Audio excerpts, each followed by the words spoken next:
And we have none other than the stalwart with us, Dr. Shashank Joshi, who's going to be speaking. I invite Dr. Pramila Kalra to please chair this session.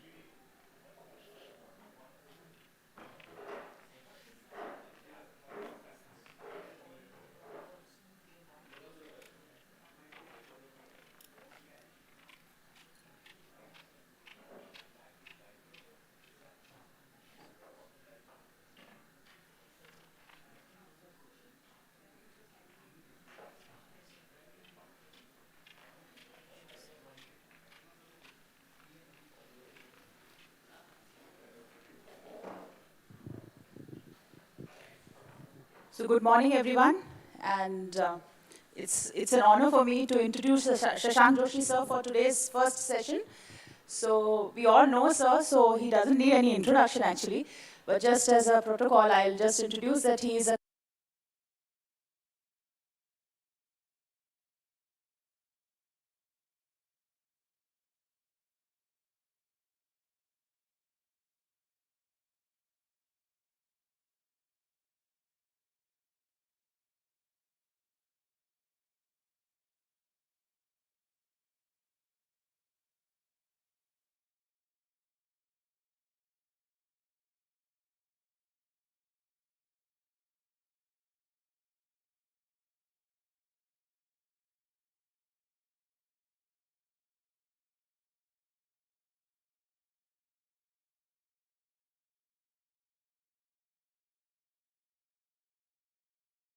Being here, and Dr. Sanjay Agarwal and their entire team of IDEC for having me here.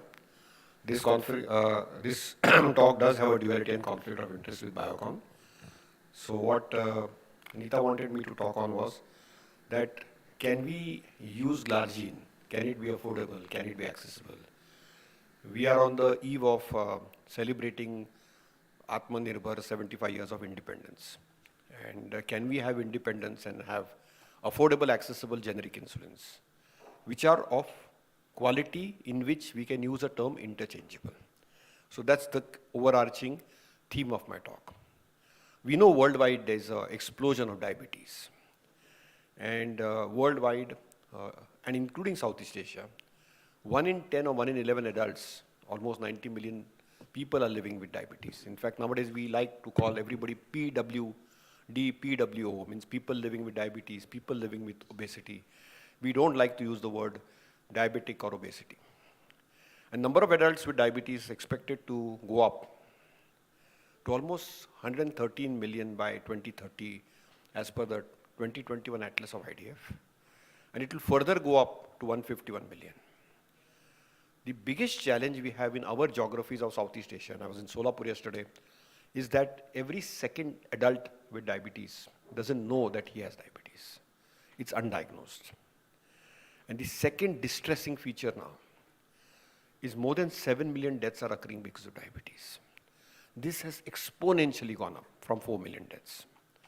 And more than $10 billion are spent on diabetes in 2021. So clearly we have an inertia. We are not hitting hard and hitting early.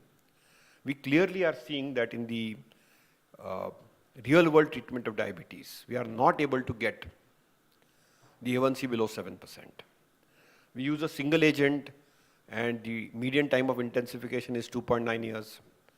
If you use two agents, the further delay in intensification occurs by around 7 years.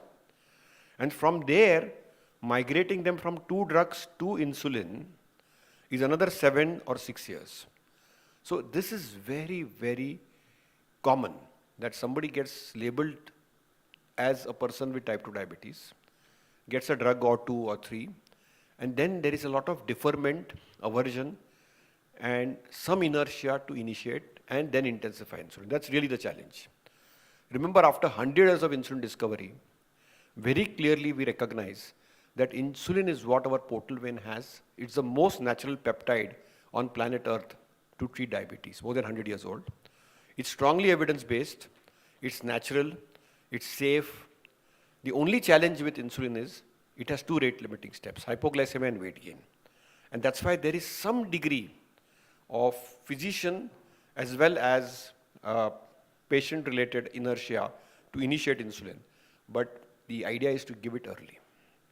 Because if you give insulin early, it gives you benefits beyond glycemic control. It clearly gives beta cell rest. It reduces beta cell apoptosis. It reduces glucotoxicity and lipotoxicity. It has beneficial effects on lipid profile. So there is not only amelioration of insulin resistance, but better quality of life. So clearly we have that happening very clearly. And we also know that most of our type 2 diabetes, we diagnose them late. And already they have a faltered beta cell at diagnosis.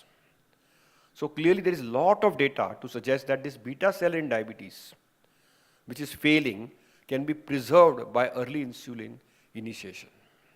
And if you give that short-term intensive insulin therapy in a newly diagnosed type 2 diabetic, there is extraordinary data starting initially from Japanese literature, then from Chinese literature to show that you can actually induce a temporary remission. And this induction of beta cell rest, we also understand its mechanisms better now, because it's all modulated through reduction of not only gluco and lipotoxicity, but the pro-inflammatory cytokines, the islets amyloids, the leptins, and even the beta cell mass can be modulated. We also have another intervention of beta cell rest, where the ATP sensitive potassium channels, where drugs like diazoxide, which are used in malignancy or hypoglycemia, can be used. And we also know there are anti-apoptotic drugs, including glitazones and incretin mimetics and enhancers, which might have some evidence on the beta cell function. So clearly there is a need for early and timely insulin initiation.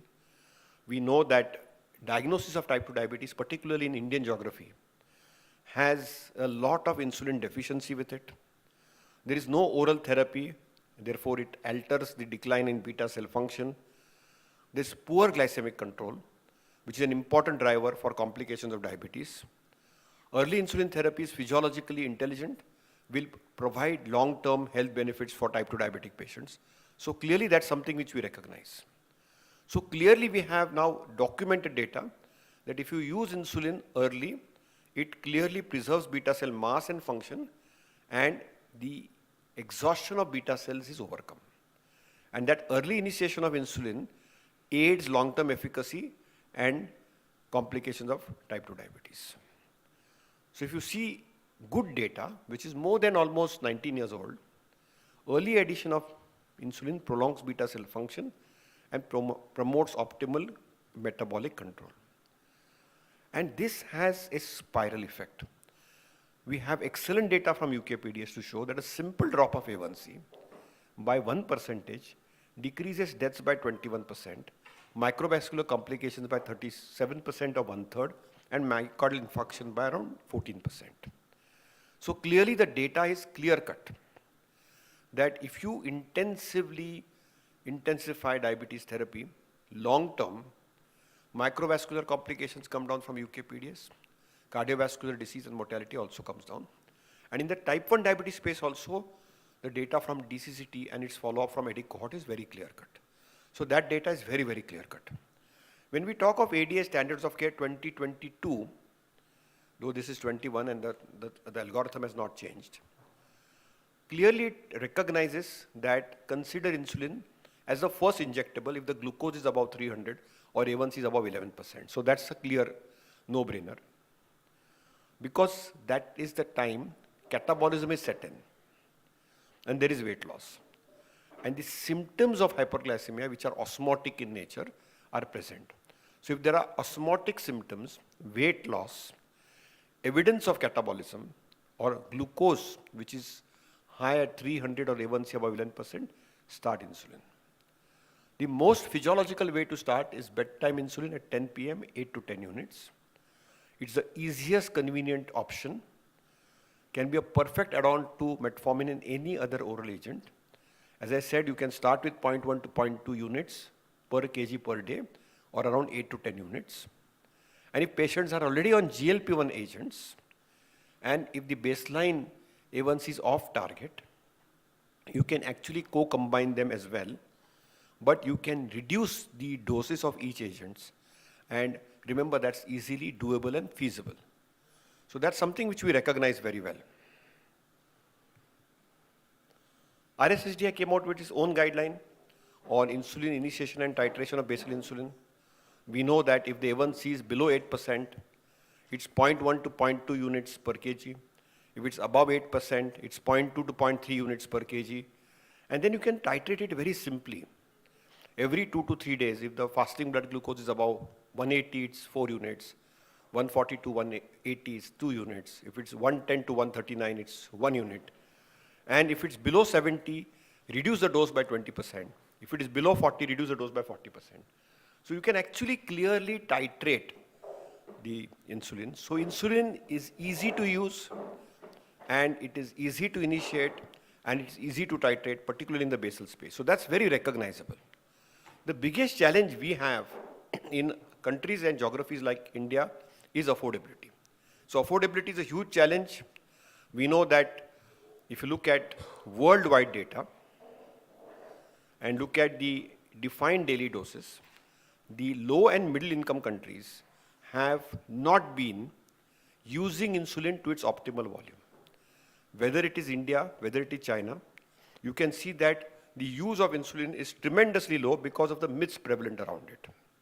So majority of the insulin global volume, which is produced by the 3 large manufacturers, and analogs represent 92% of the volume produced by the 3 large companies, and 8% by the other companies which make biobetters or biosimilars is there. So the biggest challenge in diabetes care today is access. There are enough people in the world, and it's really a shame, and I sit on the board of IDF, that even today as we talk, in every geography across the world, including developed countries like United States, people can't afford insulin, and type 1 children are deprived of insulin. One of our ADF presidents, who was also the AHA president, was with us a couple of years back, and he had twins. He's himself a type 1 diabetic, and his twins both had type 1 diabetes. One was covered in one state in US with insulin, and other one was not covered with insulin. And he bought that insulin which was affordable from India and took it there. So this is the challenge. Whether you are living in United States or whether you are living in poor geographies of Africa, South America, Southeast Asia, including our brothers and sisters from Sri Lanka, they have challenges of insulin. It has to be accessible, it has to be affordable. And that's the biggest challenge, and that's why we want insulin to be accessible, universally available, and no type 1 child on planet Earth should be deprived of insulin. We have, if you look at just data, and this is data from the World Diabetes Day Watch, 30 million, that is tens of thousands of people with type 1 diabetes, who need insulin to survive. And more than 30 million people with type 2 diabetes who require insulin do not have accessible, reliable, affordable continuity of supply. This is the shame, and we really need to make an effort to make insulin costs down. US has led this movement. India also has affordable access to insulin, but we need to calm down it. 86% of people with type 2 diabetes don't have access to insulin. Forget the need for insulin. Need for insulin is there. And 63% of households with low-income countries are unable to afford insulin. So that's really the overarching thing. And look at insulin price. It's really the insulin price which is very prohibitively high. And there is no data to show that any of these analogs are superior, really, to the conventional insulins. See, the difference between NPH and glargine was a 1/3 reduction in hypoglycemia. But between glargine and any of the advanced generation insulins, we have not been able to document beyond reasonable doubt any data to show that the hypoglycemia is substantially reduced beyond reasonable doubt. At best, we have been able to document some degree of equivalence. And this is why millions of people, and I'm not talking of the affordable people, I'm talking of people who are deprived, are not able to access insulin because of the cost. So that's something very well recognizable. And we need to make an effort to do that. Why are we talking of interchangeable glargine? Because people have now this bogey that biosimilar is not up to the mark, and that's not true at all. we should be proud when we are celebrating 75 years of our independence that we have US FDA approved interchangeable glargines available and approved by US FDA, Japanese FDA, EU, which are made in India and made in Malaysia. So clearly you can see if there's a reference glargine stabilized at 20 units reference per day, the cost is around 52 rupees. Cost at the end of 1 year is 19,000 rupees. Cost at the end of 5 years is 95,000 rupees. That can come down for the same interchangeable insulin by 5,000 rupees, and at the end of 5 years, 22,000 rupees. It matters. If you ask me, with the high inflation, it clearly matters. So timely initiation of interchangeable glargine makes an economic advantage and definitely should not at least make some dent, I would not say the total dent, some dent in accessing insulin to people who need it. Is there evidence now? Because the first thing the innovators ask is there any evidence if you switch or you change? Is there data, is there robust evidence to show beyond reasonable doubt that this interchangeable glargine is up to the mark? And this is data on switching, where in the US, the chemist switches. Okay, it is not even left to the doctor to switch, because they see the price, they negotiate the price with the company. Unfortunately, here we have it. But it's important to recognize, at the end of the day, it makes a difference. After 100 years of insulin discovery, there is nothing patentable about it. It has to be accessible and affordable for everybody. And therefore, US FDA clearly says, changing one medicine to another, they should have the same clinical effect in the clinical setting. And therefore, they have protocols for interchangeability. And therefore, this term interchangeability is used, and they do the switching studies. For example, Biosimilar is an Indian major, and they have approved and approvals in major economies of the world, whether it is a TGA, whether it's Japan, Malaysia, Korea, or whether it's interchangeability by US FDA in 2020, in peak of COVID times. Because you see, now in the US also there is the Affordable Access Act. And clearly, the President Biden's team is recognizing the need in US on having insulin for everybody. So clearly we have that data, but it should not be just interchangeability. It has to be documented by clinical trials, and Biocon has done those glargine trials, 7 clinical trials with more than 1,900 plus patients in 20 countries across geographies. One of those trials is the INSTRIDE trial in type 1 diabetes, where you can see head-to-head safety and efficacy of the glargine with reference insulin in INSTRIDE 1 study, which was presented at San Diego way back in 2017. Clear, simple data. Okay, showing very clearly that in the type 1 subject, this was used for the US FDA submission. It is almost same. There is nothing difference, whether it's fasting, A1C. And clearly they concluded that there was no real difference. From a basal bolus standpoint, rates of hypoglycemia, adverse event, they were identical. They were bio-identical, to say the least. I would not make the claim for bio-better. They have a breast cancer drug which is approved by the US FDA, where it's actually a bio-better. It's doing better than the innovator. Because again, cancer and diabetes are two therapies where cost to access is a huge challenge, and that's really the challenge. But in type 2 diabetes space also they have data which shows non-inferiority of the interchangeable Biocon's glargine with the innovator or the reference glargine. And that data is also very clear-cut. Similar data, A1C is very, very similar. The change of difference between group is only 0.06%, not significant at all. And you can see the glargine dose also is almost same. So there's absolutely no difference. So whether it's A1C change, whether it's fasting change, whether it's rates of hypoglycemia, it's almost the same. But then the innovator will always cast doubt, is it immunogenic? Can it be challenging? Can you do the switches that easily in type 1 diabetes space? And that data is also available. The INSTRIDE 3 study looked at that. They did proper randomization, robust diet design, switching periods, and they clearly saw that with the reference insulin, they did those anytime hypoglycemias, and they have that immunogenicity and safety data. And clearly we recognize that the cost difference is clear-cut. So clearly the interchangeable glargine and its health economic impact is clear-cut. So the biggest challenge today we have for insulinization after 101st year we are at 101 here, is we should move from the mindset that it is reserved for people who can afford to people who can be affordable with optimal therapy. We should do timely insulinization and not late insulinization. We need to make our world free from complications of diabetes and reduce morbidity and mortality. And we need to do healthcare cost savings. The economic burden is right from the individual to non-governmental organizations, to the government, to the insurers.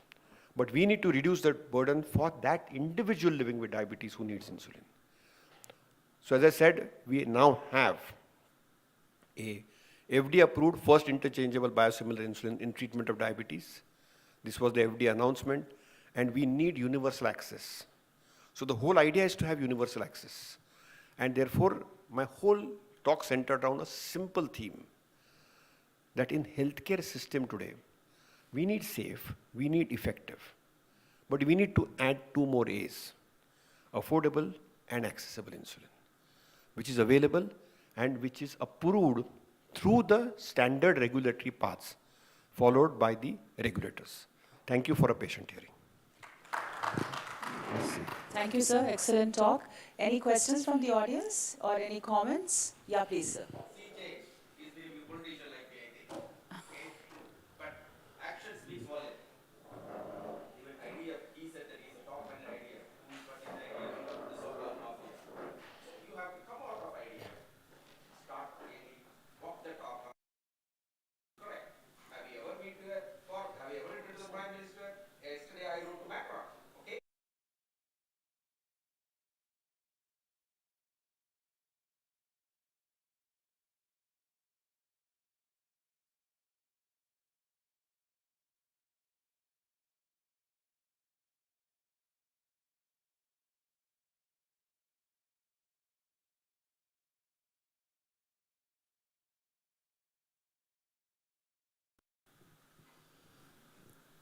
Unfortunately, the heart is empty.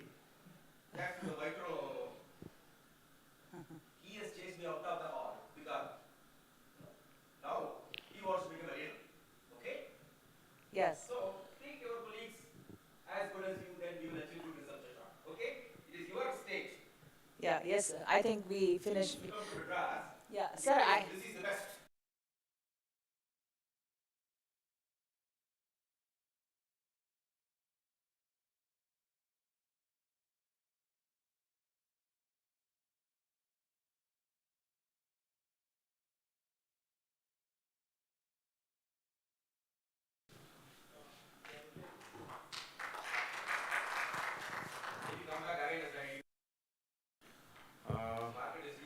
So thank you for a good session.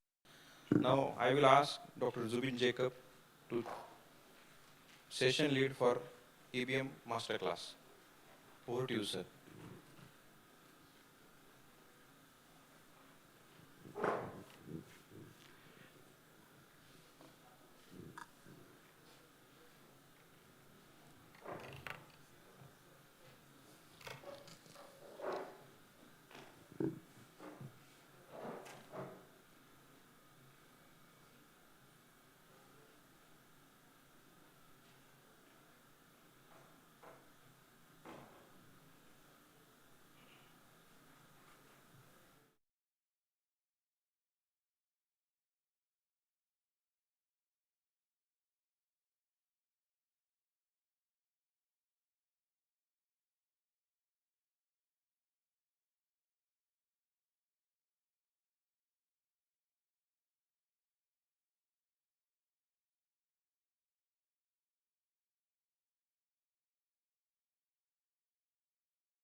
Jethwani and Dr. Pramila Kalra is also going to be joining us. Dr. Pramila is, so we are going to cover in 45 minutes the whole spectrum of inpatient management of diabetes. We will start with non-critical management. We are trying to keep small presentations, just the gist of what we do in hospitals. Dr. Pramila will talk about two special situations, perioperative and day care procedures. And Dr. Pratap will talk about in critical care, how do we manage? I think it's primarily infusion. He's going to teach us more about infusions. So I'm also supposed to be talking about a little on evolution and latest trends. So I'll give you a few indications here. And I am not covering some specific situations like labor room, steroid use, all that I'm not covering. Normal run of the case, patients coming into your hospitals, getting admitted to your medical wards, your surgical wards, not labor room, not special wards. And this is what I'm going to cover. In 7 minutes, I'll quickly go through what I do in non-critical care. Now, this is evidence-based management, but along with evidence, this is a master class. So I'm allowed a little leeway in telling you what I do, rather than telling you what the evidence is. But also, we'll look critically at the evidence, including some new evidence or new guidelines from the Endocrine Society. Some of the new guidelines will be kept in green at the bottom. So I think generally from what we have guidelines, the guideline says any adult admitted to the hospital, please ask for history of diabetes and check a casual plasma glucose at admission. So I think this part most of you do. Anybody coming to the hospital for any reason, you will ask for history of diabetes. And also if there is no history, or even if there is a history, you will ask for, or you will check a casual plasma glucose. There is possibility of doing an HbA1c if you have history of diabetes, especially if you think that this patient has not had a recent HbA1c in the last 2 to 3 months. And to label someone as having hyperglycemia, we use a cutoff of 140. And I think this is very clear. This is from the older guidelines from 2012.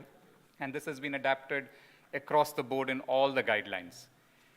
Once you find that somebody has a blood sugar of more than 140, the options are to monitor him. You can monitor him with point-of-care glucose machines, usually capillary pre-meals or Q4 hourly to 6 hourly. The new guidelines, that is the American Endocrine Society in 2022 suggested that you can use real-time CGM also in some hospitalized patients who are on insulin. But I think for most practical purposes, the still take-home is we do point-of-care capillary glucose measurements 3 to 4 times a day in hospitalized patients if there is a history of diabetes or if your first plasma glucose is more than 140. What do we do after that? And I think I'll limit myself to what I call the 7 golden rules.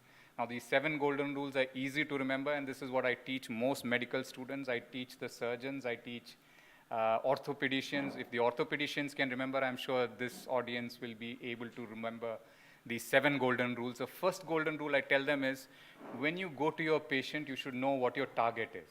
Unless you know your target, you are not going to be able to achieve it. And the targets are fairly straightforward for critical care, for almost all parts of the hospital except labor room. The target is to keep your glucose between 140 to 180. And these have not come from 1 or 2 studies. These have come from lots of studies. In hospitalized patients, your target. So rule number 1 to remember is know your targets before you go to the patient, know what you're going to do, and the target is to keep it between 140 to 180. That also means that if your sugars are more than 180, you need to do some intervention. If you find glucose values staying more than 180 in hospital, you need to do some kind of intervention. The other end, 110 to 140, the only place in the hospital where I use a target like that is post-CABG in the cardiothoracic ICU. Otherwise, other than labor room, most of the hospital, it would be 140 to 180. Second thing would I slightly differ from many guidelines is what is called know your treatment. Know your treatment is to know what the patient was on before he came into the hospital. Now, most guidelines say don't use oral agents in the hospital, which is not really completely true for non-critical care. Patient has come with dengue fever, eating normally. You don't need to stop all the medications that he was on.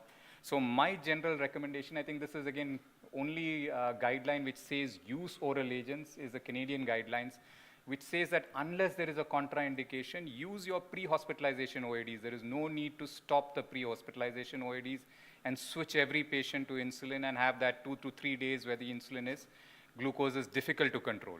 So use pre-hospitalization OADs unless or until it is contraindicated. That is my use, and that is mentioned in the Canadian guidelines. Remember that many of these drugs have contraindications.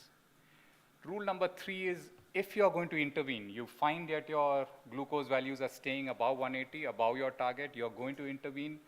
The only intervention that is of any use in the hospital is insulin. And this was a guideline for most of the last 20 years. If you're going to start something new in your patient, use insulin. And again, this was in the old guidelines, recommend insulin therapy as a preferred method for achieving glycemic control. But I think there is a slight change in the 2022 Endocrine Society guidelines. They have suggested that in some patients you can use DPP-4 inhibitors along with correction insulin as a first-line drug in patients who are not getting a target of 180. So in hospital, if your sugars are staying slightly above 180 and you want to avoid insulin, you can use DPP-4 as a first-line agent. So that is, I think, one correction or one new thing in the 2022 guidelines. Now, rule number 4, I'm sure Dr. Pratap will tell more about it. If you're going to use insulin, the first question to ask yourself is, does this patient require an insulin infusion? All emergencies, all urgencies, all critical patients, I think the treatment is use insulin infusion. Even in the ward, sometimes if your glucose control is horrendous, 400, 400, 500, staying all above 350, 400, use an infusion because that is the quickest way to get good glucose control. So emergencies, urgencies, critical patients, but also insulin resistance patient, very high sugars, use an infusion. If you're not going to use an infusion, then the rule is you should know what are the components of insulin therapy. And in hospital, the important thing to remember is the components are labeled not as basal bolus, as basal, nutrition, and correction. So why we use the term nutrition instead of bolus? Because many patients in hospital may not be getting the kind of 3 meals a day that you expect in outpatients. They may be getting NG feeds, they may be getting total parenteral nutrition, they may be getting IV fluid. So that is why whenever you plan your subcutaneous insulin therapy, ask yourself, have you given enough insulin for basal? This is how a plan looks like. Give enough basal, usually a long-acting insulin. Which long-acting insulin, I'm not going to discuss with you. It could be any of those long-acting, newer generations. It could even be the twice-daily NPH if the patient cannot afford the newer long-acting. Bolus is usually rapid-acting or soluble insulin, mealtime insulin. But if it is NG feeds and your patient is getting NG feeds every 2 hours, you have to use an appropriate insulin.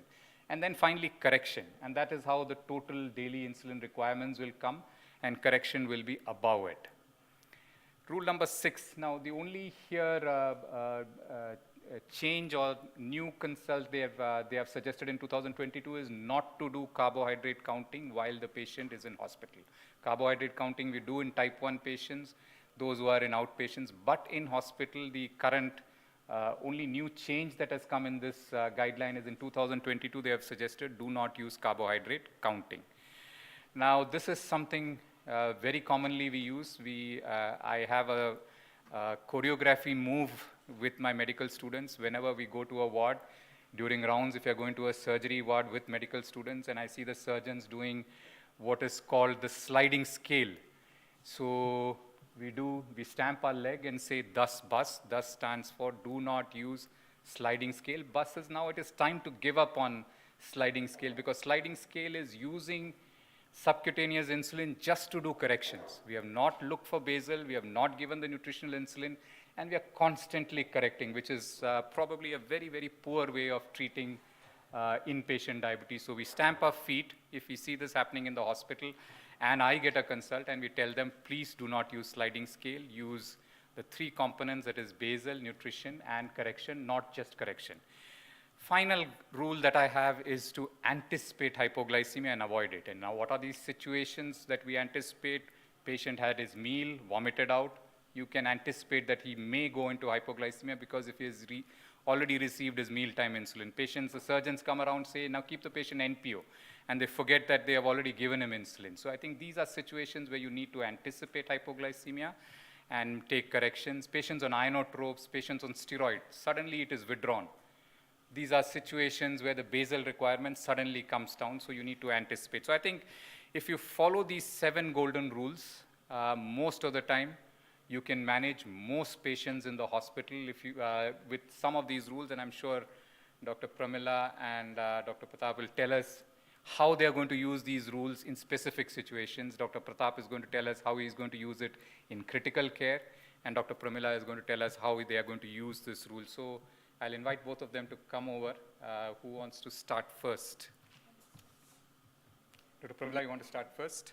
So Dr. Pramila is now going to tell us in two specific situations how she's going to use this inpatient rules in patients who are perioperative and in patients who have come in for daycare procedures.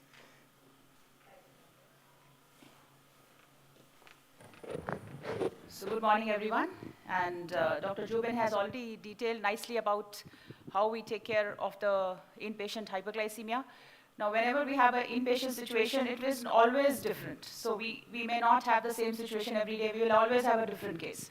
So each day, I always tell my residents, every patient is different. So you learn from each case. Don't think that once you have seen diabetes, you don't need to see. You need to see each per patient because each patient teaches you something. So that's why I put the management in 5 case scenarios. So I'll just go quickly through those 5 case scenarios, and I'll just give an overview that how we do the management. So this is just the basic thing, because whenever the patient is admitted for any surgery or any procedure, we know that their nutritional intake is altered. They are not doing physical activity. They are not doing their usual activity, because many of them may be doing some exercises, which they are not obviously able to do because they are on bed.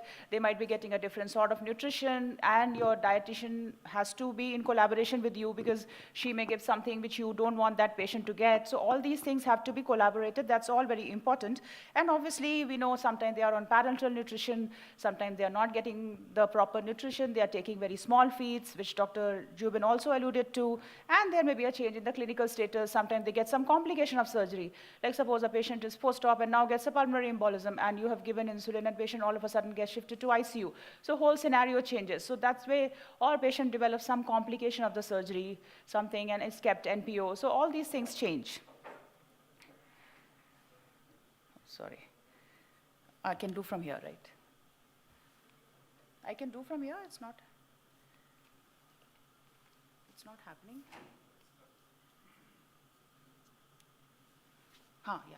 So this is already told that whenever you have any patient, whether it is admitted for any procedure or any surgery or anything, we need to see that we have to have a HbA1c test done on that patient, because anybody having a glucose value which is beyond 140 demands that we need to check. And we always, in our hospital, anybody having beyond 100, it's always better to check to be sure, because post-op complication rates may be much, much higher if we don't take care of the glucose pre-op.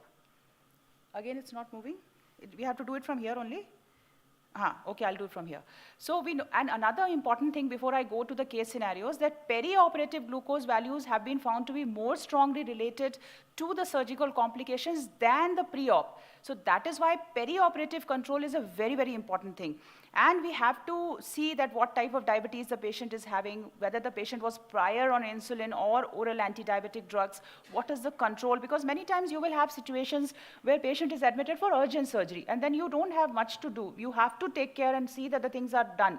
And some patients who have been planned for surgery, then the situation is different. You get ample time of 2 weeks or 3 weeks. But sometimes you just get 4 hours or 1 hour, and you may get a call that this is an urgent surgery, do something. So that is why we have to be ready for all these situations.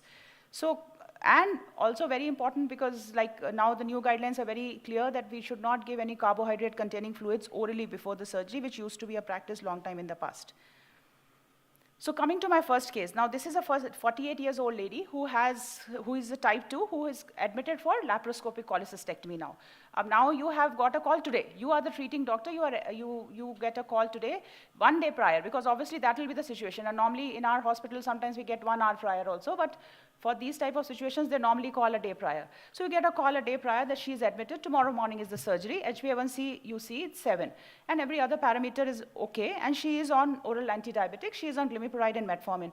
So can audience tell me, what will you do? What is the best thing to do?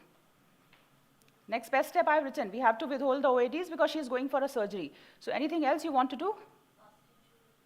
You have to do the glucose values, you have to check her glucose values. Yes, absolutely. Then else, anything else? Because I have stopped the oral antidiabetic, her glucose values will go high. So I have to give her some amount of insulin. So I'll put her on insulin. I'll put her, this is not moving at all. So we start with a basal bolus insulin. Like, it's not that we exactly fix the dose. We have to give a sort of a correction dose, seeing how she is taking, what type of food she is going to eat, because she may be eating less, she may be anxious, she may not be feeling good to eat. So you accordingly decide and see her prior requirements. Like now we see she is requiring glimepiride and metformin, 4 mg she is taking, and 1000 milligram. So I decide and I give a short acting and I give some amount of long acting, but I don't give a very huge dose, and I just monitor in the night also, and then see the fasting and then take a call. I'll tell you what to do next.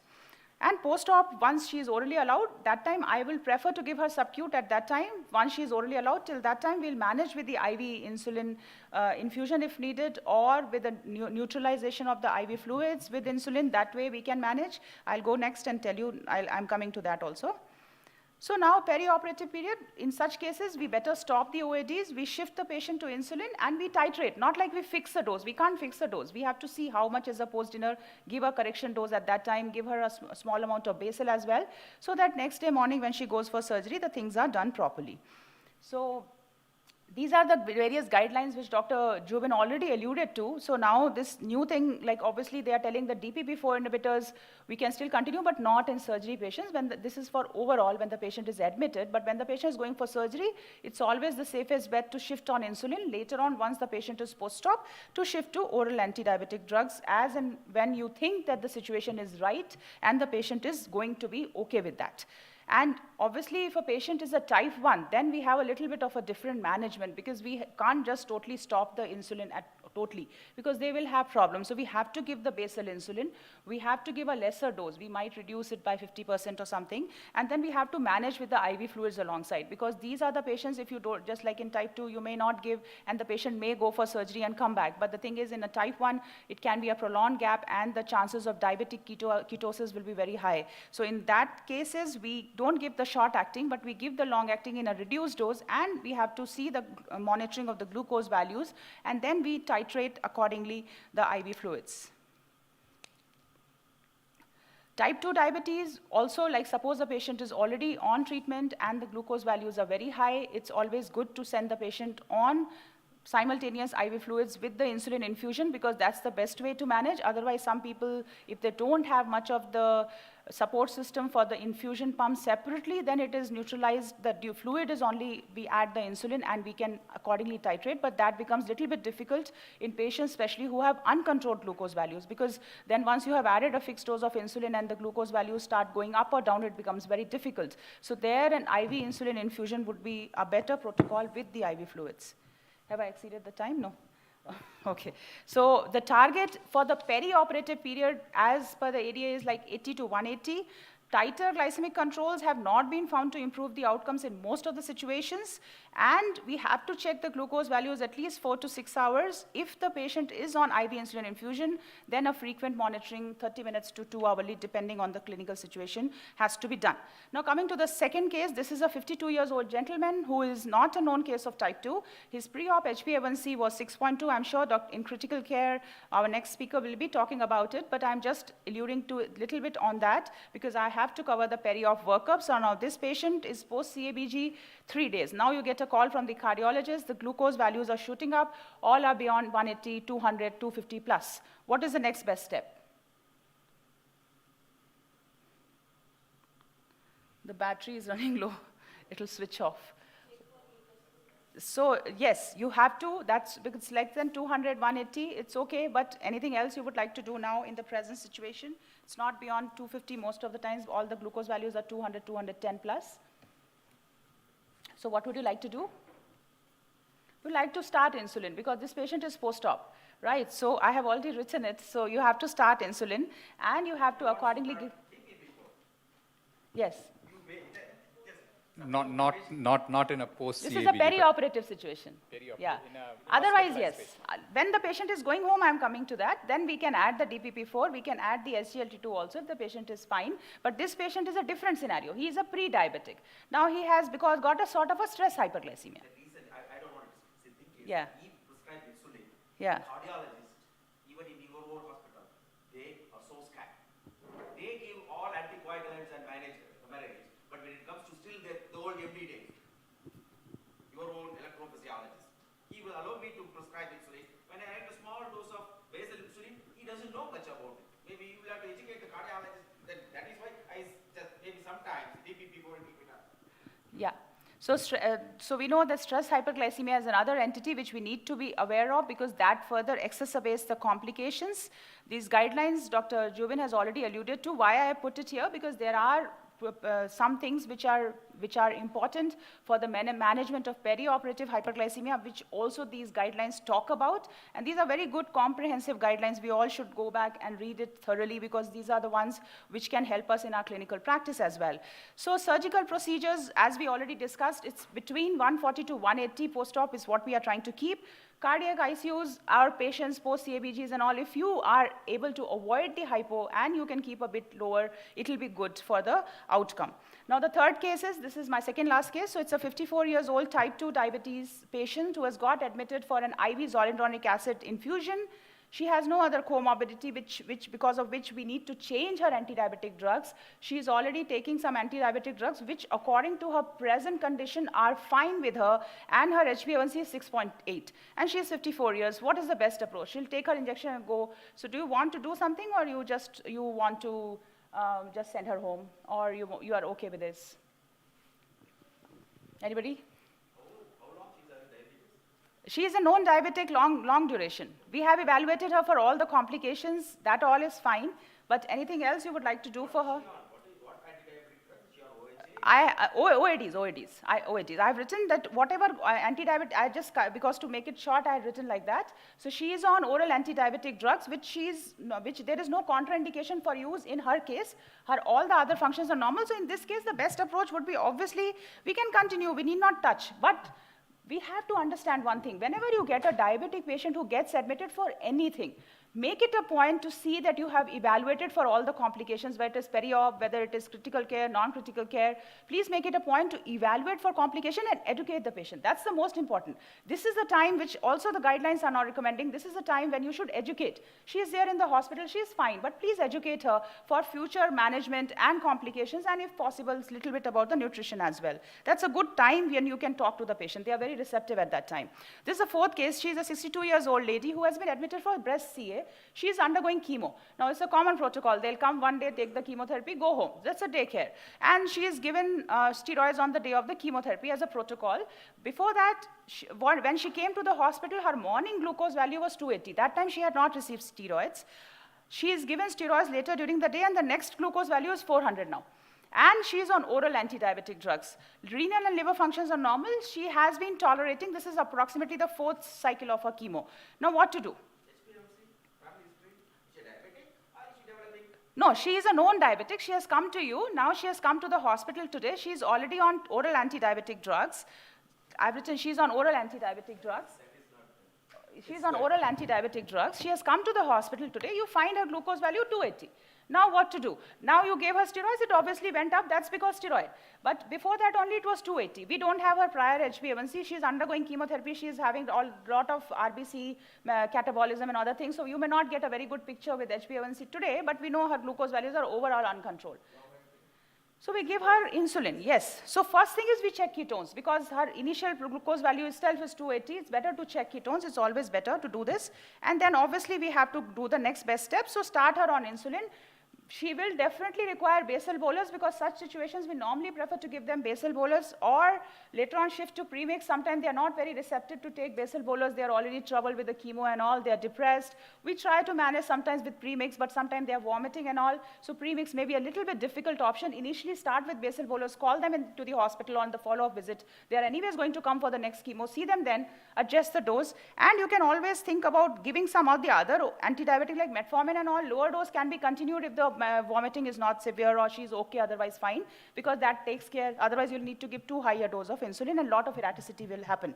This is my last case, a 56-year-old gentleman who has come with now an infection. Now he has come today, the surgeon has informed you, I'm going to take out the pus, remove the nail, and send the patient home. Tell me what to do. Patient is already on 3 oral antidiabetic drugs. What is the next step? I've written it already. So we start insulin. There's an infection. You have to start. This is a daycare, but you have to start because patient is going home. But that doesn't mean that we just send like that. This is a different scenario altogether. There's an infection. Creatinine is normal. Creatinine is normal. Other functions are normal. The patient only has uncontrolled glucose values. HbA1c is 8.7. Patient can continue metformin and DPP-4. Metformin, in case the patient is on antibiotic or anything or acute infection, we hold. After that, we can restart. That is what we will do. SGLT2, definitely we stop in this situation. Premix insulin can be given because patient will be more receptive because now he has come, you just put on that, continue maybe low dose of metformin if everything else is fine. If it's a very severe infection, stop it, continue insulin control, and then add. So we also have insulin infusion protocol whenever a patient is very, very sick or like sick in the sense that the glucose values are very high pre-op. It's always better, as Dr. Juvin also alluded to give IV insulin infusion. That's the best way out. You can't keep on giving some subcut and monitoring whole night. It has to be the IV insulin which has to be continued with the parallel fluids which can be NS if it is higher glucose value. Otherwise, you can give the DNS accordingly, whatever the glucose values are. And this can be the best way to send the patient to the OT, because otherwise the patient reaches the OT, the glucose value is 450, you will get a call, they'll send the patient back. And the whole blame comes on the diabetologist or the endocrinologist. So we should never get into that. We should see to it that the glucose value should be well controlled. Also, studies have shown that before the surgery, 1 to 4 hours before the surgery, glucose control is also a marker, or it predicts the post-op complications. So 1 to 4 hours before the surgery, also glucose control is very, very important. So that's why we can do this this can be the best. Other thing is fewer things, which we may not be using too much, but we all have started using it now, and most of the centers are using it. So CGM can be used in the post-op situations also, because not that it is the replacement of your capillary or your blood glucose. It can help you to manage accordingly, because there will be a lot of fluctuations in a post-op. You go and write a correction dose and you think patient is going to eat, and the patient eats and he vomits. And then what to do? So you keep on pricking. It's too much for the patient. It's too much stress for the patient. Already the surgery is a stress. So what's the best way out? Put a CGM also, no problem. Monitor that, monitor the capillary, monitor the other values, no problem. But CGM will give you a minute, like a real-time assessment of what's happening. You can take a better decision, and it will be easy for the attenders also to do. They can take care, and things can be managed better. So CGM is also another good option. Some of the patients, you will get situations like this where you have patients who are on insulin pump. You can continue in the daycare. So if it's a daycare setting, you can safely continue. You might have to do some adjustment of the basal as well as the bolus shots accordingly as per whatever the patient's appetite and things are. And then accordingly, you can adjust the dose. So I'll not go much. I'll ask you a few questions now. Yeah, I'm just finishing off. I'm so sorry, I'm finishing off. So it's the last one. Inpatient education, that's what I just wanted to stress on. Whenever a patient is admitted for surgery, please see to it that the inpatient education for any daycare or this is done alongside as a part of it. I'll not go into the details of basal bolus. We have to do the correctional dose and titrate. Thank you. So Dr. Pramila, I'll ask you a few questions. Yes. Now, these same golden rules, will they be operative? Now,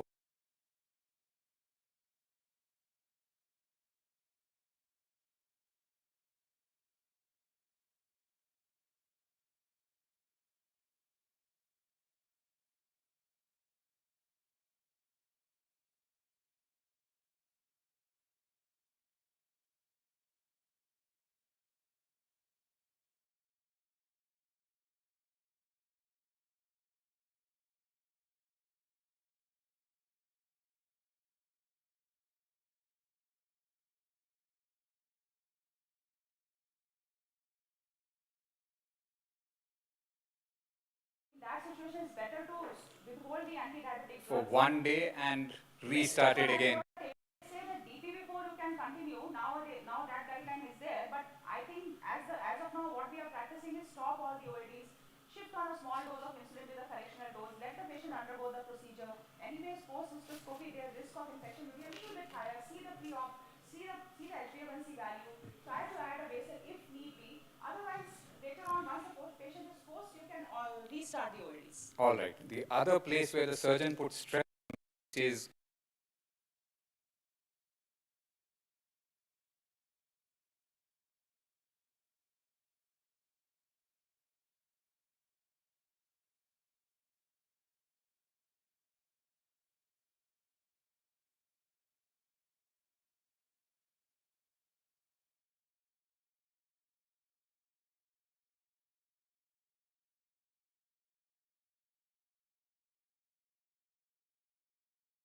Now this is one lady, your receives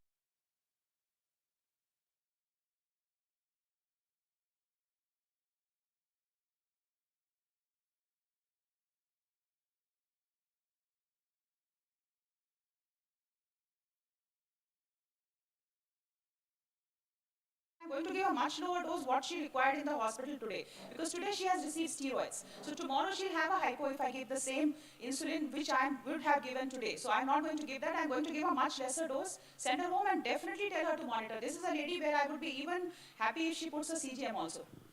Now, CGM is one thing again I wanted to ask. How comfortable are you with CGM in patients in the perioperative who are not on insulin, who are just getting a little bit of... See, actually, because we have been doing some trials with CGM, so we have been using it quite a lot in our IP. But overall, I think it is quite a good tool. But it has to be with the capillary, because sometimes the CGM all of a sudden starts giving all the hypos. So, because we used to have situations where we will get panic calls from the nurse that everything is like hypo, so 50 and all that is coming. And when you check capillary, it's all normal or the lab value. So I think it has to be with the capillary. That's the important point. Never rely on CGM alone. That's how Again, wanted to clarify with the CGM, is the flash glucose monitoring or the other? I'm talking about the Libre, which is Okay, flash glucose yeah, monitoring. flash. And last point I think which we need to take from here is, it is an opportunity for education. So I think in every hospital we should have an inpatient diabetes management team. Any patient admitted, even the patient admitted for just 2 hours of zoledronic infusion, Absolutely. Dr. That's Pramila wonderful. very clearly said, you take the opportunity to educate them. So I think if these messages are taken home, and I'll thank you, Dr. Sorry Pramila. to exceed the time. Hello, madam, we have a question. Oh, sorry. Yes, ma'am, what instruction will you give to anesthesia during the procedure? So the blood glucose monitoring at least 1 hourly has to be done. Yeah. At least 1 hourly. Sometimes if you are worried about hypo, I tell 30 minutes. Yes. Second, about potassium. When you We do we do when we start the infusion. I didn't put that because that I thought Yeah, it will yeah. be more of the And we are getting lot we of are doing patient the with potassium before starting. When you are starting the fluids, in every 6 hourly I do. 4 to 6 hourly we do. and about CGM, sir, I want to put a sentence for that. CGM is better in patient who are with normal BP. If they are hypo, we can put the CGM No, first. that is Yeah, true. that is true. One. Agreed. Second, hypotension. Sorry. Agreed, And agreed. second, Hypotension we can't use. what is best thing with CGM? You can see the graph. If the patient with a sugar of 350, what dose we can give?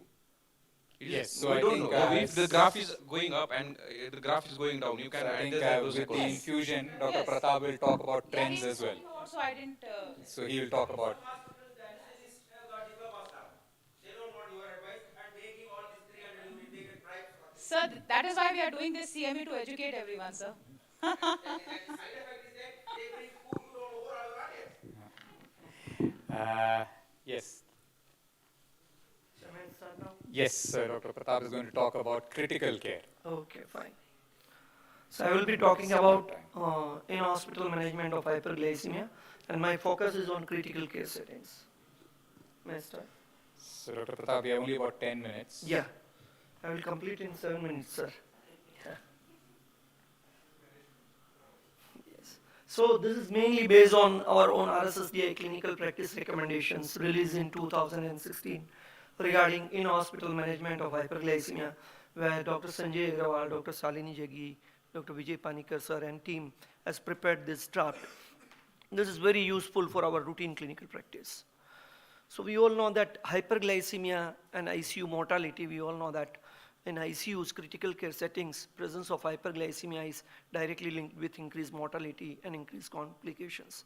And the targets, as already highlighted, it is 140 to 180 in ICU settings. And almost all in-hospital hyperglycemia management, the focus is to keep blood sugar between 140 to 180. This is the, you have to use IV insulin protocol, and this is how to start insulin infusion, how to adjust, what are the recommendations for the limited care setting, and there is also an app by RSSDI for the same that I will touch upon in my presentation. So whenever the blood sugar is more than 180, then you have to begin with insulin initiation in critical care settings, and your target is to keep between 140 to 180. There are select cases where you are able to target between 110 to 140, without increasing the risk of hypoglycemia, particularly in cardiac surgical patients, then it is preferable. Otherwise, our target is to keep between 140 to 180, never go beyond 180, and the glucose should not go below 110 in critical care settings. Variety of protocols are there, but you have to have your own protocol adapted to your own institution, your own staff, your own team. So insulin infusion, when you want to prepare that with the help of an insulin infusion pump, 50 units of regular insulin is dissolved in 50 ml of normal saline in an infusion pump. Initially 50 to 20 ml you have to flush through plastic tubing to saturate the insulin binding sites in the tubing, and then you have to start the infusion depending on the blood sugar values which are there. Whatever the blood sugar value is there, that has to be divided by 100, and that will give you the initial infusion rate for beginning of intravenous insulin infusion. If blood sugar is more than 300, you may give a priming bolus of regular insulin, that is 0.1 unit per kg body weight. Many centers, they do not prefer bolus, this priming bolus. They straightway start with infusion and then adjust the rate of infusion to bring the glucose in the range very slowly rather than very steeply. So once you have started insulin, the rate adjustment is to be done by doing capillary blood glucose monitoring 1 hourly, and you have to look at the current capillary blood glucose, the previous capillary blood glucose, the rate at which the blood glucose is coming down or going up, and the current rate of insulin infusion, and accordingly then you have to change the infusion. So if the blood glucose is increasing from the previous blood glucose values, then you have to increase the infusion dose by any means. If blood glucose decrease is less than 30 milligram per hour, then you have to increase infusion dose. But when the blood glucose decrease is more than 30, generally it is between 30 to 50 milligram, that is accepted as a rate of decrease with infusion. So if blood glucose decrease is more than 330 milligram per hour, then you have to continue same infusion dose till the blood glucose comes between 140 to 180 range. So this is the chart which generally we keep in ICUs, and we train our staff to go through this chart whenever they are managing intravenous infusion in critically ill settings. So this will show you that when the target is there, and if the blood glucose is increasing, then you have to increase the rate. But if blood glucose is decreasing, then you have to decrease the rate by 25%.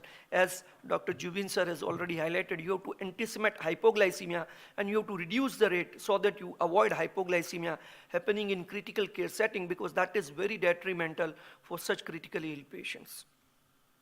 There is a hypoglycemia protocol also. Whenever blood glucose goes below 70, then you have to suspend insulin, and you have to give 25% dextrose, and the value is determined based on your 40 milligram percentage. If blood glucose is 40, then you have to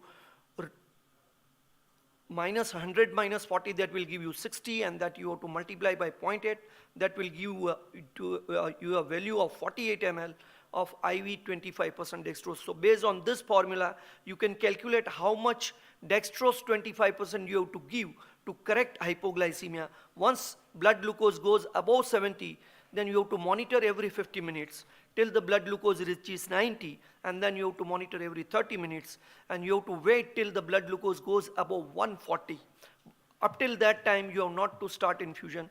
When the blood glucose crosses 140, you may restart the infusion at 50% of the rate at the time when hypoglycemia occurred. There is an app to support this, and you can use this app very well in critical care settings for insulin dose adjustment. This app is being prepared by RSSDI.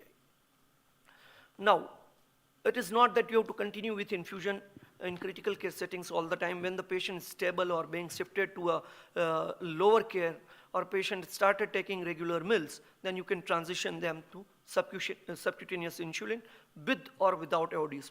Most of the time, it is only subcutaneous insulin. And as already highlighted, it is basal, nutritional, and correctional insulin that you have to use. And in hospital settings, most of the time, it is basal and nutritional with the help of correctional that you can maintain blood glucose in the range of 140 to 180.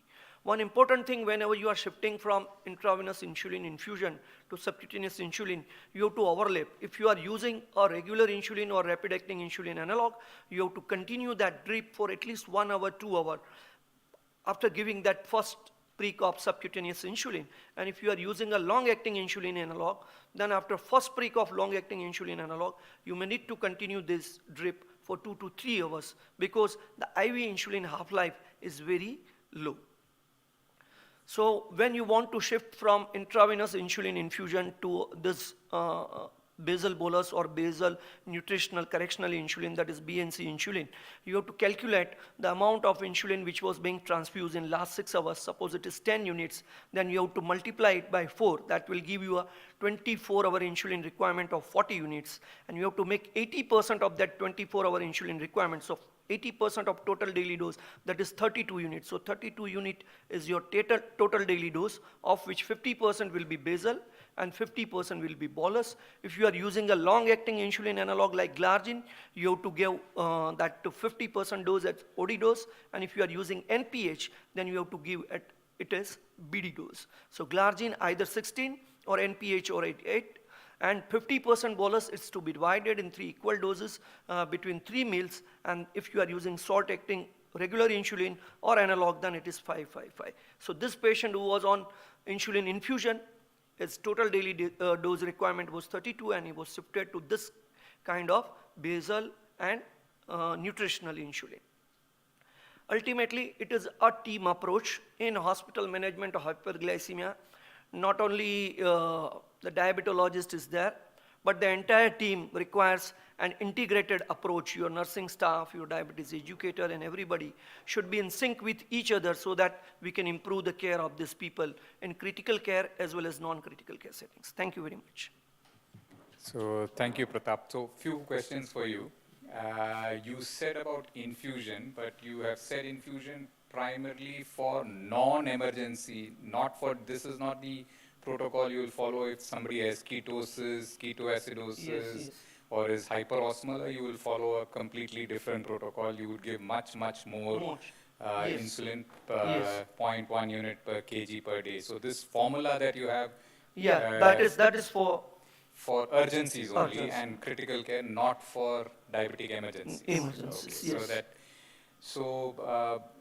Again, in critical care, would you be comfortable using CGMS, or are you more comfortable with 1 hour capillary glucose I measurement? think there is now upcoming evidence to support CGMS also in critical care settings, but still we are not at a level where we say that you have to go away only with CGMS. You need to have that point of care testing. Whenever there are extreme values, you need to cross-check with, because most of the CGM currently, particularly flesh glucose, there is overestimation of hypoglycemia particularly, and in critical settings, hypoglycemia is very much detrimental. So you have to be careful about that. Otherwise, it is a useful tool. Any drugs in your critical care which will influence the amount of insulin infusion, and when you stop that drug, you have to be careful about making sure that you change the infusion. Can you think of any drugs like dopamine, noradrenaline, all these infusions, when Yes. the inotropes, Yes, when we inotropes. when we use in critical care, we have to be very careful. Very careful. The basal requirement of insulins will go up, Yeah. and the minute you stop it, the requirements will Yes, come down. yes. So you need to be. So you you, need to so you have to have a whole picture of that patient, what currently the treatment is going on, steroids, inotropes, everything you have to take in. So I think we have 5 more minutes, and we'll be happy to take questions from the audience. I think there is one question to. Steroids is notorious. I'm glad that you mentioned about NPH in what? That is, nobody talks about NPH. If you talk about NPH, you may not attend to a conference nowadays. No, we can use NPH also as a basal insulin. It's twice daily If as. you get a midnight hypo, then you go for glargine. That is the traditional thing. Now you start with 300.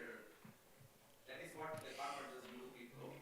No. So that's every insulin has its own advantages, own disadvantages. All these endocrinologists, they want to be in the limelight and they do whatever the industry wants. Okay, there it is.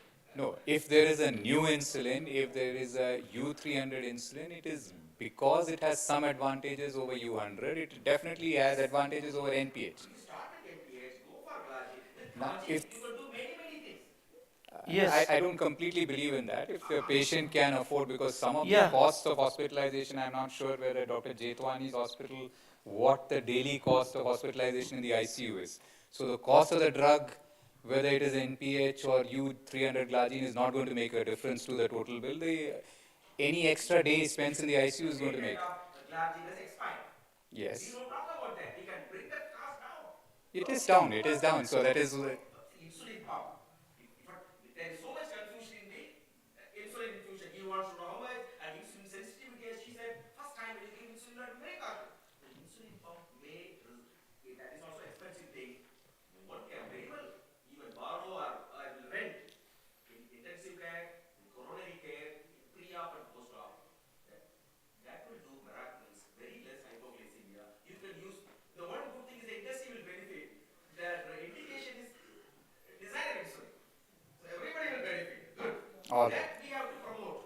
Any other questions we have from the audience? Yes, sir. Yes, sir.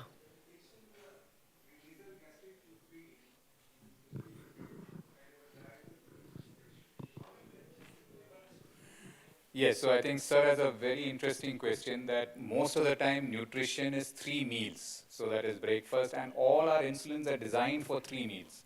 So our fastest acting insulin also is not designed to, and when we give NG feeds, especially in ICUs, NG feeds, normally the nurses start at 6 o'clock in the morning. Some lazy nurses start at 8 o'clock, but most ICUs, they start the first feed at 6, then give every 2 hours till 10 in the night, and then they don't give.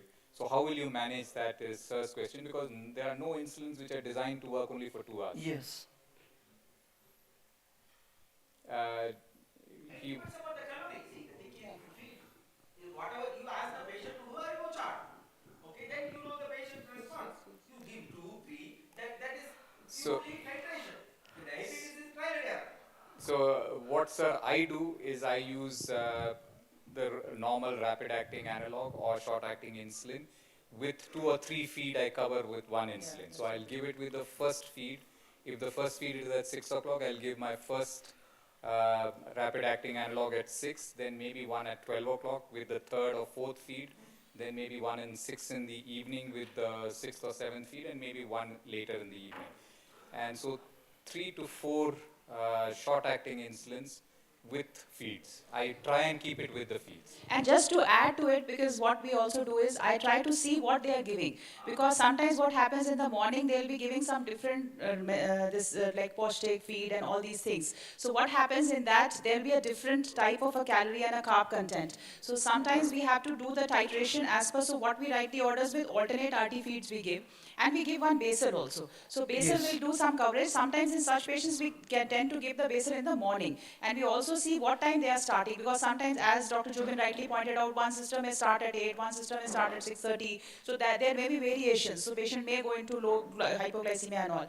So that's how we give with alternate, and we try to see the feed also which the patient is taking. And sometimes they require more in the morning or at a particular time when those meal replacements are being given to the patient. And then we accordingly titrate. So this is how we do. Otherwise, sometimes the patients may have very high glucose values, and it becomes very difficult to manage with alternate shots of insulin as well. In some situations, for a short period, we do titrate with IV insulin infusion along with this. If you have a good nurse and resident, even simple insulin will be, you need not all the maybe you need not always give the ultra short or something. So I think Dr. Pratap also talked about inpatient diabetes care team. So Yes. it's not just having the best diabetologist or the best endocrinologist that matters, it's also having a full-time nurse who is going and seeing this patient in also going to the wards. So I think, sir, we have now reached the end of our time. So Patients in the ICU and critical setup, where you start the patient on insulin infusion, subsequently you optimize, place him on basal and bolus. But again, next day we find that again the insulin, say, the blood sugar is around 600. So my question is, again we have to start on infusion or we have to continue in this basal bolus, because in ICU setup we have been seeing the re-emergence of this blood sugar.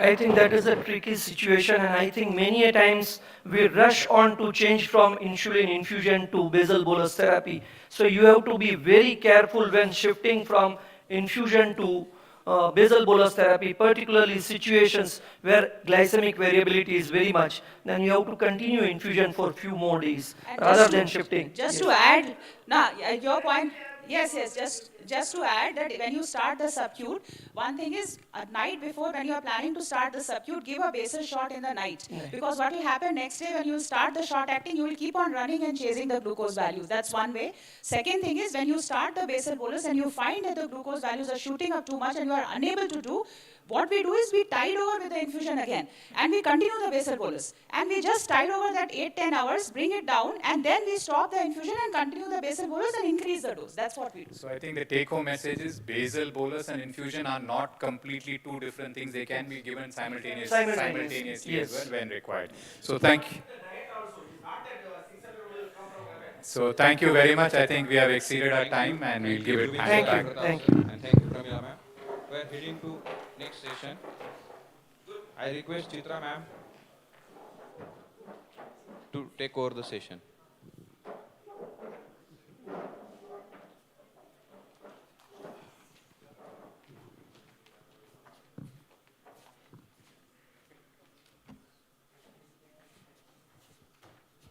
A very good morning, and thank you for joining us on Sunday morning. We have a very exciting session, which is a not very commonly discussed topic, and I have two brilliant speakers with me in this masterclass to help us understand.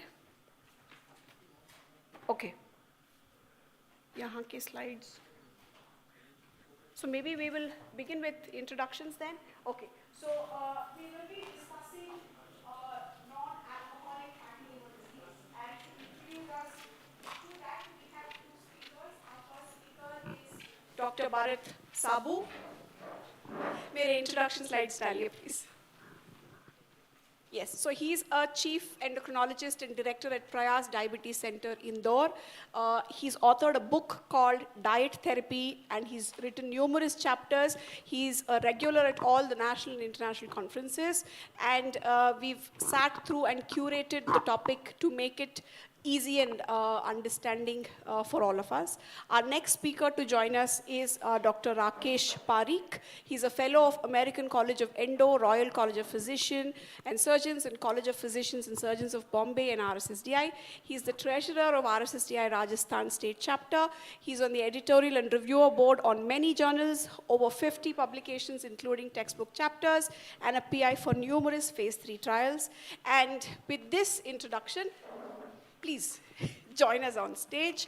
I'm going to provide a brief overview as to why we are going to be spending 45 minutes on a Sunday discussing this topic, and then we'll have our experts to come and tell us how we can become more aware of this condition and what we could do to contribute to screening and managing this better. So there are two words in the topic, right? It says NASH, NAFLD, and most times we use it interchangeably without probably knowing what exactly it means. We will be reviewing what the current guidelines recommend and how we can adapt what the guidelines recommend into our clinical practice. So the word NAFLD is a blanket term, you can say, which covers all the various aspects or subgroups of this conglomerate of diseases. So if you see, it is broken down into non-alcoholic fatty liver, and there is another entity called non-alcoholic steatohepatitis. And of course, there is the dreaded complication where it can lead to fibrosis in the future, which could end up with cirrhosis, which might be irreversible.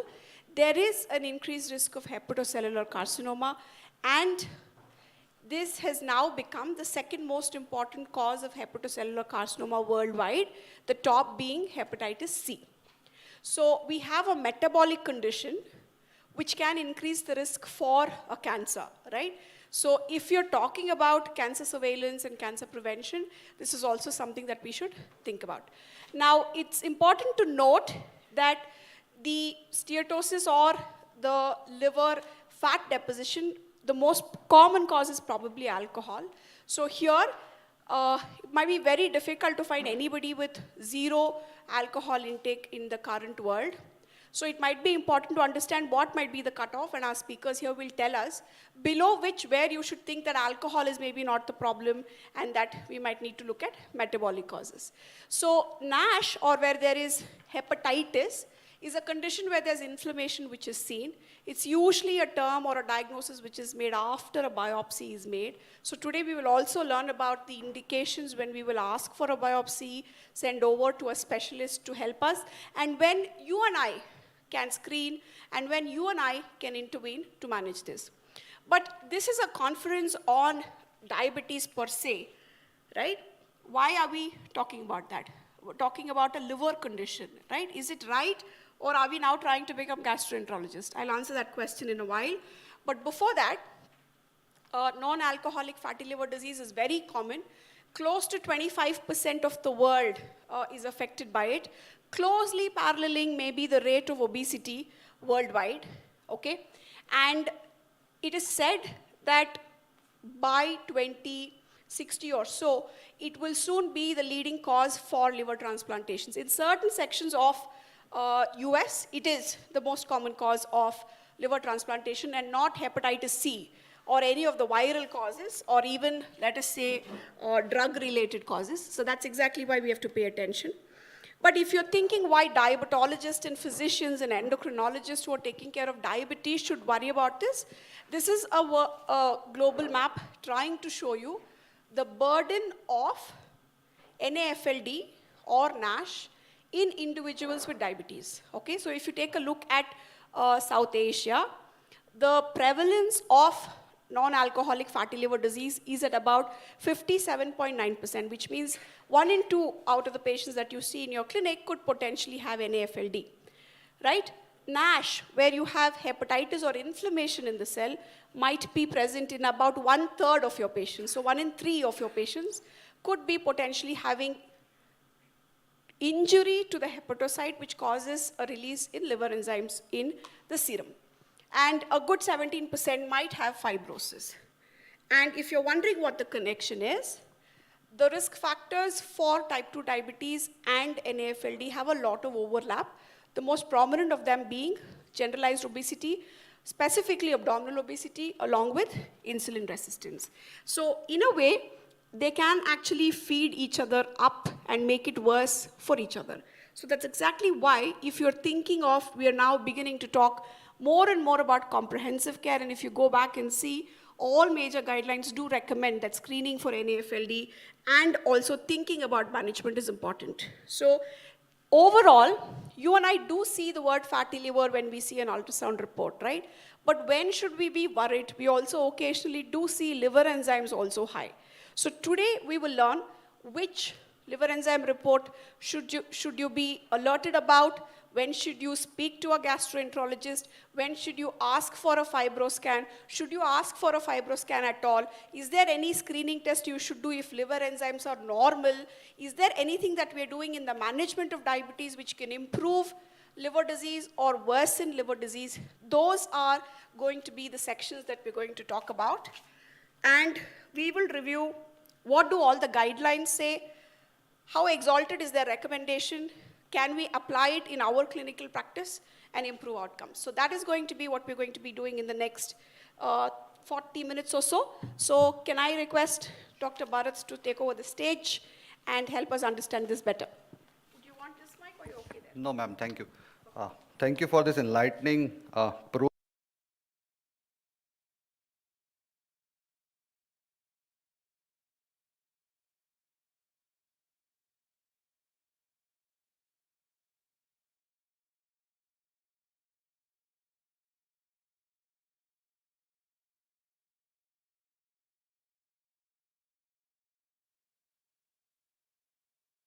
She set up the tone very nicely that there are a lot of guidelines and it's so very confusing for all of us clinicians over here what to do, what to follow, which patient to refer and which patient to treat. So I will try to first juggle it up and then Dr. Rakesh will solve the puzzle for you. So this will go in a dialogue sort of session where I will just juggle up things, I will put everything in front of you and then Dr. Rakesh will come and then he will put the pieces and then you will have a clear picture. So stay with us for next 35 minutes. Now screening. Regarding screening, there is a vast variation in various guidelines. The AASLD says that discourages screening in high-risk group because the current lack of treatment option, and they are unclear about the value of the screening test also. And they are unclear about the cost effectiveness. They just ask for a high index of suspicion for the presence of NAFLD in diabetes mellitus type 2. Mind you, I just want to remind you, screening in general population is not recommended by any of the guidelines. So we should not, in general, recommend to screen every of our diabetic patient. Whenever someone comes for a camp or something like that, we should be very cautious whom we are screening. The Asian guidelines have a non-committal view, and they do not explicitly recommend screening in risk groups, and which is type 2 diabetes and obesity, but merely described it as worth considering. Regarding the specific screening recommendation, only the Latin American and European guidelines have something which is specific. And both the guidelines, they recommend abdominal ultrasound as the initial examination to determine the presence of steatosis. Now, the serum fibrosis tests are appropriate again by both the guidelines for further risk stratification. And Latin American guideline, they decidedly recommend determination of FIB-4 and NFS score, which I will come to later. Elastography again is a technique which is more reliable method and considered secondary due to the lack of availability. Still in India, it is very patchy. We don't have that much availability of it.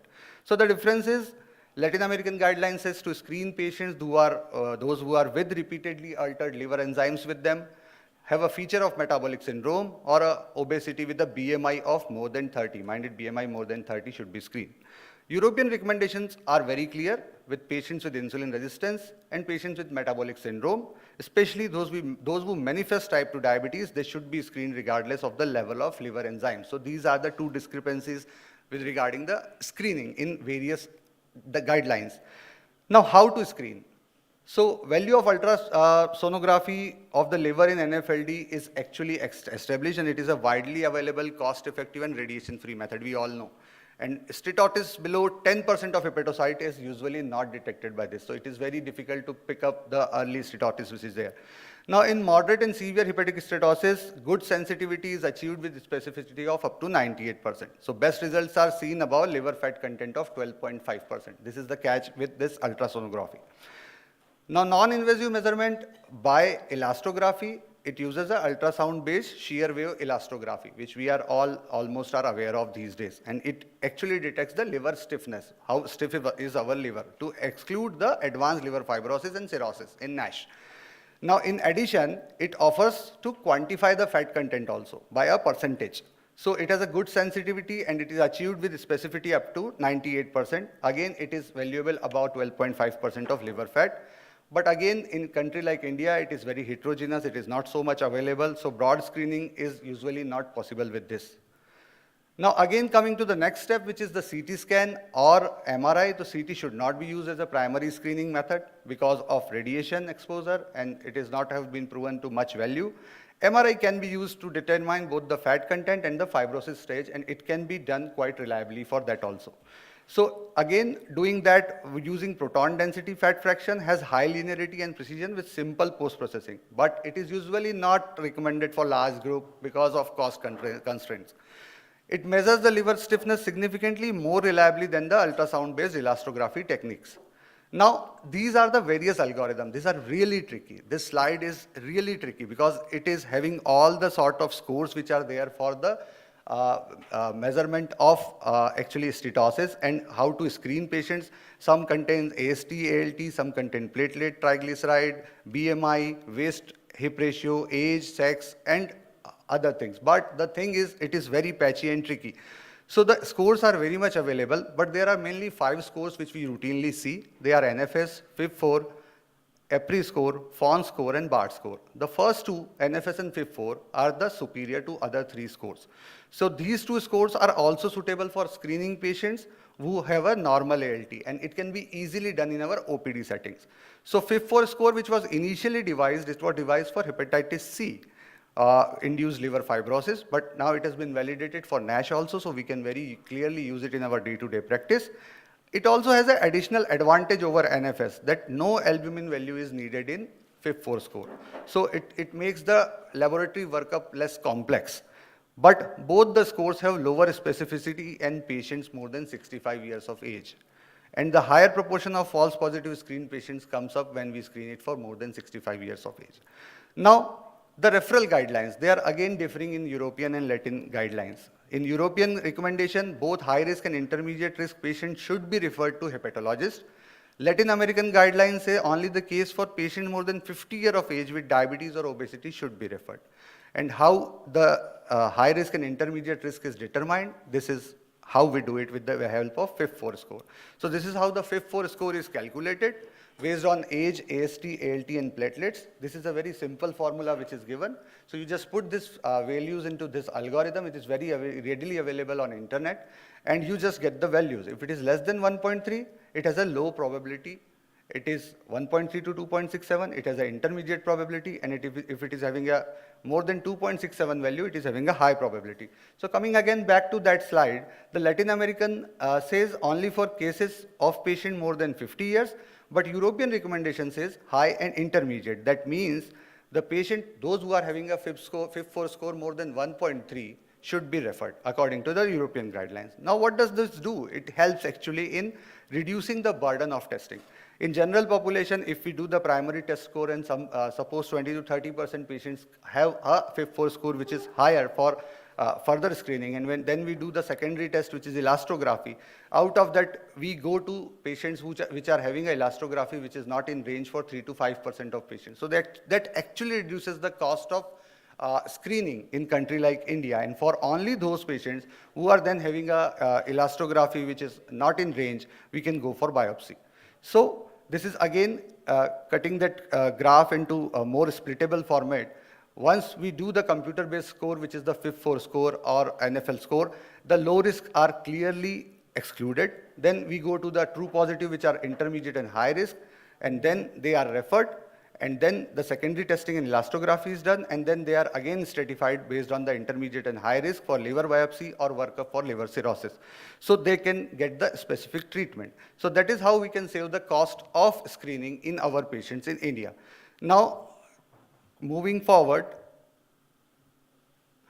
the algorithm for screening, again, which I have shown you, is very simple. A FIB-4 score of less than 1.3 warrants the patient to be in category 1 when he is of low risk for advanced fibrosis. A primary prevention of NASH and fibrosis is what is required. FIB-4 more than 1.3, we should go for fibroscan. If it is having a LSM value of less than 8 kPa, we again shift him to category 1. If it is having a LSM score of 8 to 12, we shift him to category 2, where we need to give him intensified lifestyle modification, anti-diabetic drugs, preferably SGLT2 inhibitors and GLP-1 receptor agonist or pioglitazone, and a biannual fibroscan. If more than 12, management same as category 2, but specialist referral is required, screening for cirrhosis, and HCC surveillance is also required for these patients. This is again the same slide which I have shown you. Now, after this risk stratification, how to manage and what are the AAC recent guidelines, Dr. Rakesh will brief us about it. Sir, please.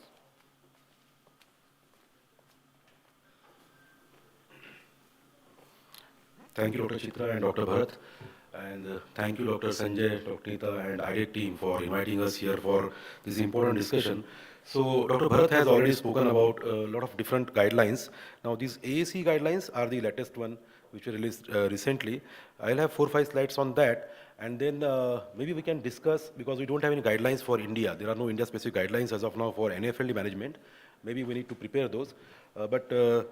Before that, let me go through the AAC guidelines. So in this, we'll just cover about the management algorithm for patients of NAFLD, cirrhosis prevention, and management of weight, diabetes, hypertension, and dyslipidemia. So as Dr. Bharat and Dr. Chitra discussed earlier, the patients who are at high risk of NAFLD are the ones who are having either prediabetes or diabetes, having obesity and or other the cardiometabolic risk factors. So in those patients, if you see that there is a steatosis or if the AST/ALT is increased, then these patients need to be first stratified based on the risk for cirrhosis, and simultaneously we also need to manage their risk of cardiovascular disease. So the management involves management of obesity, diabetes, hypertension, and dyslipidemia, and that might differ a little in different risk categories. So we'll have 4 or 5 slides on that now. So this was already covered by Dr. Bharat based on the FIB score, which is very easy, and we can do it on the internet by using the calculator. We just need to put the 3-4 parameters and you get a risk score of the patient. So the patient can be at low risk of cirrhosis, he might be at high risk or might be intermediate risk. So based on that, for management of weight, the general lifestyle changes remain the same irrespective of the risk score. We need to advise them the healthy diet, low carb diet, avoid the simple sugars, high fiber diet. Patient should be advised for regular exercise, aerobic as well as training exercise. And then, sorry, I can't see it clearly here. Okay, alcohol intake should be minimized in patients who are at low risk or intermediate risk.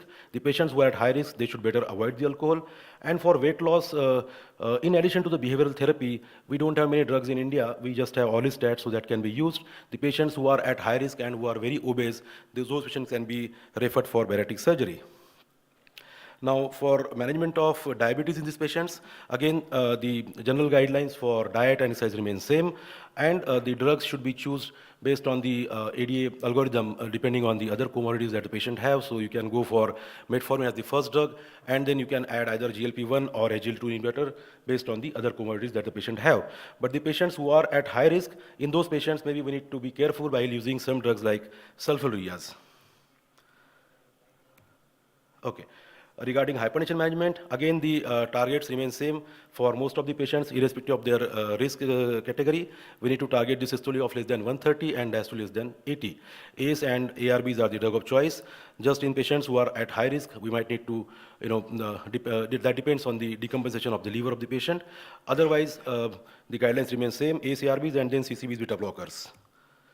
For management of lipids, you need to stratify the patient based on the CV risk. So if the CV risk is high, then the LDL goal of 100 is there. If the patient is at a very high risk of CV, then the LDL goal is still lower, that is less than 70. And in the patients who are at extremely high risk of CV events, the LDL goal is 55. So now, having so many guidelines, it would definitely be confusing for us. So why do we require all these guidelines? Because we need to have some uniform, management strategies for patients. But then these guidelines are not followed very often because most of the patients are not seen by the specialist. They are seen by the GPs. And then what guidelines should you choose? Because there are so many guidelines and they are all having some variations, and sometimes even the guidelines are contradictory. So the quality of the process that is followed while making the guidelines should be considered. We should look for the trustworthiness of the guidelines, and any conflict of interest should be avoided. Then we need to have the guidelines should be locally applicable. So as of now, we don't have any India-specific guidelines because we don't have much of data from India. So what I will do is that I will just, so these guidelines we can either,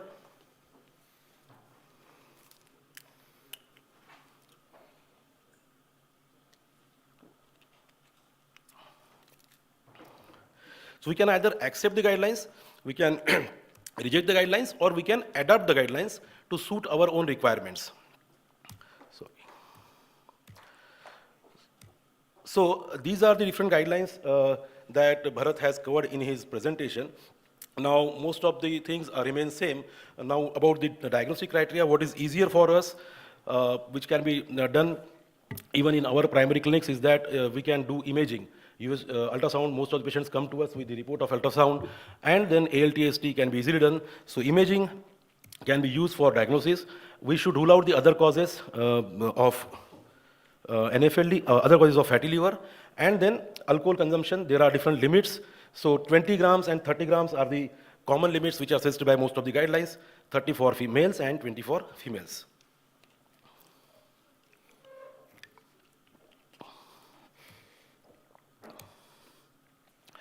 Now for screening, again, as Bharat has covered, there are different scores. So so population screening is a big no. We don't need to screen everybody for NAFLD, but the patients who are at high risk, the patients who are diabetic, obese, and having other multiple risk factors should be screened. And for screening, the easiest thing is to go for USG and liver enzymes that we can do. And if based on the risk, if you find that the patient is at high risk, then maybe you can go for elastography. Then ELF blood test is the one which is recommended by NICE, and that's a simple blood test. But it's not easily available in most of the places, and it's very costly. I mean, in India, I think it costs around 5,000 rupees. So if you can afford that, you can go for that also. Okay. Yeah, so these are the different formulas for FIB score. FIB score is the one which is most popular, and the another one is NFLD fibrosis score. That also has some simple parameters, and you can just put the values in the calculator and you will get the score. Now, regarding the lifestyle interventions, again, for us, the guidelines remain the same, that we should restrict the calories by around 500 to 1,000 calories. We should attempt to, get a weight loss of around 5 to 10%. And then physical activity should be recommended, aerobic as well as resistance training for most of the patients. Diet should be low to moderate in fat and low to moderate in carbohydrates. Regarding pharmacological treatment, again, there are no drugs which are actually approved for the treatment of NAFLD. Vitamin E has got some role. Pioglitazone can be used. Other drugs that we use for diabetes, like metformin, GLP-1 receptor agonist, SGLT2 inhibitor, out of these, I think GLP-1 receptor agonists have some evidence to support its role in prevention or in prevention of the progression of NAFLD. SGLT2 inhibitors do have some studies, but then still these are not approved for the treatment of NAFLD. So I'll stop here and I'll invite Dr. Chitra to summarize and maybe then we can discuss it. Thank you. Okay, thank you, Dr. Rakesh, and thank you, Dr. Bharat. So for quickly summarizing so many guidelines and telling us the messages coming in from various places, does anybody have any questions? Okay. Yes, sir. Ma'am, how do you calculate the grams in Indian alcohol, sir? Yes. Yeah. I think one important question is how do you eliminate that the alcohol intake that they're taking might not be contributing to the steatosis, and how do you calculate the grams? So in layman's language, I can say that 30 ml peg of any of the liquors, whiskey, vodka, that is 1 unit. So 2 units per day is allowed. That is moderate alcoholism.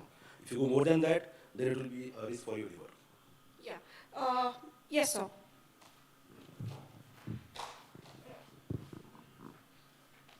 So great lectures, and if I'm looking at the slide in front of me, so pioglitazone produced weight gain, and then GLP-1 and SGLT2 produce weight loss. So should I go which way? The weight gain or the weight loss? I think you can combine both of them. They both have different role. Like bio might increase the weight, but it will reduce the fat content in the liver. So if you are treating NAFLD, so it will help for liver. SGLT2 inhibitors will give you weight loss. So maybe you can combine both of them. I think that's a great point. I think the value of pioglitazone is the fact that there might be weight gain, probably attributable to fluid retention, but overall visceral adiposity does probably improve for the better. So maybe I'll ask. Perfect. Yeah. The dose requirement to the pioglitazone should be at least 15 or 45 milligram to treat patients of NAFLD to take the fat out of the liver and sink into the subcutaneous space. So therefore, you can't use 7.5 milligram. With that, as Sir mentioned, the weight gain becomes a very important question, where you have a weight gain which is going to further contribute the problems of NAFLD. How we settle that matter? Are there any studies combining pioglitazone with the effects it have on the non-alcoholic fatty liver disease, according to Ken Kusi, combined with GLP-1 or SGLT2, so then you can balance the weight gain and maybe have a better effect on non-alcoholic fatty liver disease? Are there any studies on that? I'm not aware of. Maybe Dr. Chitra. Not aware, sir. Maybe you guys should do it. That's right. Yes. Yeah. I don't do this. But Sure, sir, sure. Yes, sir. We talk the theory. Theory is the endocrinologist, the fibrostats is the gastroenterologist, patient may end up with the cardiologist with or without pioglitazone. So what we have to do in diabetes True. is that And I'm going to ask my. hepatotoxic drugs. Absolutely. Well said. GLP, I don't know. The president is advising GLP combination, but whether in a low dose, whether you have to screen for gallstone, because they affect the gallstone function, contractility, and the composition Yes. of gall is also. So one has to be very careful, and even number of drugs one has to be. We have to get clinical pharmacology in treating, and in India sometimes vaccines, hepatitis, okay, that Absolutely. So, Dr. Bharat was sharing. So, maybe I'll begin by asking. So, what are the other causes of elevated liver enzyme you have seen in clinical practice, which we have to probably keep in mind, which we might not find in any guidelines? Yes, very recently we have come across many young patients who are having their elevated liver enzymes and pre-diabetes, but later they came out to be taking some Ayurvedic preparations which were containing alcohol, and this has become a bigger, very bigger issue in which, the part of country which I work in India. Now we have started asking our patients what medicine you are taking. Please bring the bottle with you, because many a times they don't even know some Sundari Kalp or whatever blah blah blah is there, but they are having high content, approximately 45% of alcohol content, which I have seen in one bottle of medicine which was there. Yeah. So these are the things which we need to be, now we need to be very vigilant, because now we are having disruptors around us. They are endocrine disruptors, they are with plastics, they are with everything.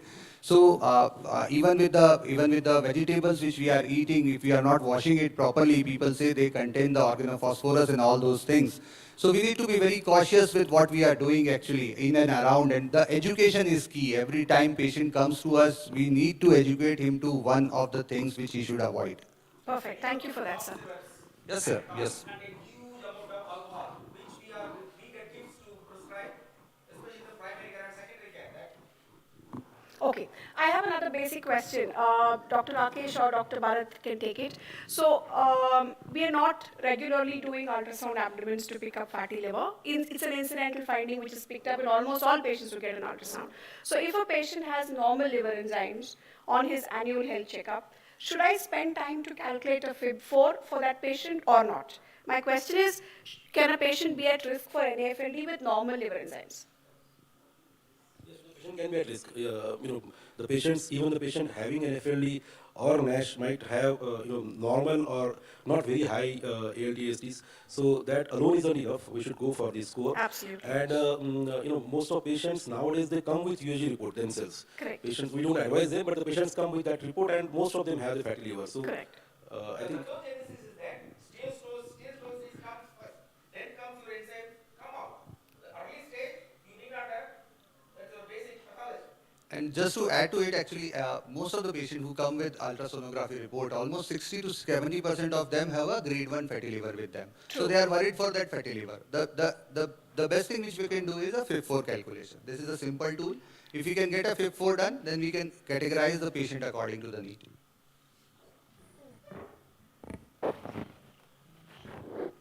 Yeah. Okay. So the second question is, how many here in the audience use the FIB4 and how do you use it? Do you leave it open in your desktop or do you use one of the apps that you use on your phone? Do you have any suggestions on how you can make it easy, how more of us can use it? I have the QS calculator on my phone, which I use to calculate most of my calculations, EGFR and FIB4. FIB4 exists on that. Dr. Bharat, what do you use? Same, ma'am, same. Okay. Dr. Rakesh? MedCalc is on the website, so they. Okay, so it's open on his desktop. Anybody else with any other suggestions where we can make FIB4? Some EHRs have FIB4 included in the EHR itself. So as you're entering the report, they do generate the FIB4 score, right? So just like EGFR has now become something which comes in as soon as you type in your creatinine. So just to recap what Dr. Bharat has told us, a FIB4 score of what is normal? Less than? 1.3. When should you be alarmed? Whenever it's greater than 2.67. I think those are two numbers that we might need to keep in mind. So, do you have access to a gastroenterologist who has a fibroscan in the place that you practice, Dr. Bharat? Yes. Okay. So, would you refer the patient or would you maybe start implementing the management skills which we spoke about in terms of diet change and weight management? We refer ma'am at the high risk level. We refer him actually at the high risk level, because we should always follow the guidelines. This is the take actually. We should not be adventurous in treating whatever comes to us. So we refer him when it is required, when he is having a score which is higher. He goes there, the gastroenterologist, again, because we are working as a team since past 7 years, so he knows me, I know him. Maybe I am having a legacy of it. So he again refers back the patient to me for the management and all those things. But in any case, I refer to him whenever there is a severe category which is there. So. Okay, perfect. Okay, and my next question is to Dr. Rakesh. So we do know that the common soil for NAFLD and diabetes is probably the same obesity and insulin resistance, and we know they are at high risk for cardiovascular disease. But if your liver enzymes are elevated, maybe secondary to NASH, will that prevent you from adequately dosing your statin? Would you be comfortable in initiating statins? At what dose would you initiate? I think till the patient is in a high risk, mild to moderate, those patients I can safely go for statins to achieve the targets of LDL. In case the patient is at high risk of cirrhosis and the patients who have decompensated liver, those patients I'll probably have to, avoid statins. I want to add something. Actually, I would go with the 2 times AST-ALT thing, which is there actually. And if the AST-ALT is raised more than 2 times, I need to wait. I need to wait and again recheck after 3 months. If it is not raised, I will give the statin. Then again, I will check after 2 weeks of therapy.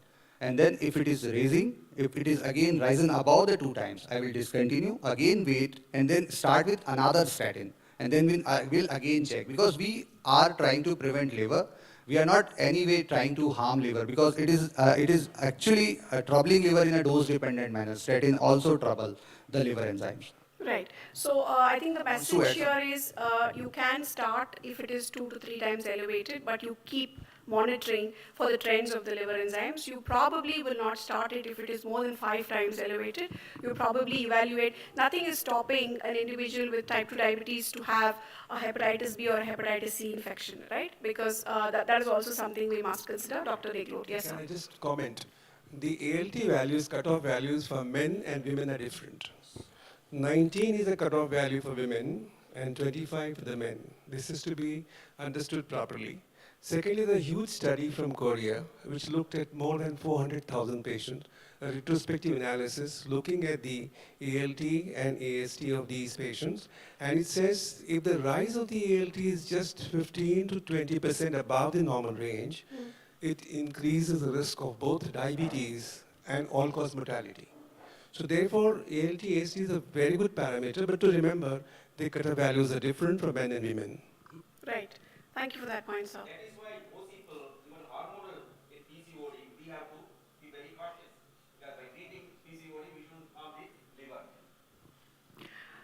Okay. I have one question which probably all of us can think about. Are there any specific dietary changes you would tell us for NAFLD in terms of, let us say, processed food, effect of, let's say, fructose or... This is very simple actually, what we always teach our patient. Stay away from processed food, simple sugars, go for complex food and all those things. So we should stay away from the same dietary guidelines which we usually follow for our diabetic patient. They are usually same. Okay, then, yeah, sure, go ahead. Yeah.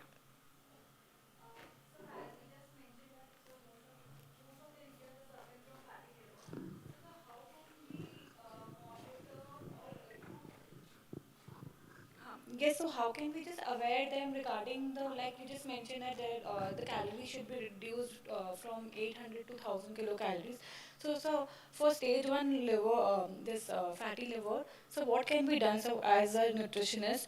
So what can be the energy requirement of what are the specific nutrients can be given for fatty liver? Ma'am, look, first I want to correct you that every Indian is not suffering from fatty liver. The thing which I and Dr. Chitra mentioned was regarding the type 2 diabetes mellitus. 60% of our type 2 DM patients are having fatty liver at one point of their time when they come with the ultrasonography. Secondly, regarding the nutritional requirements, they usually remain the same. The nutritional requirements don't differ. You just need to cut down on the carbs and the processed food. So the micronutrient requirements will remain the same. Maybe we can add a bit of vitamin E into it so that we can help our liver. But most of the micronutrient requirements remain the same. Thank you. Thank you so much, sir. Pardon, sir? We prescribe it, there's no harm. What is the evidence we have at the moment? So for vitamin E, I think we don't have evidence in diabetic patients. I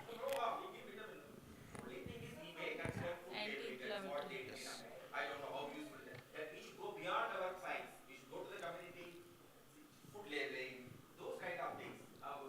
Giving food concession for nutritious food. So only then we Very true. So as of now, we don't have a very good drug for NAFLD. What we have in our armamentarium, out of that, vitamin E, pyridoxine are the ones that can be used. Yeah. In addition, even Dr. Chitra, I think now Salbutamol, I think they are promoting or they are trying to get approval for NAFLD, management of NAFLD.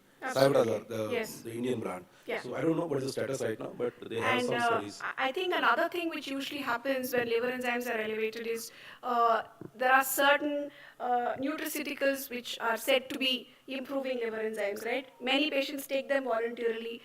Many doctors also prescribe it. I think that's something which needs to be avoided as well. There is some evidence to suggest that one popular brand of this, that itself could cause elevation in liver enzymes and cause steatohepatitis. So none of those supplements are going to help. So it may be not useful at all in this situation. But then just sitting down to, I think most patients consume many things in a day without realizing which might be processed food, right? For example, I think just explaining that your daily cookies with your coffee or the snack which you're eating in the evening, just and if you provide them reasonable substitutes for them to reach out to, might be changes which might affect betterment in steatosis. Any other?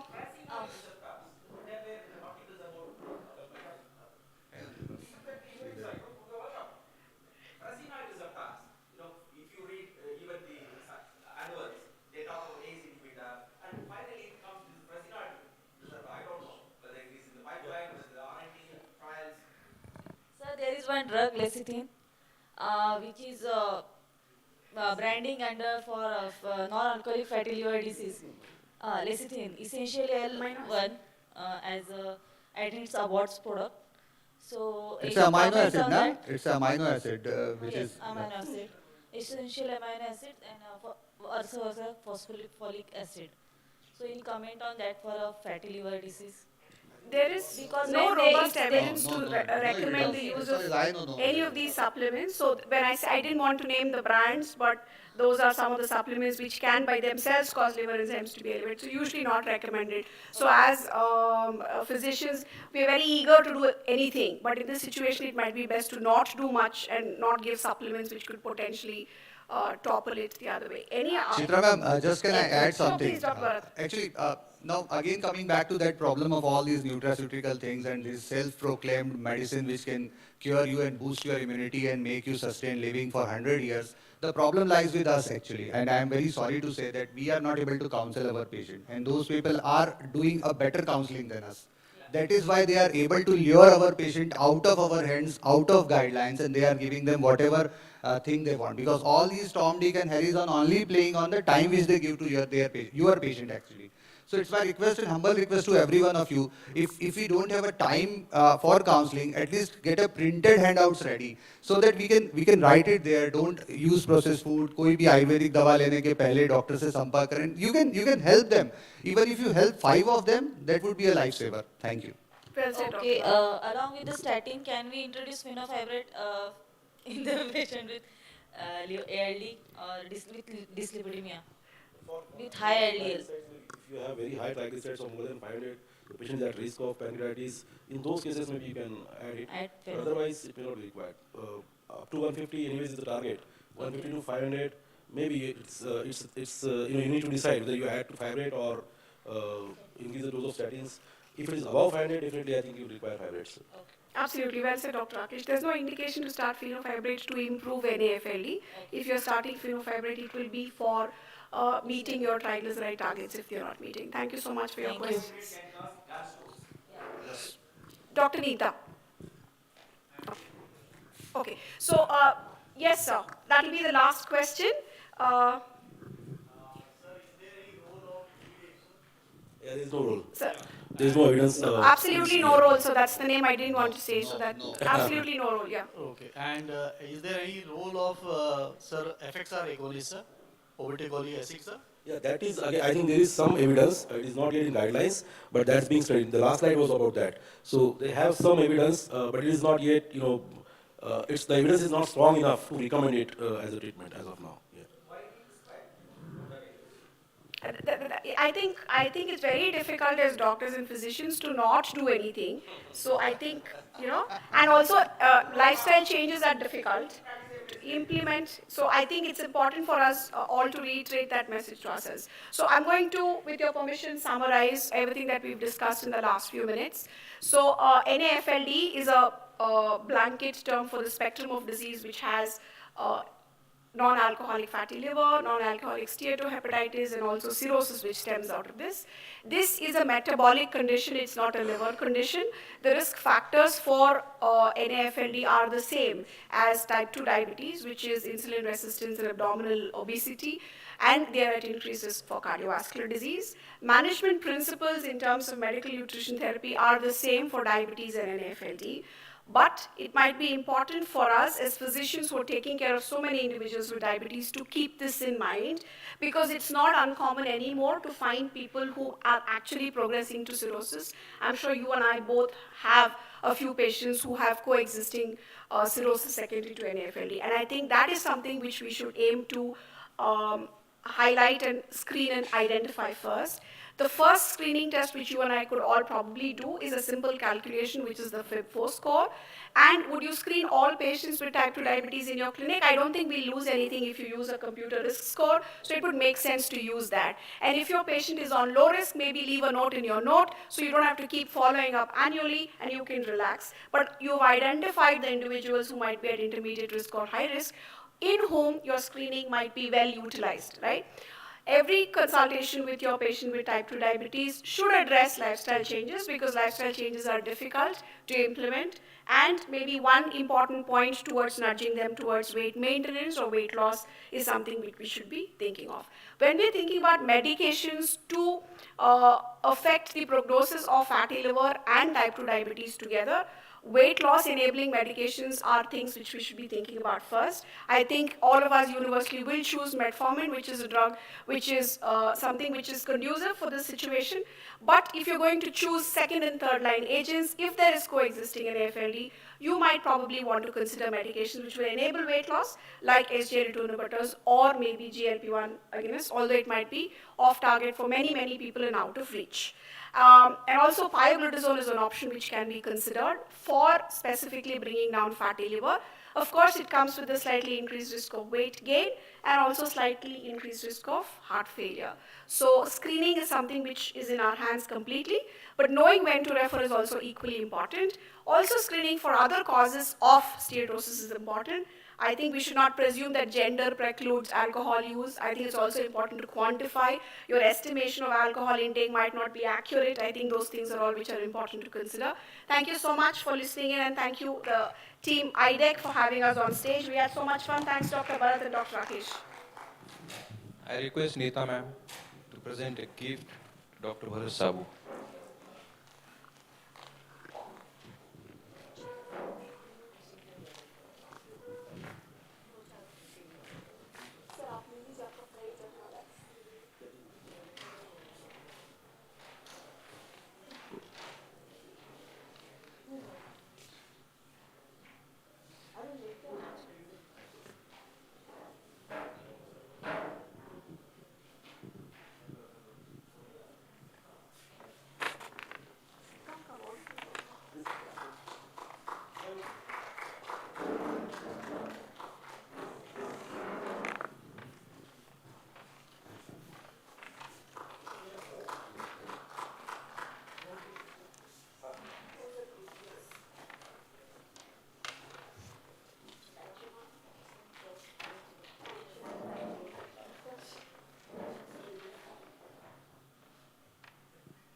Thank you.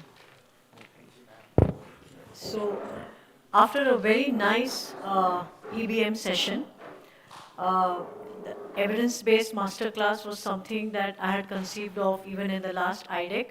The idea is that tomorrow when a patient goes to his clinic, he or she should be able to implement what was learned in this masterclass. And that is why we have the next masterclass in a group of drugs that has taken the diabetes, cardiology, and nephrology world by storm, and that is the SGLT2 inhibitors. And we're going to have different perspectives of the same drug and how exactly we're going to use it in our practice. And for this, I have the session lead, none other than Dr. Vijay Neglur, an excellent clinician, researcher and basic science scientist, I always like to call him. And I call upon Dr. Vijay Neglur to please take over the proceedings of this masterclass.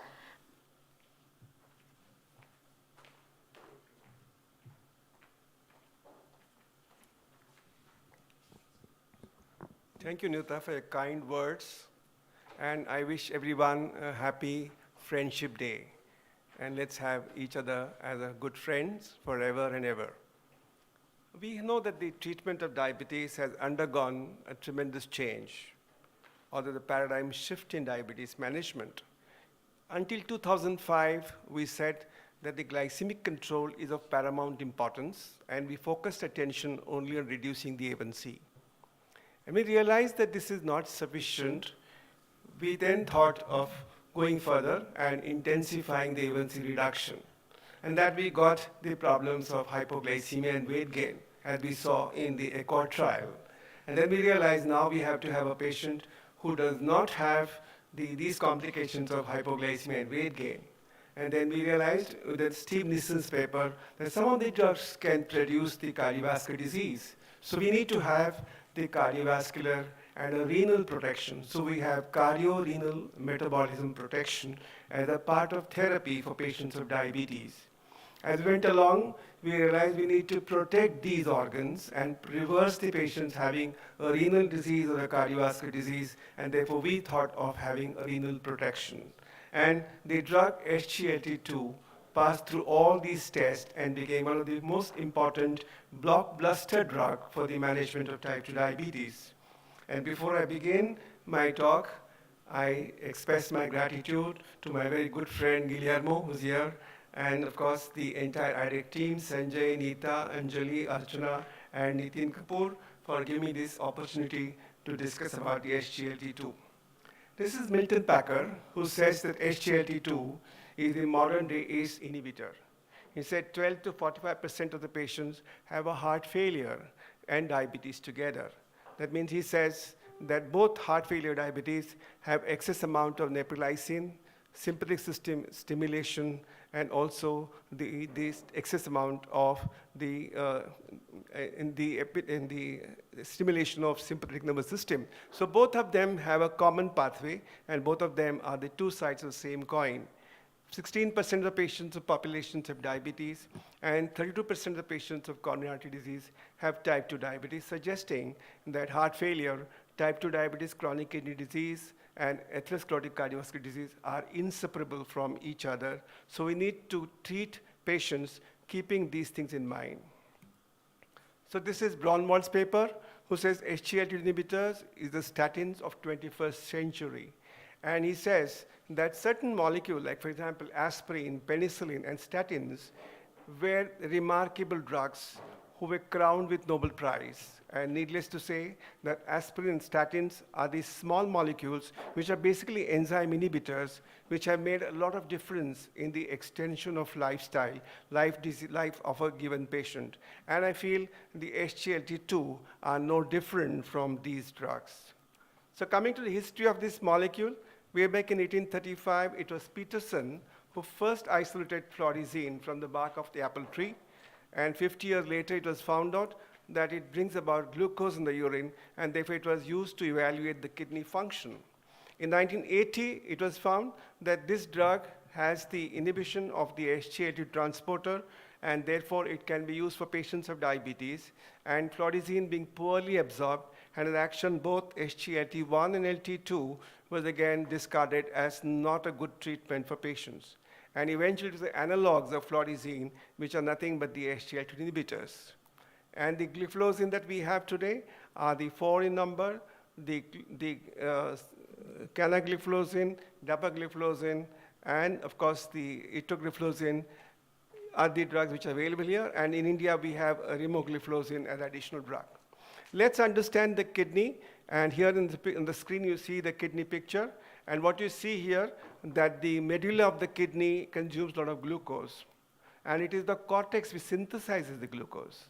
And what does it use? It uses a glutamine. And the glutamine is a source coming from the muscle and removes the ammonia, and that's how it gets rid of H ion from the kidney. That's how the basic role of kidney to regulate the HIN, and the gluconeogenesis is done by the kidney. 20 to 30% of the glucose is produced by the kidney, and that's very important, especially in the phase of hypoglycemia. And therefore, when you have a renal failure, this hypoglycemic response goes off, and therefore these patients land up with hypoglycemia. What you see here in the arteriole, the blood sugar is 90. If we look at the venous side, the blood sugar is 90. This is because the kidney synthesizes glucose it synthesizes glucose in the kidney. And these are the proximal coronary tubule. You see the S1, S2, S3, out of which the S1 has the SGLT2, which is about 80 to 90% absorption of the glucose and insulin.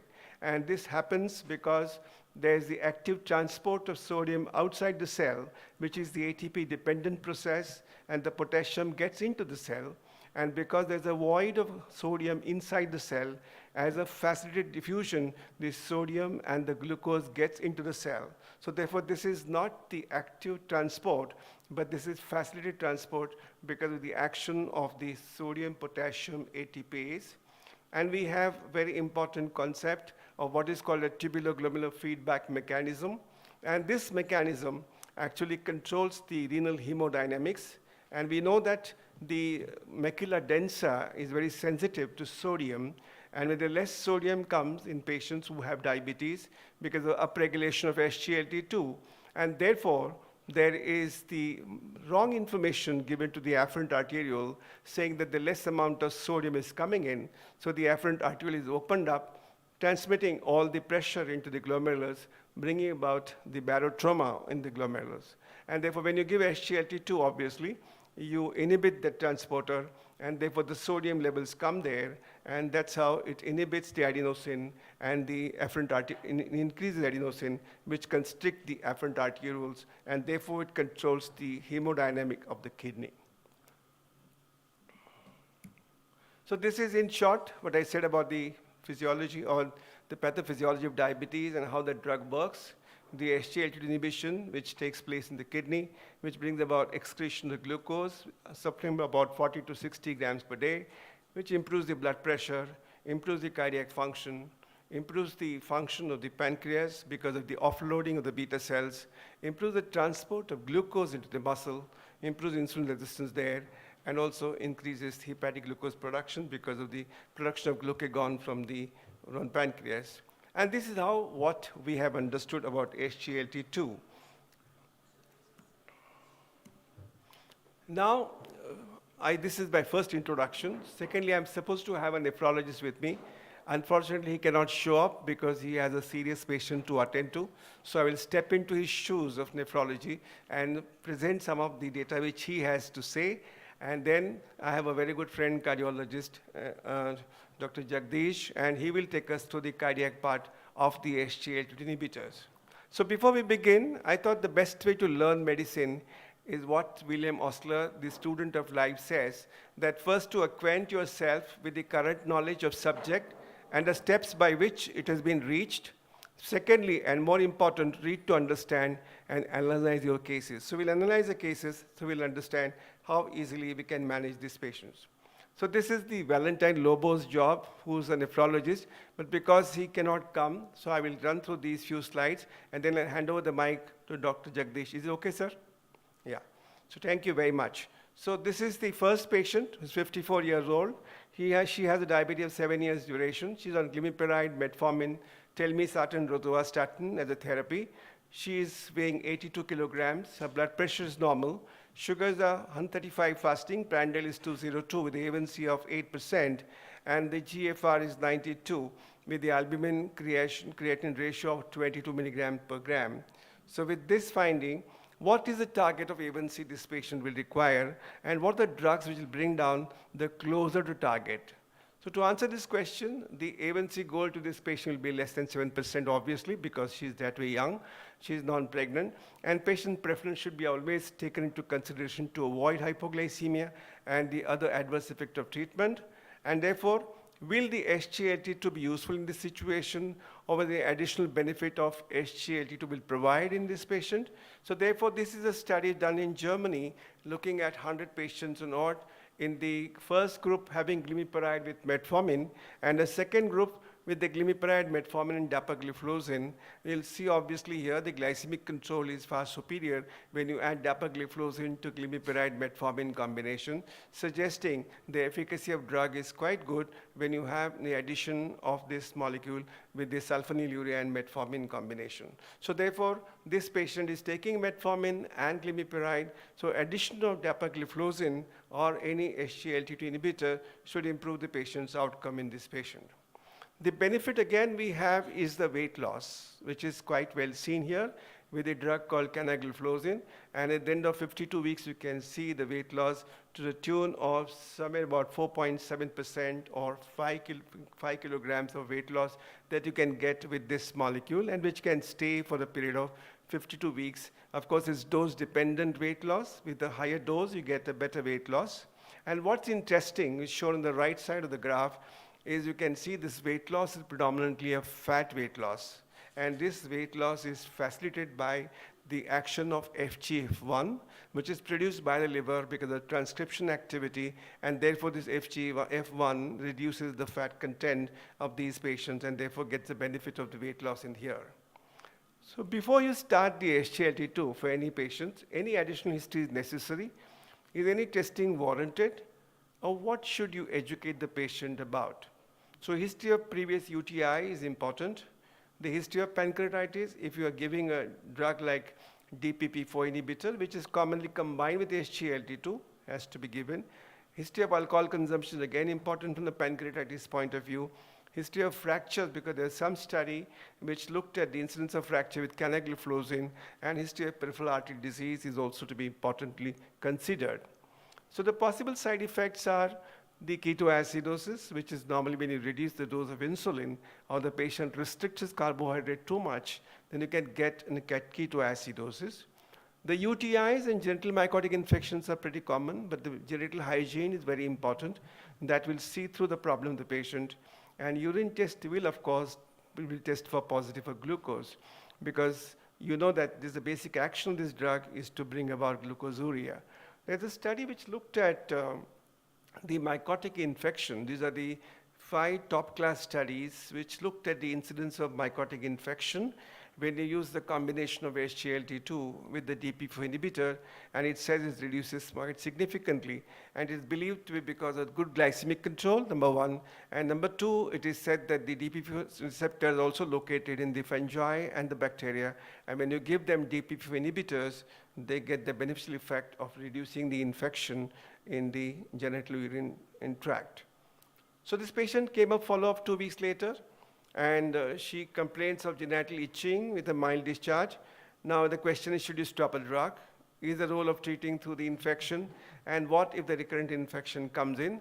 I think his answer is very simple. It requires a good counseling. You tell the patient about genital hygiene, drink plenty of fluid, especially when you take the medications, and local application of antifungal drugs can be used, or even oral fluconazole can be used for a short period of time to overcome this infection. And more often than not, this infection lasts in the first few weeks of therapy.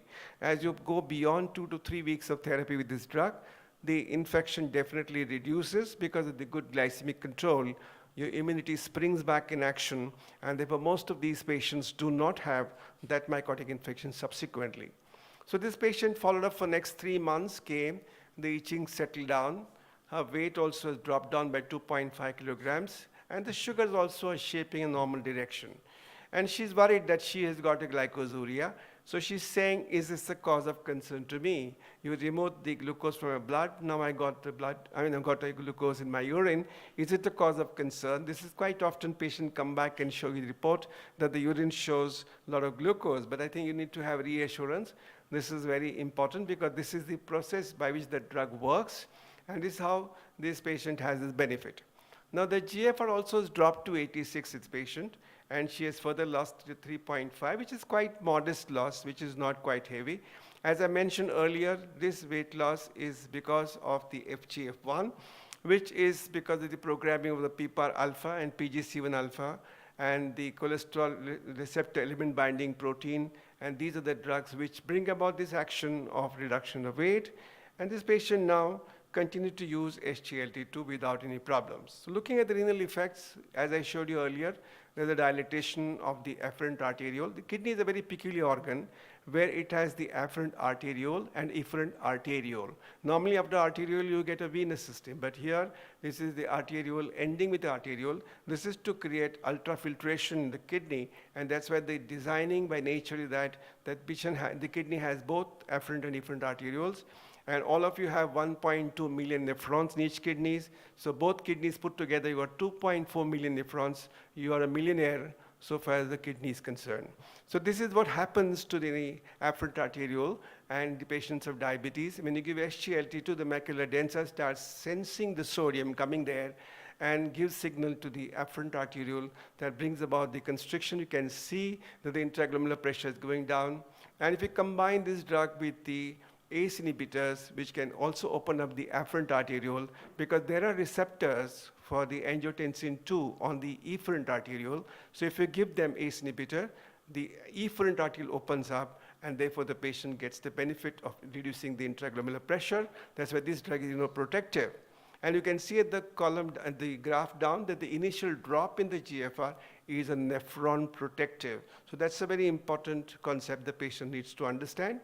And finally, DAPA-CKD, which looked at more than 4,000 patients with the GFR of 25 to 75, with the excretion of albumin between 200 to 5,000, and with randomized to receive dapagliflozin versus placebo. And the results, you can see it very well. It has got, among the patients with CKD, regardless of the presence or absence of diabetes, the risk of composite of the sustained decline of GFR, at least 50%, end-stage kidney disease, and a death from CV cause or a renal cause was significantly declined with the use of dapagliflozin. So we have a therapy now for patients of chronic kidney disease using the gliflozin. So therefore, the American Diabetic Association Standards of Medical Care in 2021 included this drug in patients who have established renal disease, and therefore this was given a this was permitted to use in patients of chronic kidney disease. This was the immediate release, which was done on April 30, 2021, for the use of the patient with chronic kidney disease. Coming to the mechanism by which the drug works, of course, it is through the ketone bodies. Ketone bodies are the very oldest kind of a energy substance, and it gives you production of the ATP. If you look at the amount of ATP produced with the oxygen using these kinds of superfuel, if it's glucose, you get 3 ATPs. If it's free fatty acids, which is a dirty fuel, gives you something about 2 ATPs. And if you use ketone bodies, it gives you 3 ATP molecules. So therefore, it becomes a superfuel. So that's how you get these improvement. And you can see at the bottom of the screen the beneficial effects, especially from the HDAC. HDAC is histone deacetylation, which is a very important process in the improvement of the cell survival. And plus, it also acts on inflammasomes, therefore brings about inflammation being reduced. And we also see that increased levels of hematocrit. That's also important action on those fibroblasts which are located in the proximal tubule, which are destroyed because of the oxidative stress, because of hyperglycemia. The moment you give them SGLT2, these cells start producing erythropoietin, and the last important action is on the mTOR hyperactivation during diabetes patients, and these ketone bodies reduce the hyperactivation of the mTORC1 pathway, and therefore improve the podocyte and also prevents fibrosis in the kidneys. So these are the all molecular mechanisms by which we get the benefit of this particular molecule. Now I'll stop here so far as the referral part is concerned, and I will change the gears and hand over to cardiologists. This again, the latest KDIGO guidelines, which came in 2022. And this also says the same thing, that you have to have a good lifestyle, then use SGLT2 and GLP receptor agonist in these patients. There's a flow study which is going to look at the semaglutide use in patients of kidney function. And of course, this is going to be a good drug for the patients of kidney impairment. So this is the second patient which will be discussed by Dr. Jagdish Hiremat. He is the renowned cardiologist of this city. Very, very sweet person. When I was interacting with him about this kind of a presentation, he used to immediately reply to all the mails or the the WhatsApp message that I used to send, and he was very, very cooperative and did a very excellent job.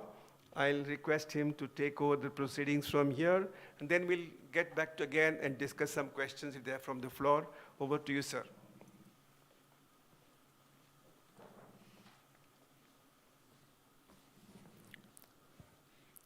Thank you, sir. I think it's said that life is a mirror.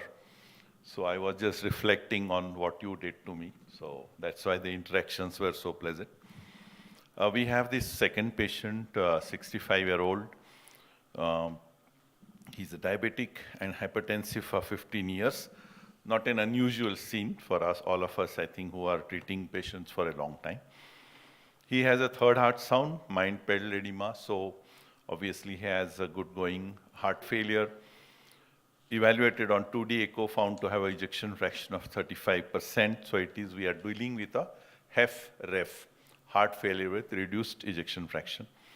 And he is already on sacubitril valsartan, obviously, has seen somebody, and as a first drug, nowadays it is Ernie, the sacubitril valsartan combination. Indapamide, in this case, is not such a good choice as a diuretic for heart failure, but for hypertension, it works very well. So that's why probably he's on indapamide. His height, weight is mentioned here. He's on saxagliptin, metformin, gliclazide. And for all that we know, his HbA1c is 7.4, not the best, and eGFR is 70. Basically, 70 means it allows us to use many heart failure medicines with confidence. As the eGFR drops below 30, suddenly you have restrictions of A, B, C, Ernie cannot be used, spironolactone cannot be used, maybe SGLT2 can be used. And of course, it goes below Frank's CKDs, then we are left with only isosorbate dinitride hydralazine combination, because then you can't use these drugs which I mentioned just now. So the obvious questions are what to do with the appropriate, what would be the appropriate changes? What is the evidence of SGLT2 in an established heart failure? What about saxagliptin, which I am not going to answer, sir, he's going to answer that. How does SGLT2 improve the heart failure? And should the other drugs like sacubitril valsartan to be stopped or not? So we'll go this one by one.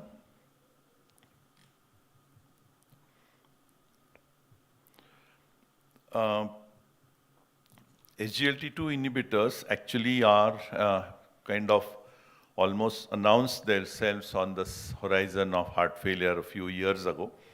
About 8 years ago, it was a paradigm trial which brought in the paradigm shift in the way we manage HFrEF, and that brought in Ernie into the fray.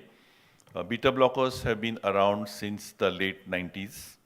MRAs have been around for some time, but the importance of MRI is realized of late, and they are ahead of loop diuretics as far as management and long-term outcomes of heart failure are concerned. Loop diuretics are wonderful for symptomatic management. So once the symptoms improve, the fluid overload goes, the loop diuretics come off, and then MRAs continue as diuretic. SGLT2 inhibitors, whether it is a MACE reduction, CV death reduction, cardiovascular heart failure hospitalization, everything actually it improves when your hazard ratio is ground down, and it acts on various pathways. Very fact there are so many arrows shown, that means there is no single mechanism by which it works, but it works. That's what is more important. It's said to be one of the blockbuster molecules which has arrived onto the scene, not just for heart failure, but various other aspects of cardiovascular disease as such. So there are, again, blood pressure reduction, albumin reduction in uric acid, reduction maybe some amount in lipids, oxidative stress reduction, weight reduction, visceral adiposity, sympathetic nervous system activity. All these things are improved upon or affected favorably in one way or the other by SGLT2 inhibitors like dapagliflozin and empagliflozin. The mechanism, again, as I said, actually coming down to nitty-gritty, it is a tubular-glomerular feedback improves, enhanced glucosuria leads to increased ketone metabolism, which was just alluded to. and initial fluid loss also takes place because of the SGLT2 inhibitors. And mark the difference, I thought it's a visually important slide. Like a person's arteriole would be something like this, or this is the intravascular compartment. That's the interstitial compartment. So if you give a SGLT2 inhibitors, there is shrinkage of the intravascular volume. Sodium loss is there. Interstitial volume is drastically lost. You can see that all this is, though it is diagrammatic for you to understand, the interstitial volume is lost to a great extent. And the intravascular, which comes through loop diuretics. Loop diuretics would shrink the intravascular compartment, and the SGLT2 works on the interstitial compartment. The sodium loss would be almost identical. The interstitial volume would be almost identical, but intravascular volume is less reduced in SGLT2 inhibitors. So the long-term use of that is more favorable than the loop diuretics. We know that in a heart failure situation, the sympathetic nervous system is overactive. So that is blocked by use of beta blockers. So that gives the benefits related to beta blockers. This, by the way, gives the maximum mortality benefits in heart failure. So in this situation, elderly man, diabetic, hypertensive, LVF 35%, beta blockers have to be on top of the prescription because of its obvious benefits. Then comes the RAS system, which is also overactive, and that's why you have to block it either with ACE or a ARB. Now, ACE was obviously the first choice for many years. ARBs were smoother varieties of ACE, may not be as effective of that. And the third group, which was identified quite late, actually, is the natriuretic peptide system. That becomes inhibited by neprilysin in heart failure. So you have to enhance that system by giving a neprilysin inhibitor like sacubitril. There were drugs which were tried for neprilysin inhibition in the past, but they caused too much angioneurotic edema, so they did not found to be useful. But finally, the scientists hit upon a combination of valsartan with neprilysin inhibition. With this, what happens is if you use the ACE inhibitor with sacubitril, there will be too much angioneurotic edema. So that combination was not used. And that's why finally they stuck with the combination of valsartan with sacubitril. And that finally stayed, and that came to known as ERNI. So we do use beta blockers for sure.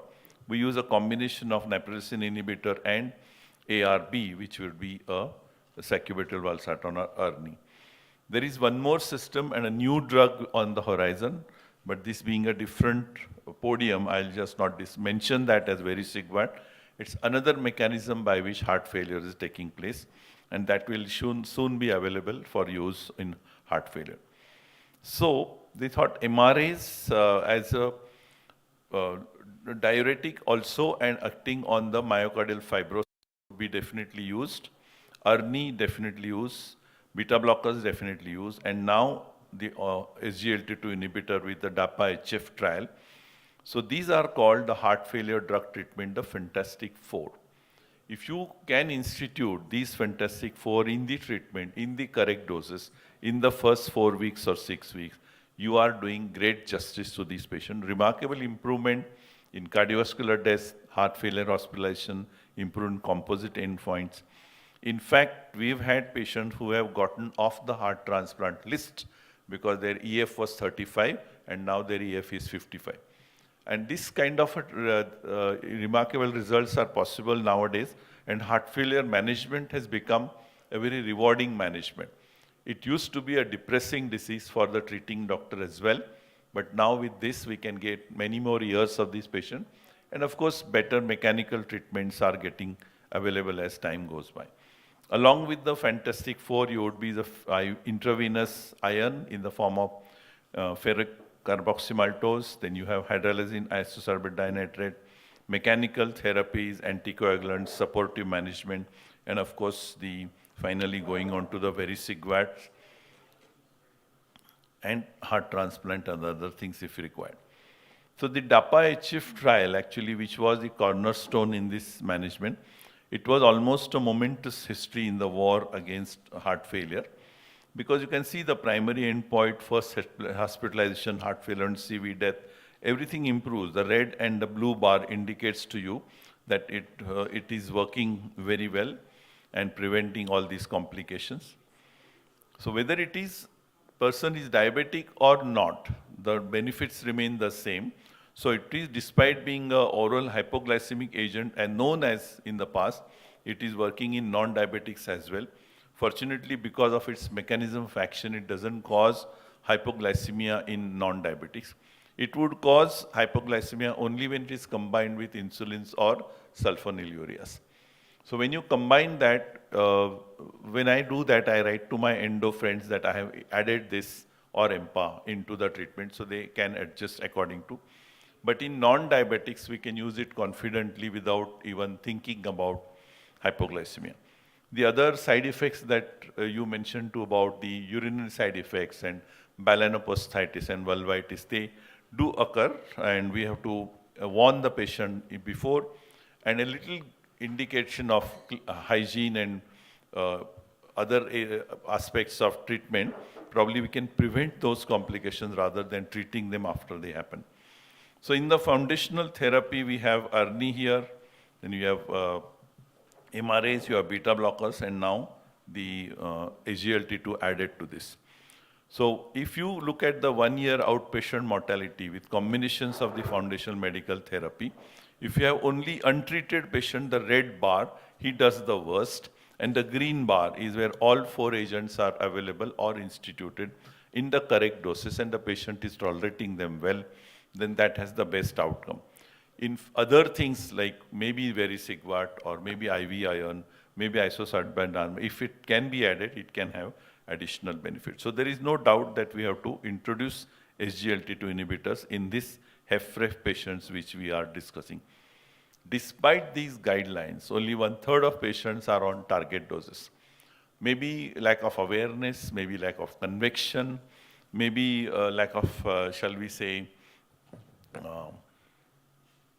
astuteness of a clinician, but we must be, should be thinking of this, that unless we do that, we are not doing justice to these individuals. Nowadays, rather than going through the traditional sequencing of a beta blocker, and of a diuretic, of an ARNI, and finally SGLT2, you can reverse the or modify the sequence. Suppose the patient is sitting on a blood pressure of 90 and 100. You have given a MRA, you are hardly given any beta blocker with maybe a ivabradine for rate control. And then addition of ARNI becomes very tough in such situations. So here you can change the sequence, add the SGLT to the initial prescription, so the patient can go home from your OPD or from the hospital with a prescription of maybe just a beta blocker and a SGLT2 inhibitor. After 2 weeks, when things improve and the blood pressure settles down, you can add the others. So you don't have to be very fastidious about the sequence nowadays. You institute these all foundational 4 in the correct doses, maybe to smaller doses to start with, but introduce all 4, titrate them upwards so that finally at the end of 4 to 6 weeks, the patient is on the best possible doses. The possibility of hypotension is overcome by this, because if you improve the heart failure, the blood pressure also improves. So by improvement in the heart failure will come by introduction of all 4, called as the fantastic 4.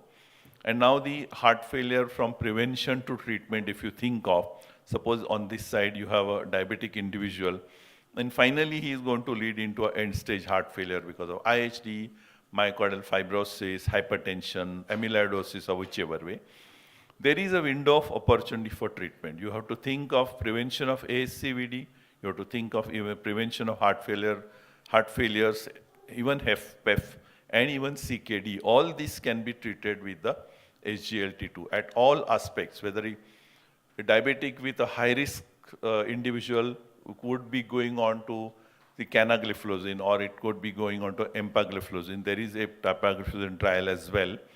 When it comes to HFrEF, it is more towards DAPA. When it comes to HFpEF, it is more towards EMPA. And there are other SGLT2 inhibitors which are also available and can be used very effectively. So along the entire spectrum, SGLT2 inhibitor is going to help your way. So in olden classic Hindi movie called Pyasa, there used to be a song on Champi, and he would say that sab lafdon ki ek dawa hai kyun na ajmaye. He was talking about Champi, but SGLT2 inhibitors have become like this for heart failure. All aspects, starting from preventing to end stage, you can use them and use them very effectively. Safe molecules, don't cause any hemodynamic disturbances. Finally, India is getting reasonably pocket-free, pocket-friendly SGLT2 inhibitors, let's say. So as I said, there's even Emperor Preserved study, which is a HFpEF, a different heart failure to treat. In them, definite improvement is shown with, at least as of today, by empagliflozin. So in 2019, ESC guidelines for diabetes, pre-diabetes and cardiovascular disease, type 2 drives a drug-naive patient. If the ASCVD risk is very high, you can straight away shift to SGLT2 inhibitor. And if the risk is not very high, you can stick to the traditional metformin monotherapy. Type 2 diabetes, on metformin already very high risk, add SGLT2 inhibitor. And if they're not high risk, then continue on metformin monotherapy is how we can think of, and broad distinctions based on logic and also based on statistics. The 2022 AHA-ACC, American College of Cardiology guidelines recommend the SGLT2 inhibitor 1A for in patients with symptomatic chronic HFrEF. They are recommended to reduce hospitalization for heart failure and cardiovascular mortality irrespective of the presence of type 2 diabetes. Why there is so much discussion related to prevention of hospitalization or heart failure? Because the maximum, shall we say, expenditure, almost 85% of the expenditure of a heart failure person comes through hospitalization. So you reduce that, there is a big benefit. Also, every hospitalization means the patient is spiraling down towards negativity on death. So if you prevent that, probably that drug is useful for the patient and for the person who is managing that patient. And the future studies are IMPACT MI, and there are other trials, dapagliflozin cardiovascular outcome study in diabetes. All this help us to suggest that SGLT2 is here to stay. And in our patient, what would we do is what I should think of now. Sir, are you going to cover all this later? How? So in this patient of ours, definitely he would be on a beta blocker. I will change that indapamide to an MRA with a loop diuretic maybe initially. I would introduce 10 milligrams of dapagliflozin because in heart failure, there is no titration of SGLT, simple. Whatever is the patient, start with 10, stick to 10. So that is easy also, no titration is required. He's already on ARNI. So at the end of 2 weeks or 2 months from the starting of treatment, my patient would be on 25 milligrams of spironolactone, 200 milligrams twice a day of ARNI, 10 milligrams of dapagliflozin, and the best tolerated dose of beta blockers with or without ivabradine. If I do that, I'm confident if the patient doesn't have terrible coronary artery disease, LV is going to improve. I shall stop here. Thank you. Thank you very much.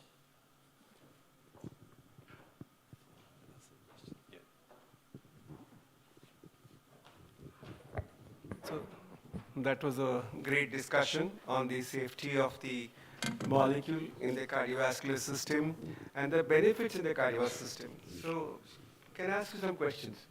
The first thing you said about the guideline-directed medical therapy. You said foundation of 4 or best of 3 as we have the Trivandrum Heart Registry. Do you think that all 4 drugs can be given simultaneously?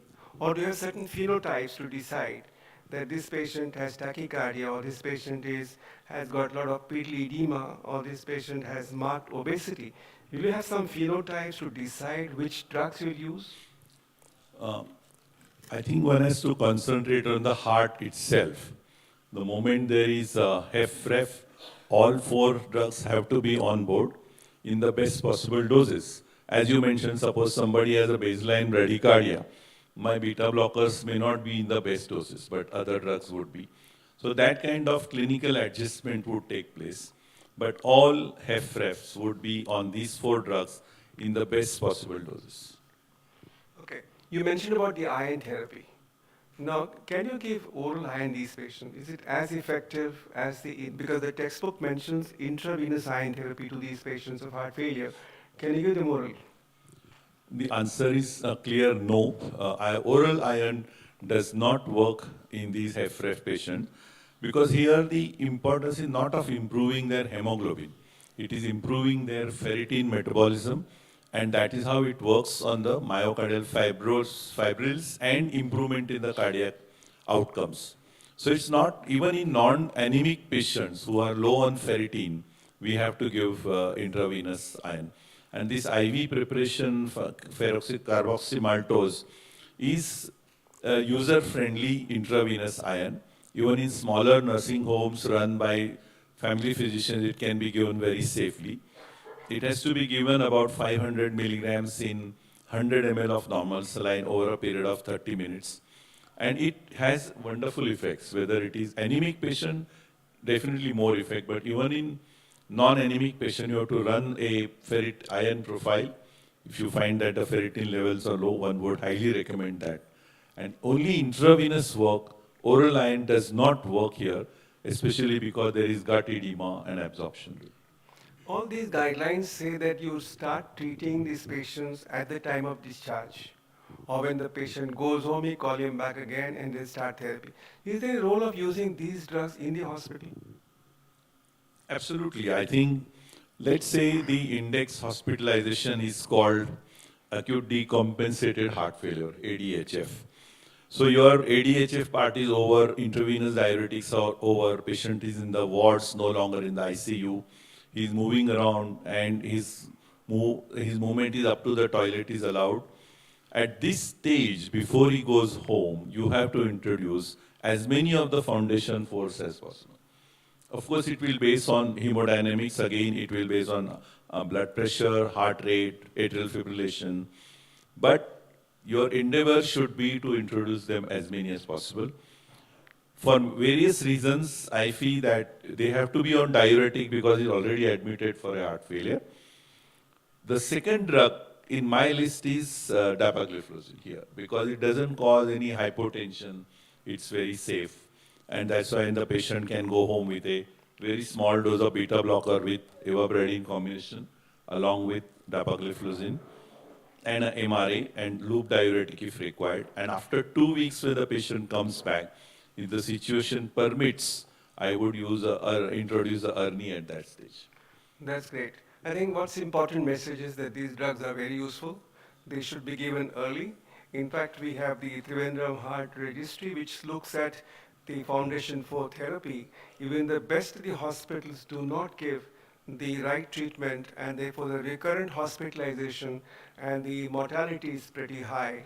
And these drugs have reduced the recurrent hospitalization for heart failure, and that's why these drugs have really become a kind of a panacea for the patients of heart failure management. Anybody have any questions? Yes, sir. Can anybody give a mic? Hello. This has been one of the most fantastic lectures that I heard about SGLT2. Oh, thank so you very much. So thank much. you, sir. The words coming from you is a great meaning for me. So when we have patients in the hospital admitted with heart failure, should we start inpatient or when they're ready to go home or right after they go home? I mean, the soloist started when the patient was stabilized. So when would you start them?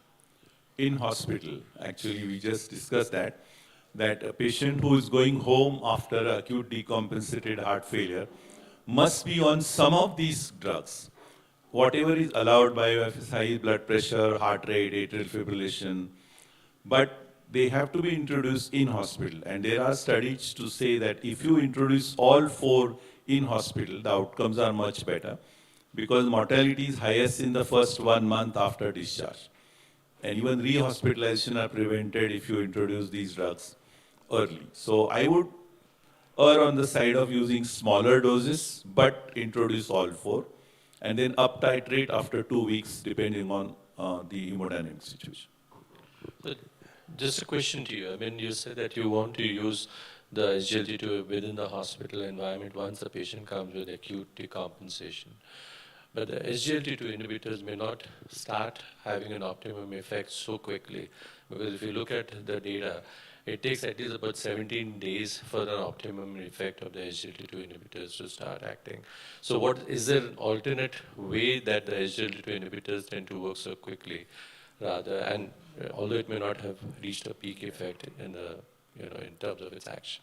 I don't know how to make them work quickly, but if you start them early, within 15 days, you will have a patient who is already getting the best effect. Yeah, day 17, as per Subodh Murma's paper, day 17 you get the benefit with the heart failure. And that But you can co-administer diuretics to these patients. Can you beta blockers to these? Because the patient may not be for 17 days in the hospital. No, they go home, but when they come for follow-up after 2 What is the weeks, mechanism of acute heart failure? Because the studies that are coming patient now is is- looking at the benefit in acute heart failures. No, Sanjay, the patient, this drug has not indicated for acute heart failure No, management. there are benefits, because if you look at the acute heart failure trials that are coming in, they have shown benefits even in the acute heart failure. Yeah, we said that impact study, they're looking at all those benefits, but now, as of now, the guideline-directed medical therapy for heart failure is to start a treatment when the patient is discharged. That's exactly what I was asking him, whether we can give it when the patient is admitted for the first time for the heart failure. They're not still able to use them when they're admitted with acute heart failure.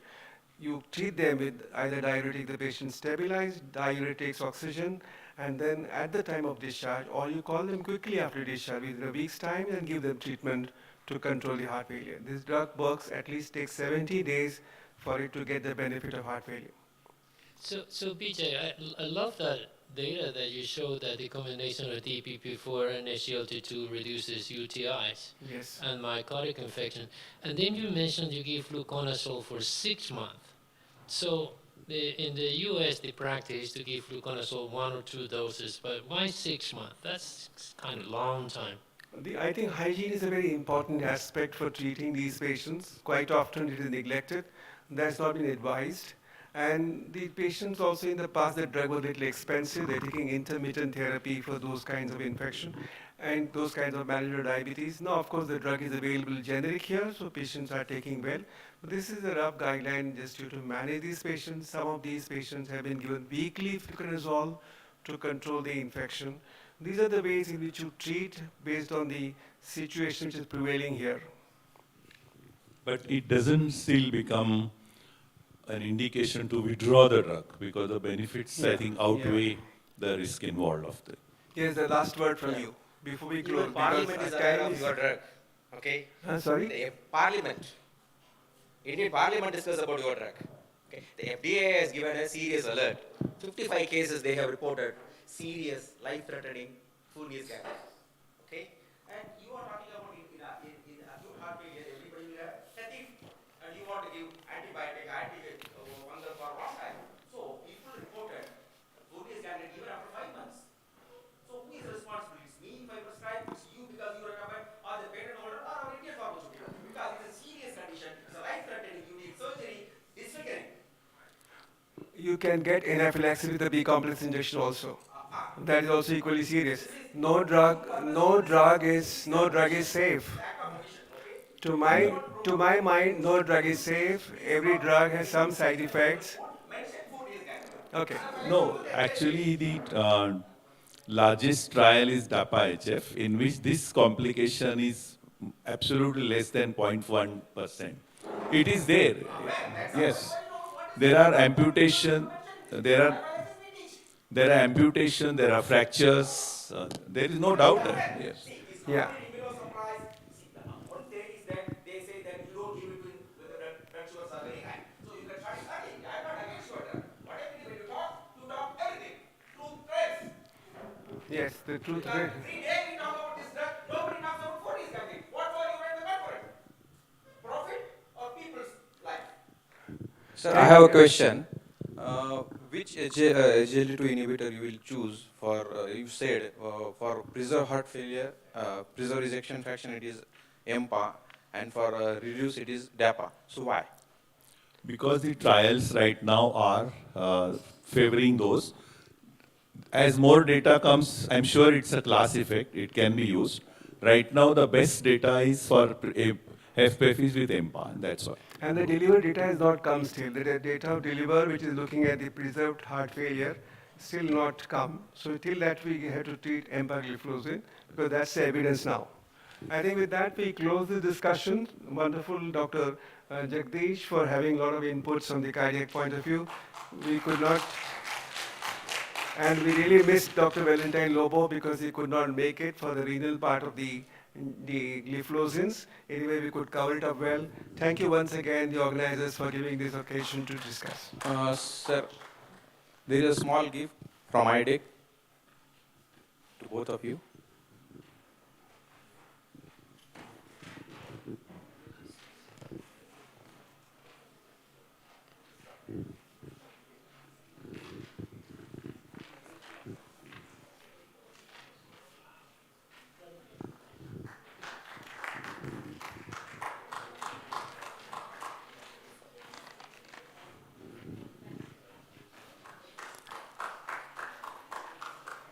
Thank you, Vijay sir and Hiramet sir.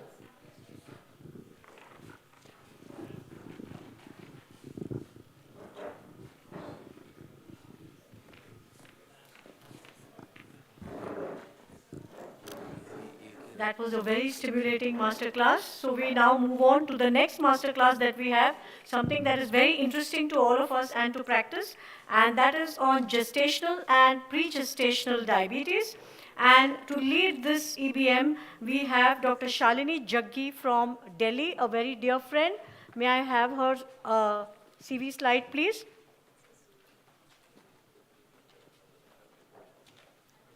CV. So she's a consultant diabetologist in Delhi, very experienced in this work, and her special interest is in gestational diabetes and all the other nuances of it. And this is her, she has many credentials to her credit, very accomplished, as you can see up here on the screen. And I invite her to take over the proceedings and to invite her co-speakers.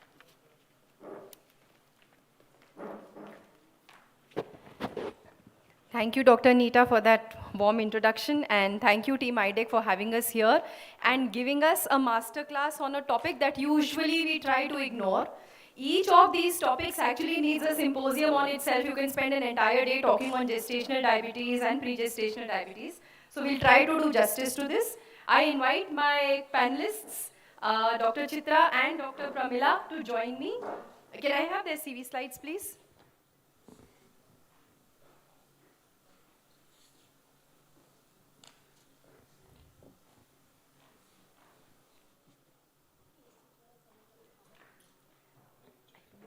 So, Dr. Chitra is Associate Professor Endocrinology at MS Ramaiah Medical College, Bangalore.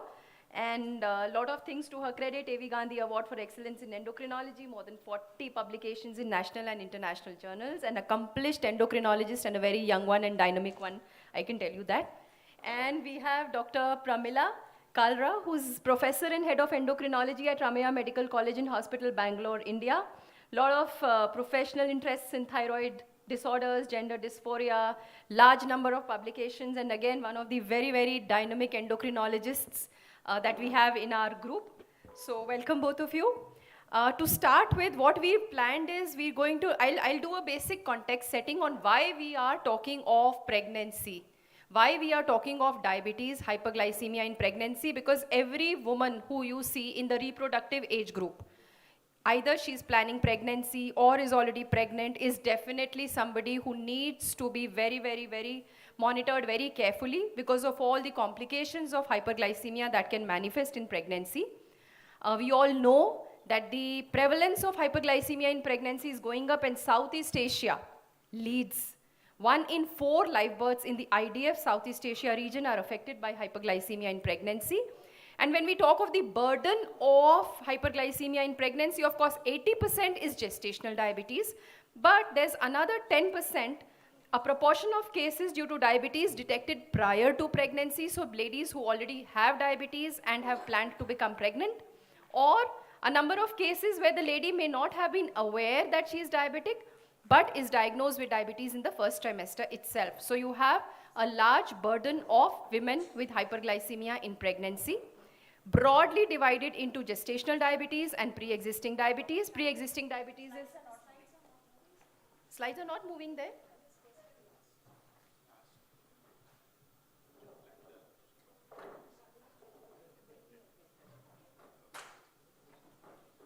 Are they moving now? No. Yeah, okay. There's a lag.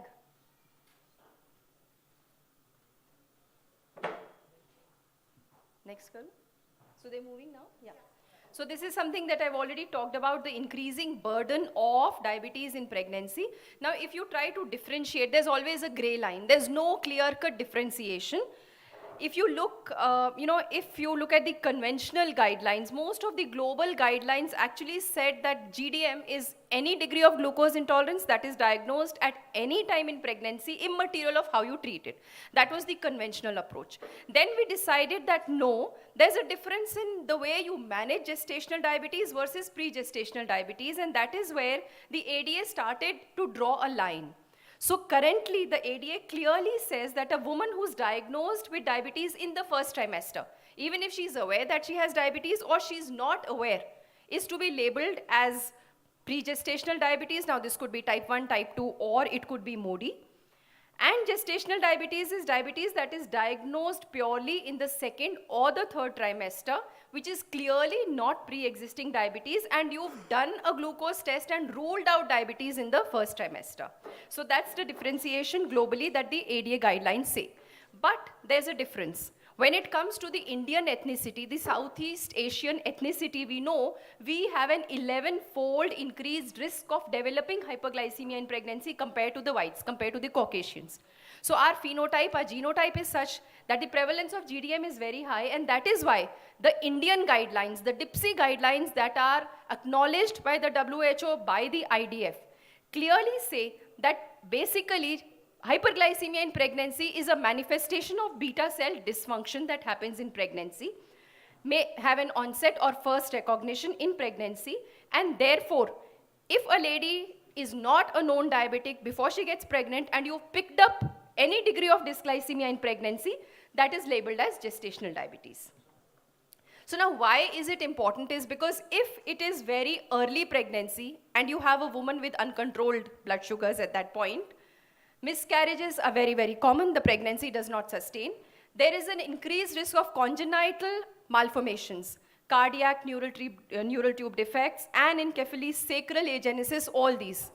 Plus, if there is hyperglycemia later on, maybe in the second or the third trimester, again, there's a large number of adverse neonatal as well as maternal complications that you need to watch out for. Most important being, of course, polyhydramnios, macrosomia, preeclampsia, assisted birth, a cesarean section, sometimes shoulder dystocia, all these different problems. Now, why we are talking about glycemic control in pregnancy is because we know that if the lady is not on tight targets, each 1% increase in A1C above 7%, the odds of that pregnancy being affected with a congenital anomaly will increase by 30% if it is early pregnancy. So that is why preconception HbA1c target is very, very important. And the problem is not only with the current pregnancy, but a baby who is exposed to hyperglycemia in pregnancy has long-term risk of developing diabetes, NCDs, becoming obese, getting metabolic syndrome. So it is not only the mother who is at a risk of turning into a diabetic later on and getting a plethora of all these metabolic problems, but the baby also. So it's 2 generations at risk, and that is why you need to understand this very, very importantly. Now, maternal health does impact the NCD burden. So on the one side, in India, we have maternal undernutrition, malnourishment. On the other side, you have gestational diabetes, overfeeding, an overweight mother giving birth to a baby.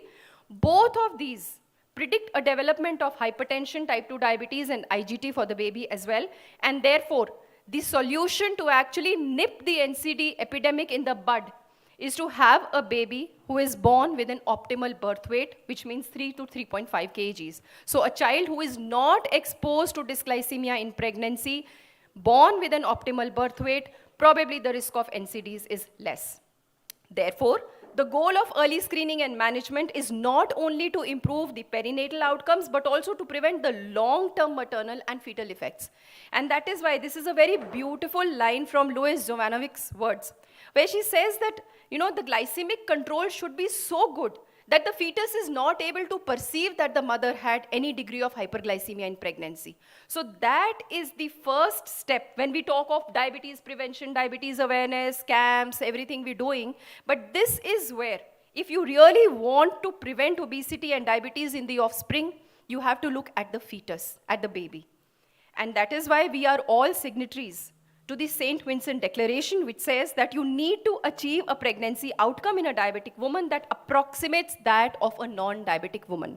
So with that context setting, I will now invite Dr. Chitra, who will talk to us about gestational diabetes. After this, we'll have Dr. Pramila, who will talk on pre-gestational diabetes, and then we'll open up for the panel discussion. Thank you, Dr. Shalini, for setting the context extremely well. I'm going to be spending the next few minutes specifically addressing gestational diabetes. So we will begin by asking, whom do we screen? Slides display, yeah.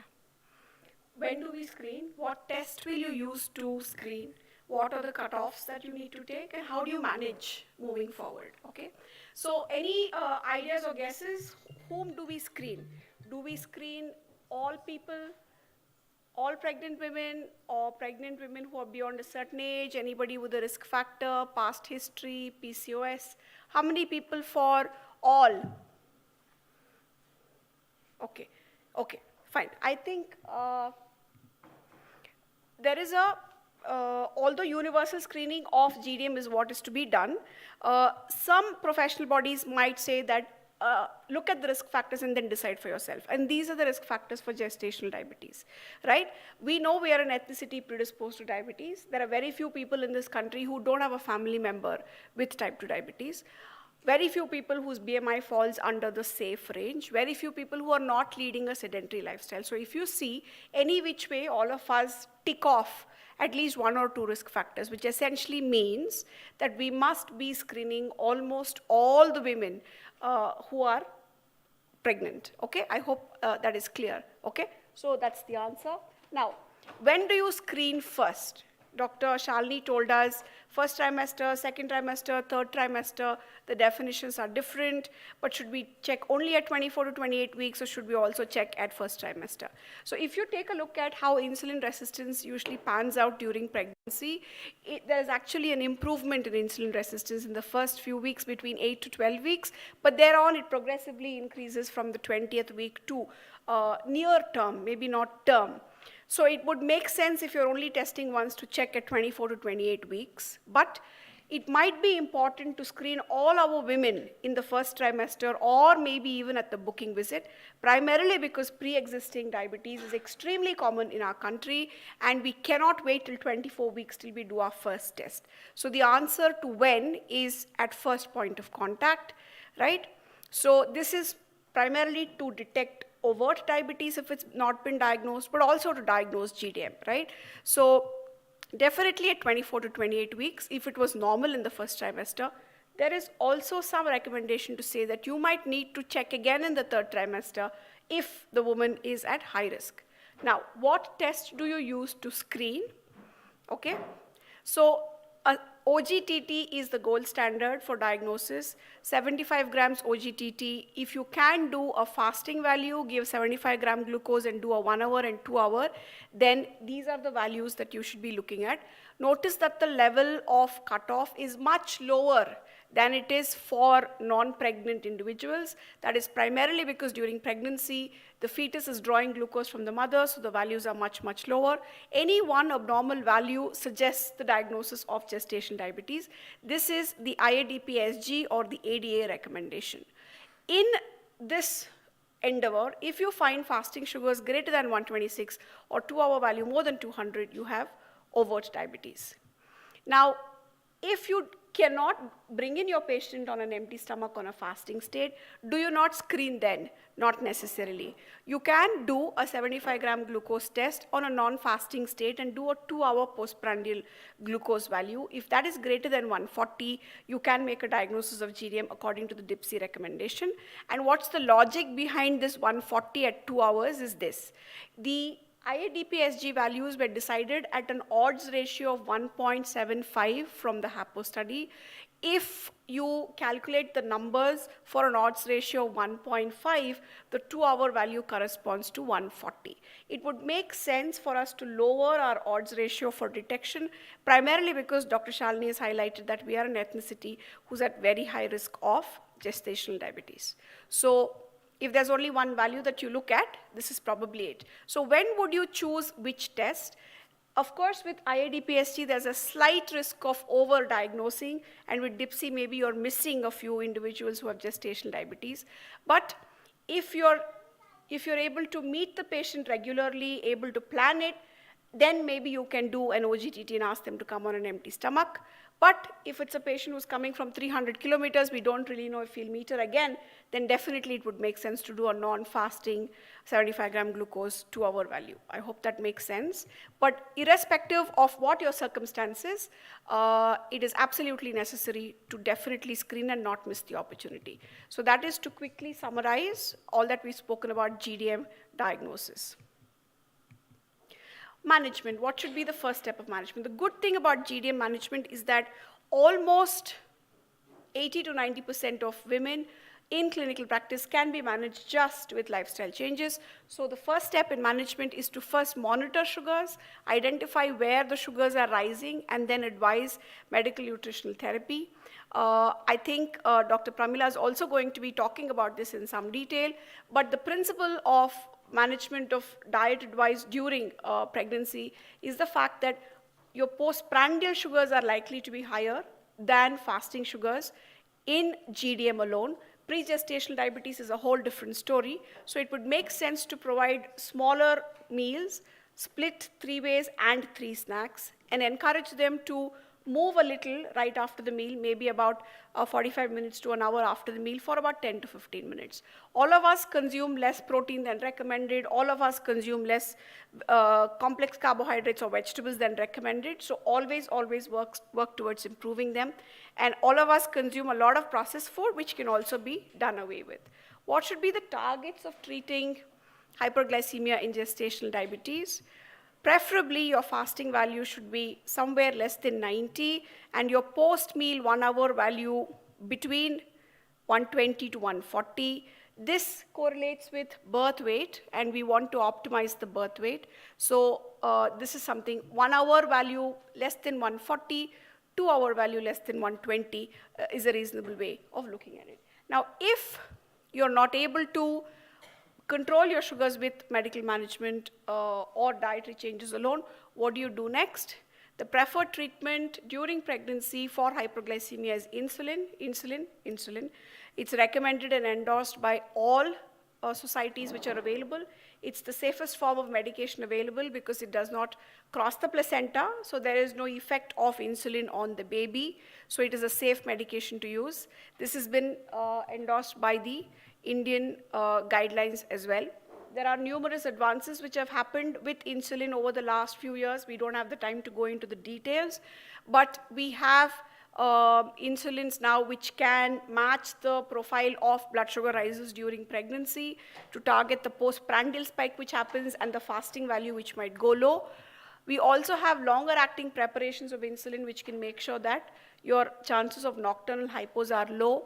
Glargine is still off-label use during pregnancy, whereas Levemir is approved for use in pregnancy by itself. Of course, NPH is an option. But one thing to remember with gestational diabetes management is that not all patients might require all 4 shots a day. So the best way to assess this is to get them to make the dietary changes, check their sugars, and try and analyze the pattern. You might be just having a woman who needs a bolus dose maybe before dinner alone and nothing maybe before breakfast and lunch. You might have a person whose sugars rises only during lunch. So you tailor the treatment according to the glycemic excursions in your patient. Why not tablets? Isn't it easier? Women are juggling so many things. Why would you add insulin to the mix? Primarily because the oral agents which are approved for use during pregnancy are metformin, glibenclamide, and acarbose.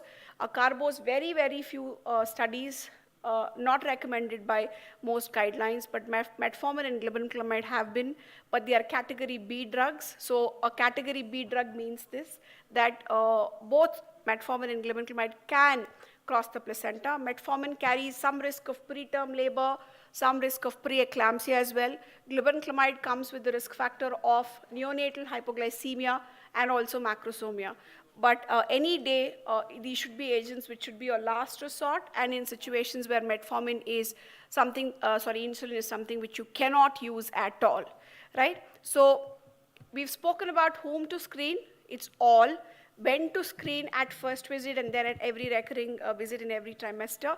We've spoken about the tools for screening and management. With this, I hand back to Dr. Shalini or Dr. Pramila. So thank you, Dr. Chitra. I think that was a great overview on gestational diabetes, and we'll open up to discussion after we have the pre-gestational discussion. So Dr. Pramila will enlighten us on pre-gestational diabetes. Slides will open up. Yeah. So now it's good afternoon. Morning, it was morning. Now we are again in the afternoon session.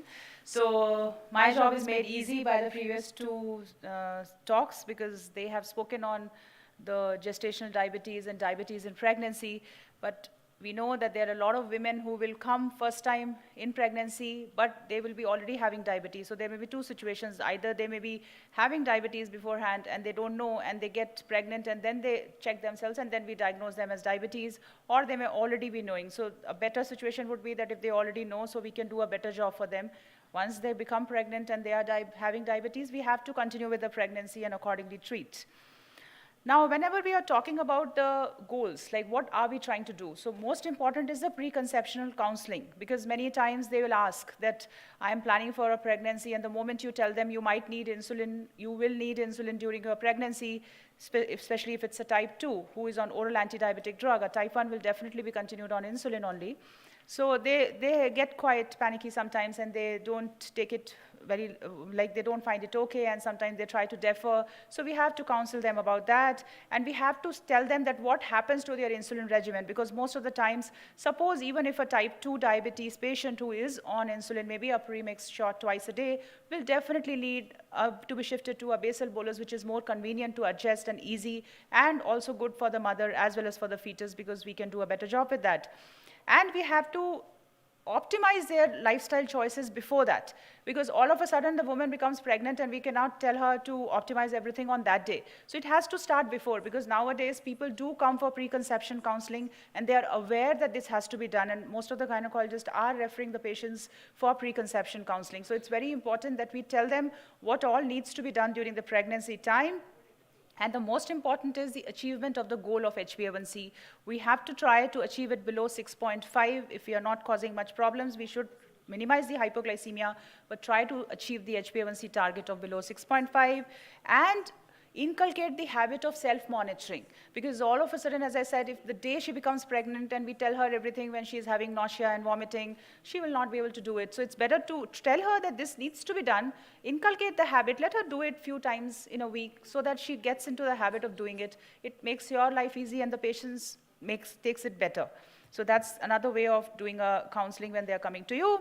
Now this Dr. Shalini has already alluded to, so I'm not going to the details of this, because we know that if the glucose levels are not controlled pre-conception, these are all problems ranging from the problems in the neonate immediate to the time when the neonate grows up into an adult happens. So it's very important that we need to take care of this part very seriously, because otherwise the problems to both the fetus and the newborn and who is going to be an adult in future will be there, and we are going to create an epidemic more of diabetes and obesity. So we know this, we have discussed about that we have to have the cutoffs because we have the data from the HAPO study, so this was already discussed. Now I'll go to the preconception targets. This, if a woman has type 1 or type 2, we are targeting a... The slides aren't moving again. Oh, again the same story. Sorry, I didn't realize only. Slides उधर नहीं move कर रही हैं, इधर move कर रही हैं. मेरे में move कर रही हैं, उसमें नहीं कर रही, वहाँ भी नहीं कर रही ना. नहीं अभी भी नहीं करी इधर तो वही है पुरानी वाली फर्स्ट स्लाइड है ये तो I also didn't realize for you, I realized from now we have, so this previous though we have already finished, this I have already spoken to, Dr. Shalini already talked about it, so I'm not going into the detail. This is the HARPO study data. So preconception targets is what I was talking about. So we need to have HbA1c cutoff of below 6.5, and the type 2 diabetes patients who are on oral anti-diabetic drugs, we have to shift them to insulin with metformin, and that's what we do before they plan for conception. Now, preconception counseling, first of all, the glycemic control prior to counseling has to be talked to. We have to see the HbA1c. We have to see the thyroid levels also, because many of them may be having hypothyroidism, may be having some thyroid dysfunction. The creatinine, the urine protein has to be seen, and the lipid profile is very important, and also retinopathy. So these are the things which need to be looked into. And we have to see that they are not on any teratogenic drugs. It doesn't mean only the oral anti-diabetic drugs. They may be on ACE inhibitors, they may be on ARBs. All that has to be changed. So we have to see the whole scenario, not only our anti-diabetic drugs, because they may be on antihypertensive drugs. They may be taking a lot of vitamins or some supplements which may not be safe during the first trimester. So all these things have to be adjusted. So see the full prescription and adjust. That's a better way of doing the titration of the tablets as well as the dose. And retinopathy screening is very, very important. It has to be done pre-conception, then every trimester, and once in 3 months postpartum, after 3 months postpartum.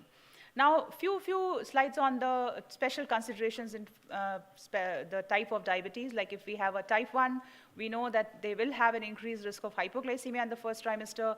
It would be a good idea to think about CGM monitoring in such patients, because these are the patients who actually need it, and a more better monitoring of glucose values should be done pre-conception, as well as when they conceive, we have to titrate the insulin dose, tell them to monitor more frequently and do the titration. Hypoglycemia unawareness is a big problem in this group of patients, because they may be mostly having hypoglycemia unawareness. Again, monitoring becomes very, very important. And we know that even at a lower value of glucose, they are they run the risk of diabetic ketoacidosis. And also important that if they get, like who are unable to eat, sometimes these type 1 will have lots of vomiting, so they will require a higher amount of dextrose with an insulin drip to meet the higher carb demands which they have. So that is also very important, because the 5% may not do a good job for them. So they will require 10% at that time. And if they land up with complications, their risk of stillbirth is higher, and CGM has to be recommended for these group of patients. To the special things about type 2, we know that they have a higher risk of eclampsia, preeclampsia, and hypertension, so we need to be watchful for that. For MODY, a very thing is, like most of the times preconception, these women will not be requiring, but when they conceive, we have to see what happens to the fetus. So if there is a macrosomia happening, we know that the baby is not carrying the genotype, and then the woman needs to be treated, because then the baby will be harmed if we don't take care of the glycemic levels of the woman. But if the baby is not becoming macroscopic, then the baby has inherited a GCK mutation, and treatment is not mostly needed. Now, coming to the dietary part of it, Dr. Chitra alluded to in her talk. So what we basically need to see is that they need to have a 3 meals, 2 snacks type of a dietary plan. And though ACOG recommends a carb intake of 33 to 40% and a protein intake of 20, but normally what we say is like a carb intake of like 175 grams is what is recommended by ADA, and a protein intake is very important, because if you see in most of your patients, their protein intake is abysmally low actually. So we need to see that even if they're vegetarians, they take the adequate protein in the form of dal or pulses or sprouts, because this all needs to be seen, and milk, all these things have to be added, because sometimes they're not taking it at all. They have a lot of notions about diet during pregnancy, and even later also during lactation. So all these things have to be taken care of, and they think if they eat only white rice, then the baby will be born like with the different colors. So all these things are there in their mind. These are the local things which we need to take care of, because if we don't go into that, you may tell all the diet and they may not follow it. And complex carb definitely should be preferred, but doesn't mean that we can't tell a woman to take white rice. She can, but we have to tell her to add more of salads and green vegetables and dal to it. That makes it a complex carb. So that's how we change the diet. Not in the first trimester when she is vomiting, we tell her to take some different type of diets which we think is good for her. So that's how we adjust the diet. It has to be custom-based, not custom-made, not like whatever we think is important. It has to be made like that for the patient, so that the patient can comply. If she is taking non-veg diet, we can tell her to add egg white for her breakfast every day. So all these things can be done. And we have to see that saturated fats don't cross more than 10%. So this is a basic idea about the calorie intake, which we can tell them if they are underweight or normal weight or overweight or obese. But this is again not hard and fast, because sometimes they may have vomitings, they may not be able to take properly, there may be some other issues. So we have to just, this is a basic idea about the calorie intake. I'm not going to the depth of it, but this is basically for underweight for the first trimester is 30, normal is again 30, and we can go for 24 and 12. But we can have higher if there are issues we feel. The weight gain is like, for normal weight women, 11 kg in the whole of pregnancy is what is fair enough for them. 7 kgs for overweight and 5 kgs for class 1 obesity. For higher, we don't have very clear-cut guidelines actually. So if you see, the data is not very clear-cut for the higher obesity ranges. And we know if we do that care, that we can reduce the risk of preeclampsia, we can reduce the risk of cesarean delivery, and obviously the postpartum problems also. Is very important. This has to be done in consultation with the gynecologist, because sometimes they might have had a cervical stitch or they are on bed rest. We can't even tell them to walk. So that is why I always ask what your gynecologist has told, because sometimes they think that it's the endocrinologist's word of mouth. Well, the endocrinologist is word of God, and the endocrinologist is telling, no, I have to walk, even though they might be on bed rest. So you have to be very clear. First ask what your gynecologist has told. If the gynecologist has told it's okay to do your normal work, exercise, no problem. You can advise this much basic. And like after the meals also, like once they have taken the food, and they should not immediately go off to sleep, they can do a mild walk in the house only, so that they feel better, and even more evenings if they have time, they should do. So that is what we tell them. That's a bare minimum. There are a lot of other exercises which can be told to them, but depends on individual type of patient. So we can't have a blanket exercise statement for all. It has to be as per their gynecological and the obstetrical status also. The glycemic targets are almost the same. The fastings should be maintained below 95. If you maintain below 92, it's good. 120 for the 2 hours and 140 for the 1 hour. But if we maintain around 130 for the 1 hour, it's always good. And the HbA1c target has to be maintained preferably below 7. But if the hypoglycemia risk is too high, then at least we should try to be below 6. And if the hypoglycemia risk is too high, we should try to be below 7. We have only the time in range criteria for the CGM for type 1s in pregnancy. We don't have for type 2, but in pregnancy for type 1, they have given this, that the glucose range we can maintain between 60 to 140, but we mostly try to maintain around 70, with more than 70% in this range, and less than 25% of the time above range, which they have taken as above 140, less than 4% below 63, and less than 1% below 54. We obviously don't want the below 54 at all. This is a very important slide, because we need to understand what we need to do, because sometimes we just forget to do the retinopathy checking. We forget things like lipids. So we don't think like a normal patient is coming for pregnancy workup and we are just doing that. So we have to see that HbA1cs, TSH, the triglycerides might be needed if it was borderline high. And we have to do for like liver functions at baseline when the woman has come to you. This is mostly in the preconception stage also. When she comes, we always do and calculate the FIB-4 score and other things. And obviously the preeclampsia labs are also very important, because especially the type 2 diabetes women are at a very high risk of getting preeclampsia and pregnancy-induced hypertension, and retinopathy checking with the dilated fundus examination is needed. This is one of the important things. And we also know that hypertension and preeclampsia, as I told you, is higher, and these women need to be screened more frequently. We need to check the urine protein, we need to check their blood pressure, we need to check the weight gain, we need to see for symptoms of pedal edema. All these things could be markers, so these are very important. And we have to see the safer drugs in pregnancy for hypertension, because it happens many times they are continuing the ACE inhibitors and they don't know, because so many times the gynecologist will always ask, but sometimes it gets missed, or by the time they get the first test done, it may be already 3 months. So it's always important to see their antihypertensive drugs before you decide on anything or they plan for conception, because that's also very important. During labor and delivery, there may be a little bit difficult situations. For type 1, we have to continue the insulin. If it's a normal labor happening, then we have to just see the glucose values, give the infusion, that's the safest.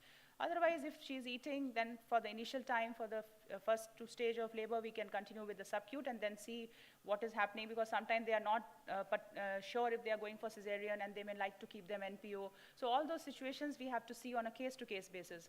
For type 2, very small dose of insulin if they were requiring. By the time they enter into second stage, they may not require. We have to just monitor. But in case the glucose values are going high, we can manage with IV insulin infusion versus the subcute if the requirements are too high before the labor. But we also have to keep on monitoring because the requirement of the insulin will suddenly drop and they may go into hypoglycemia. So it's very important to monitor strictly at that point of time because sometimes, as I told you, they may be going for cesarean sections and the gynecologist might not be sure. She may say that I'll decide after 2 hours, 3 hours. So we'll have to see that during that time they might be NPO. So then we have to manage with IV fluids with the infusion. If they're going for cesarean section, then IV insulin infusion with the IV fluids is the safest thing to do. And not to forget, she's delivered and she's going to lactate the child, so we have to encourage lactation, we have to tell them to lactate, and we have to counsel them about diet again, because this is the point of time I feel maximum problems I see post-delivery. During the pregnancy, they will follow to the book, whatever we say, but the moment they deliver, they'll never come back to you, and they'll come back maybe after 2 years with some complications. So that's why this counseling is very important when they're lactating or when they have delivered and going home. You have to tell them again about the diet, because again, there are a lot of dietary misconceptions among public which needs to be sorted out as per the local areas. And we have to see that they take a good carb intake. They should not stop the carbs and not try keto diet and other things during this time at all, because sometimes they are in a hurry to lose weight and they may do all this. So that should not be the time when it is to be done. The basal insulin requirement may come down in the initial months of lactation. So we have to monitor again. Again, the importance of monitoring comes. Metformin can be continued in type 2, but we also have to see that if suppose the baby is too low birth weight or baby has some complications, sometimes we prefer to give insulin to the mother till the baby is better.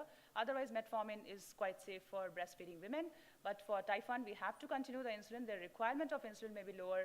For type 2, if with metformin the glucose values are not controlled, we have to give insulin. That's the safest when the woman is breastfeeding her child. But counseling about diet and monitoring and screening for the complications in future is important, and we always have to club it with the visit when they come for the child's vaccination. That's the best way to do the thing. So we have to make arrangements that we see them on that day. Otherwise, they'll not come again. So that's for their benefit. So I think with this I end. So thank you, Dr. Chitra and Dr. Pramila, for giving us an overview of gestational diabetes and pre-gestational diabetes. So I think for a take-home, before we start the discussion and take on questions from the board, what we need to understand is if there is a woman who is already a known diabetic, this is where even when she is an adolescent, for example, a type 1, you don't have to wait for marriage to talk about pregnancy, I think. It's very important that you sensitize an adolescent with type 1 or even type 2 diabetes on the risk of an unplanned pregnancy with uncontrolled diabetes. That is very, very important. So for somebody who is in the reproductive age group, be it type 1 or be it type 2, it is very important that you tell her that she is at a risk of number of complications, including congenital anomalies for the fetus if the HbA1c pre-conception is not 6.5% or less. So target HbA1c pre-conception for everyone has to be at least at most 6.5, has to be between 6.5 if possible. Once she gets pregnant, it is very, very important that throughout pregnancy, we maintain and aim for an HbA1c target of 6%, which means a fasting between 70 to 90 and a 2 hours postprandial of 100 to 120. That is very important for anybody who's got type 1 or type 2 diabetes. Of course, for them, if it is type 1 diabetes, you continue with the basal bolus. All the insulins are safe in pregnancy, except, of course, there's no data on degludec insulin as a basal. Detamir insulin as a basal analog is very safe as a basal insulin. The rapid-acting insulins, both Aspart and Lispro, are considered safe in pregnancy. Besides the conventional insulins, the Mixtards and the Ectrapids and the Insuletards that we have, they are all safe in pregnancy.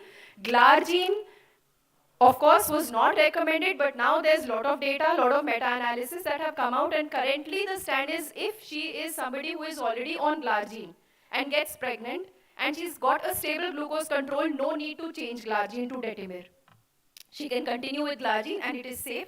And I must tell you, this current IDF conference in December, we are presenting data on approximately 150 pregnancies where we've continued Glargine in pregnancy and have had safe outcomes, maternal as well as neonatal. So Glargine is very, very safe there.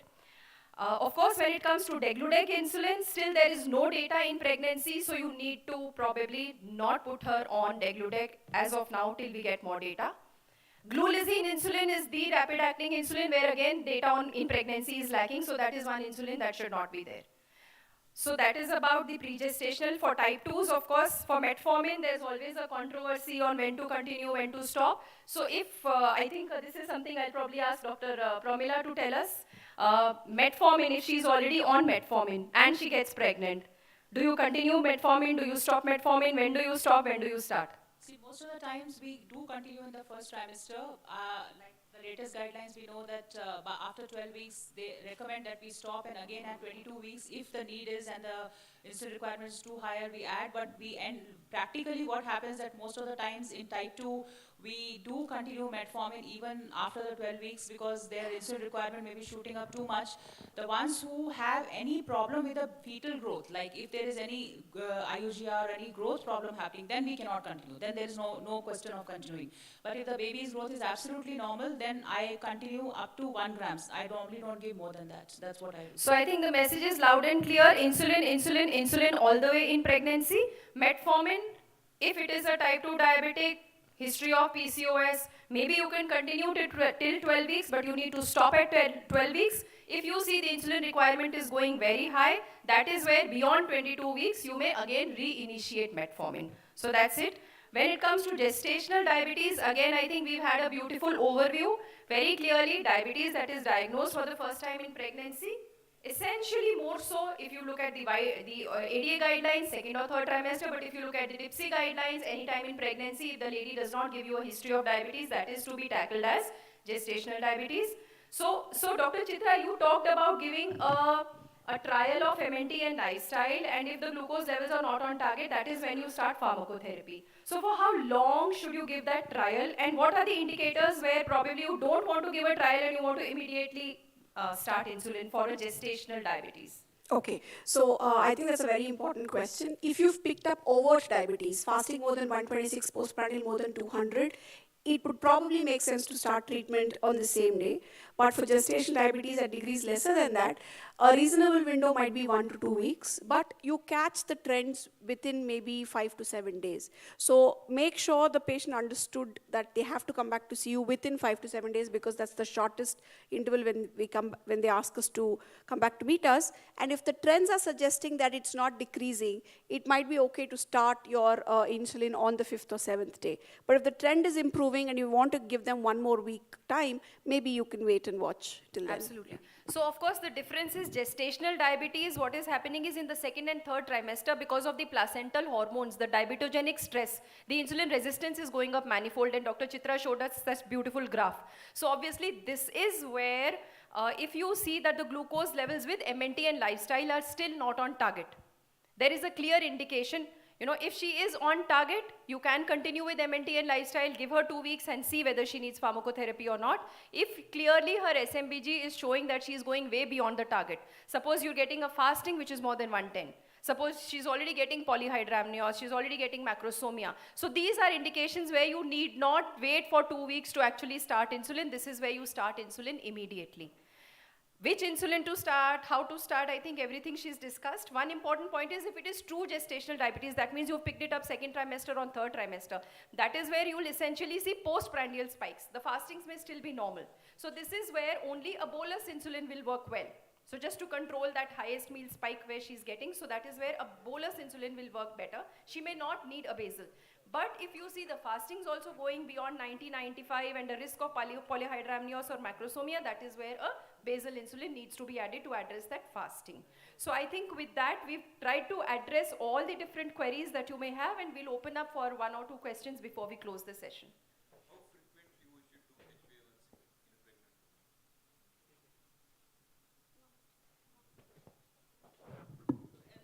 At least 2 months you do, but 1 to 3 months is for pre-gestational diabetes, a recommendation. For gestational diabetes, because the RBC turnover is so fast. Yes. So if at all you need to do an HbA1c, it has to be monthly. 1 to 3 Otherwise, months is what you know, in research, we also say a serum fructosamine assay. That gives you an idea of the last 2 weeks when you are, you know, a little in doubt how things are. But usually fructosamine is something that we don't see being done every other patient, and it's usually not required. I think you should motivate your patient for SMBG. SMBG is the way to go when it is diabetes in pregnancy. So that should be very clear, maybe a fasting and a 2 hours postprandial, post-lunch or a post-dinner sugar, and see how she's managing. So if at all you need to use HbA1c, maybe a monthly monitoring will be required in pregnant women. 1 to 3 months, even for pre-gestation also Yes. it is 1 to 3 months. Yes. It is quite safe. It is a very good modality, but you have to, again, like we discussed in the morning also, it has to be with the capillary monitoring. Yes. It's not a solo CGM. It's not that I am just making all my decisions on the basis of CGM. I am doing it with that, but I am using it as a tool to screen, to see for any unexpected hypos or hypers which I'm missing. And especially it is very useful in those situations where the patient is anemic. HbA1c is not obviously giving you a good idea in most of these cases, and you have a patient who has come with complications and you see the SMBG very good and you don't understand what's happening where. So that's a very good situation where a CGM would be a very, very good tool to at least see what's happening and will give you, sometimes we get a lot of surprises and the night it's all shooting up and the morning fastings were always good. And that is why the baby has got all the macrosomia. So many times you'll get that panic calls from gynecologists and then we realize, oh, something is going wrong and we are not doing the best job. So those patients are very good candidates, but it has to be with the capillary. It cannot be a solo and it has to be with the HbA1c monitoring. Means SMBG plus CGM. Absolutely. Yes, if you look at the absolutely. ADA guidelines, Absolutely. the current ADA guidelines have very clearly said CGM can be used as an adjunct to SMBG. Absolutely. Because the entire CGM data in pregnancy is based on the concept study, which is type 1 diabetic women who got pregnant. So there clearly, the postprandial spikes we know have a direct correlation with macrosomia. So that is where, like Dr. Pramila very beautifully said, CGM will show you what you've missed between 2 points. So use CGM as an adjunct to SMBG, but SMBG I think has to be the way forward. CGM is to fill the gaps. If you have a macrosomia developing, if you have polyhydramnios and the chart shows you that everything is fine.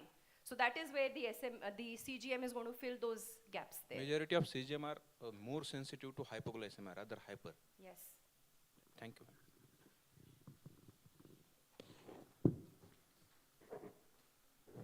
Do we have a time indicator? So just let me know when to finish.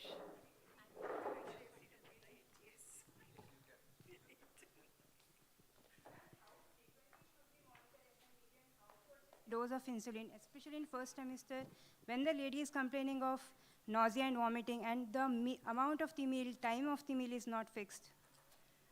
How frequently depends on the degree of dysglycemia.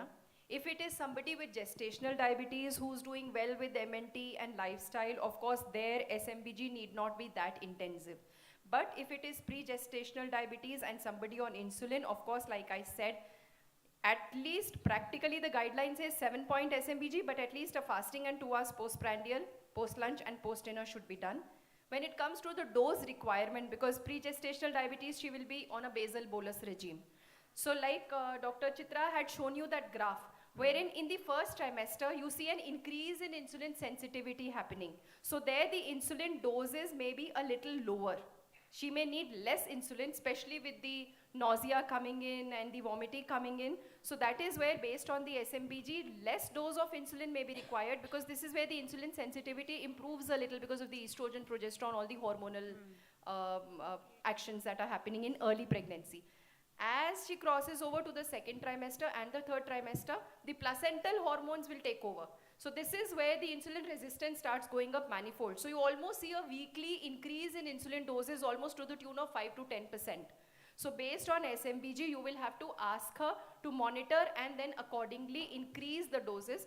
What you see is a slight reduction in insulin doses in the first trimester, then a proportionate increase, almost a weekly increase, that happens till about 36 weeks. That is where you saw that plateau in her graph. So that is where the insulin requirement plateaus. And then somewhere around 38 weeks is where, you know, the insulin requirement may almost be plateauing, and then you have the delivery happening. Because as it is in diabetes and pregnancy, unless until there is a need for early delivery, we allow the pregnancy to continue till about 38 weeks. So that is optimum, unless until, of course, there's macrosomia, or there's IUGR, or there's any of the complication where you want to plan an earlier delivery. So that is an important component. One component that we did not talk about is the steroids, antenatal steroids. So would one of you like to take that? Should every woman with hyperglycemia in pregnancy be given antenatal steroids? When and how do you manage glycemia at that time? Not at all. The fact that there's GDM or pre-existing diabetes alone is not an indication. The indications are to be decided by the gynecologist for the fetal lung maturation alone. And it's also not important for us to advocate for inducing labor earlier at 36 weeks and things like that. You have to allow them to reach term. And when we are starting steroids, of course, sugars will go high. We might need to tweak up the basal dose to adjust for the long-acting steroid which is administered. You might also need to tweak up the bolus dose as well. Ma'am, I have another doubt. Dr. Shalini, can we take the questions offline so that the sessions can go on? We've exceeded by about 15 minutes. We'll take that last question and then we'll close. Yeah. Ma'am, is the HbA1c target of 6 is same in all the trimester of pregnancy? Yes, the recommendations say 6, but then there's also this caveat that if you are pushing somebody into too much of hypoglycemia, especially a woman with type 1 diabetes, by intensifying that target during pregnancy, then you can relax the target to a HbA1c of up to 7. So you need to avoid hypoglycemia. Of course, in pregnancy, you do not see too much of hypoglycemia because of the insulin resistance that's happening. But still, if you are trying to get her to 6 and that is inducing a lot of hypoglycemia, then you may kind of relax the target to between 6.5 to 7. And also to add, in type 1 diabetes, it may be a big problem because many of them may have hypoglycemia unawareness. Yes. So in those situations, we do face a lot Relax of the problems in our type 1 diabetes with pregnancy. So many a times we are not practically actually able to achieve 6. Most of the times we end up between 6.5 to 7. That's what we end up finally, because 6 is mostly what happens that they get hypos in between. So that's even more deleterious. With type 1, it becomes a challenge. But otherwise, for all the others, I think the targets are 6% throughout pregnancy. So I think we'll wind up the session. I hope we've tried to address all the different doubts on hyperglycemia and pregnancy. You're welcome to interact with us off the stage. Thank you. Thank you, ma'am.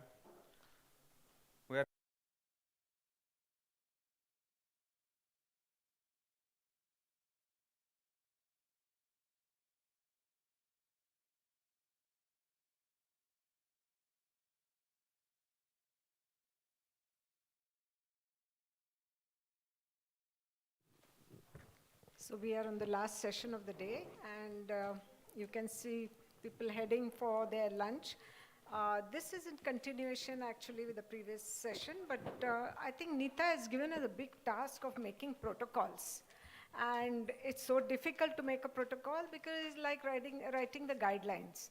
But we have, I think, all three been creative, and let us see what the output is. So I invite Dr. Shalini. She has already taken the stage in the last session. She is on the governing council member of the DIPSI, which says a lot about pregnancy and diabetes.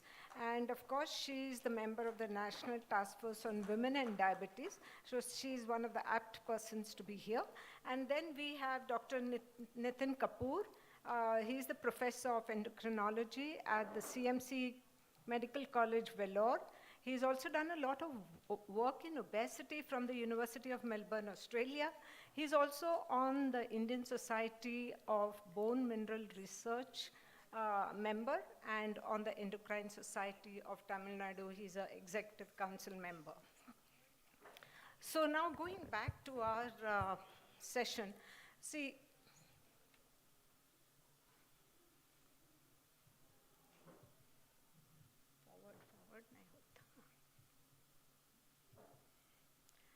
so we have to evaluate why diabetes and women actually is a very, very vast topic. There are, although men and women are equal, but they are not the same in their physiology, and they are also not the same in the way they present with diseases. So they may have more obesity, they have more fatty liver, they have more depression, they have more risk of cardiovascular disease, and they also have more of atherogenic dyslipidemia in diabetes. And you see here, this is the ICMR study, which tells us that the prevalence of diabetes is more in the urban area compared to the rural.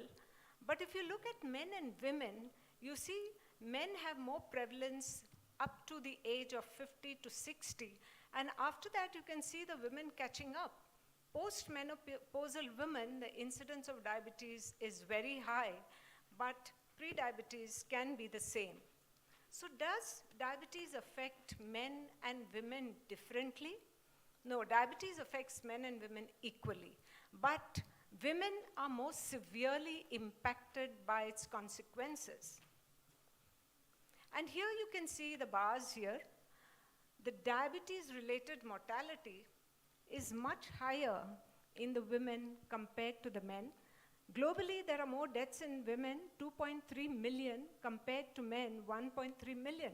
And you see the purple bars, which are going higher than the men, and these are going much higher when the woman attains menopause, and almost 5 times more than men. And this is the reason why women suffer more when they are diabetic, because they have a life cycle compared to the men who don't. It starts from childhood, and we are the largest childhood obesity nation in the world, I mean the second largest, and these youngsters are going to be more and more obese, and they will suffer from problems of metabolism, giving rise to obesity, PCOS, and also problems with pregnancy, pregestational diabetes, and that will produce a progeny of NCDs in the future pregnancies as well. So it all starts in the intrauterine life. And this woman who has a female fetus will have the ova of the fetus bathed in a hyperglycemic environment if the, of course, fetus is a female fetus, and this, when the offspring grows up, she will start getting the NCDs of obesity, diabetes, cardiovascular risk, and also the other complications of metabolic diseases. So it is kind of a transmission of diabetes to the progeny known as intergenerational cycling of obesity, CVD, and NAFLD. And this is a meta-analysis of 64 cohorts, including more than 7 lakh individuals and 12,539 strokes. And what they found was there was a 20% increased risk of stroke in women than men.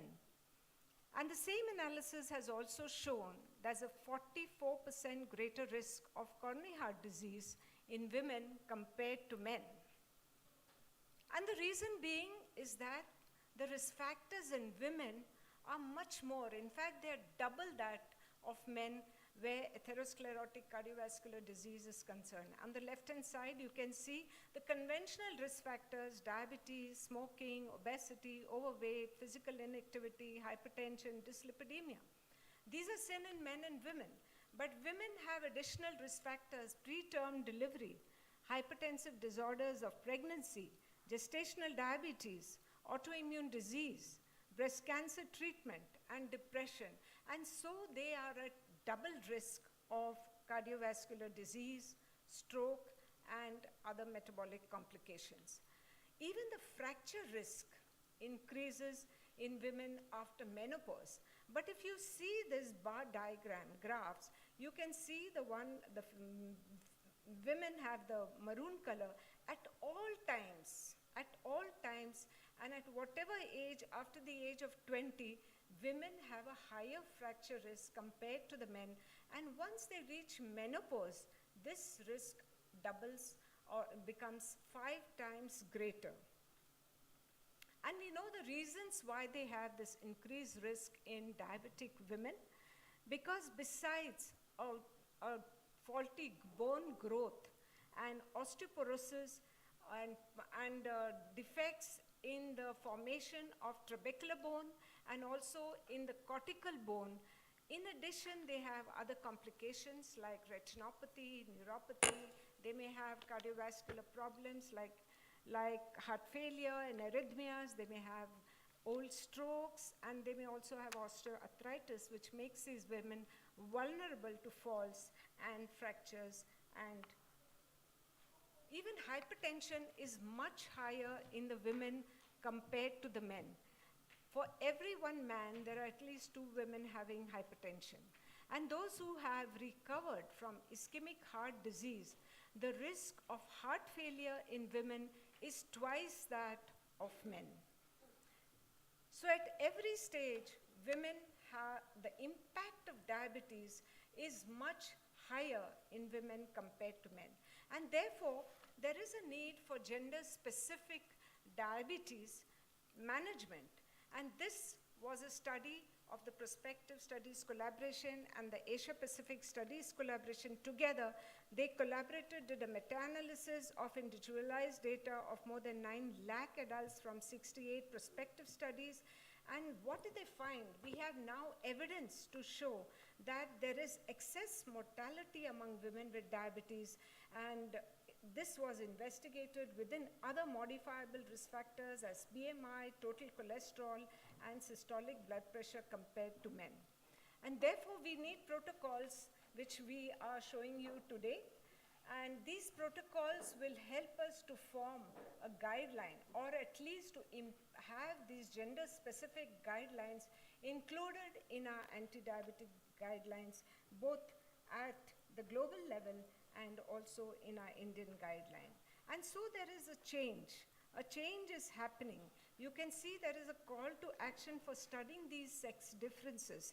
And this is the latest paper presented in the Journal of Cardiology 2022, where men and women are shown to be different in the way the impact of hypertension, obesity, and diabetes has on them. But yet, when you look at the guidelines, it shows that men and women are equal and they have the same treatment. So this has to change. So we have to have more prospective RCTs. We need to have more research to show that women are impacted differently, and therefore they require specific guidelines which can be different from men. And to take us over this journey through the life cycle and the life of a woman, we have Dr. Shalini, who will be telling us about the problems in women in the reproductive age, and Dr. Nitin Kapoor will tell us the problems in women in the post-reproductive age, and that will cover the entire journey of a woman. And I will come back after them to tell you about the protocols, what we have designed to have an impact in their management. So may I invite Dr. Shalini?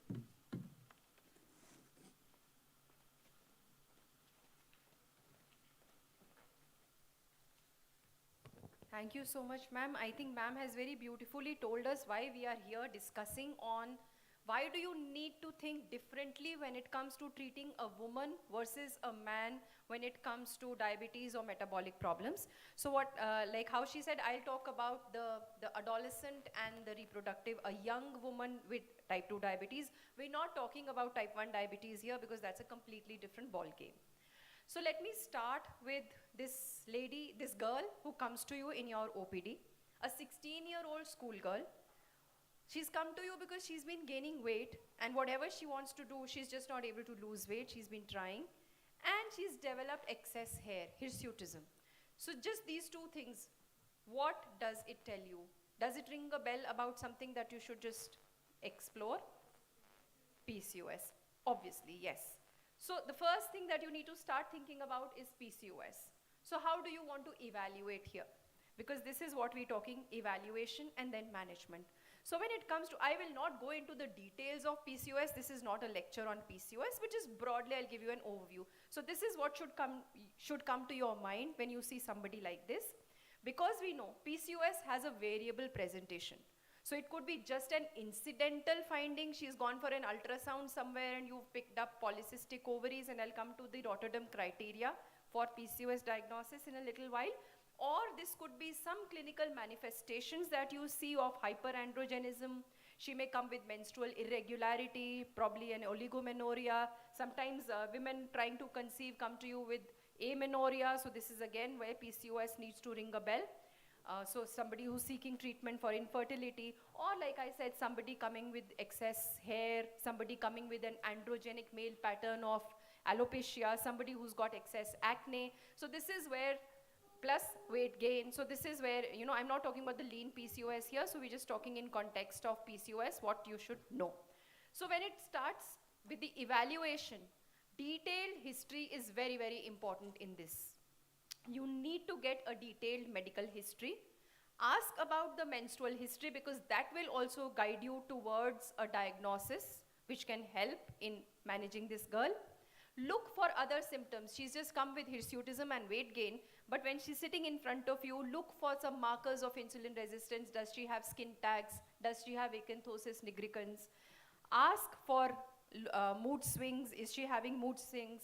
Depression, a very common association that you see with such disorders. Look for hair loss if she's got any. And then a family history, a detailed family history, because we know there's always in metabolic disorders, you'll always find a link somewhere. So probably her mother has had PCOS, or mother is type 2 diabetic, mother is obese, or probably CVD in the family. So all these things you need to have a detailed family history. Once you've finished with the history and you've kind of gotten those red marks there, this is where you're looking at her. So a basic examination would be an anthropometry, which means the height, weight, BP, BMI, the basics, along with, of course, the waist-hip ratio, which is very, very important in Asian Indians, and I don't need to go into the details for that. Evaluation for hirsutism, if that is a common presentation, the modified criteria that we have. So this is where that comes in. And like I said, the markers for insulin resistance you need to look for. Now, what are the investigations that you want to do for her? Of course, the basic biochemistry, LFT, KFT, CBC, all those things we always order, but something that is very, very important to this diagnosis could probably be looking for a free testosterone level. We're looking for hyperandrogenism or DHES level. And of course, thyroid profile to rule out whether there is any thyroid disorder in the background. And of course, the routine metabolic screening, which could be a fasting postprandial and HbA1c, just to look for pre-diabetes or an impaired glucose tolerance in her.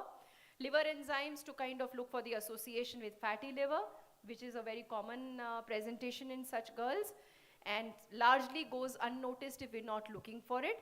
And of course, a disturbed sleep, commonly associated with weight gain, obesity, IGT, metabolic syndrome. OSA is a common occurrence that you would probably see. So this is where you start that. And like I said, a diagnostic workup for PCOS would, of course, the Rotterdam criteria that I was talking of, at least 2 of the following 3 have to be present if you're going to label her as a PCOS. So there has to be probably a biochemical sign of androgen excess. This could be the free testosterones going up or an increased DHES.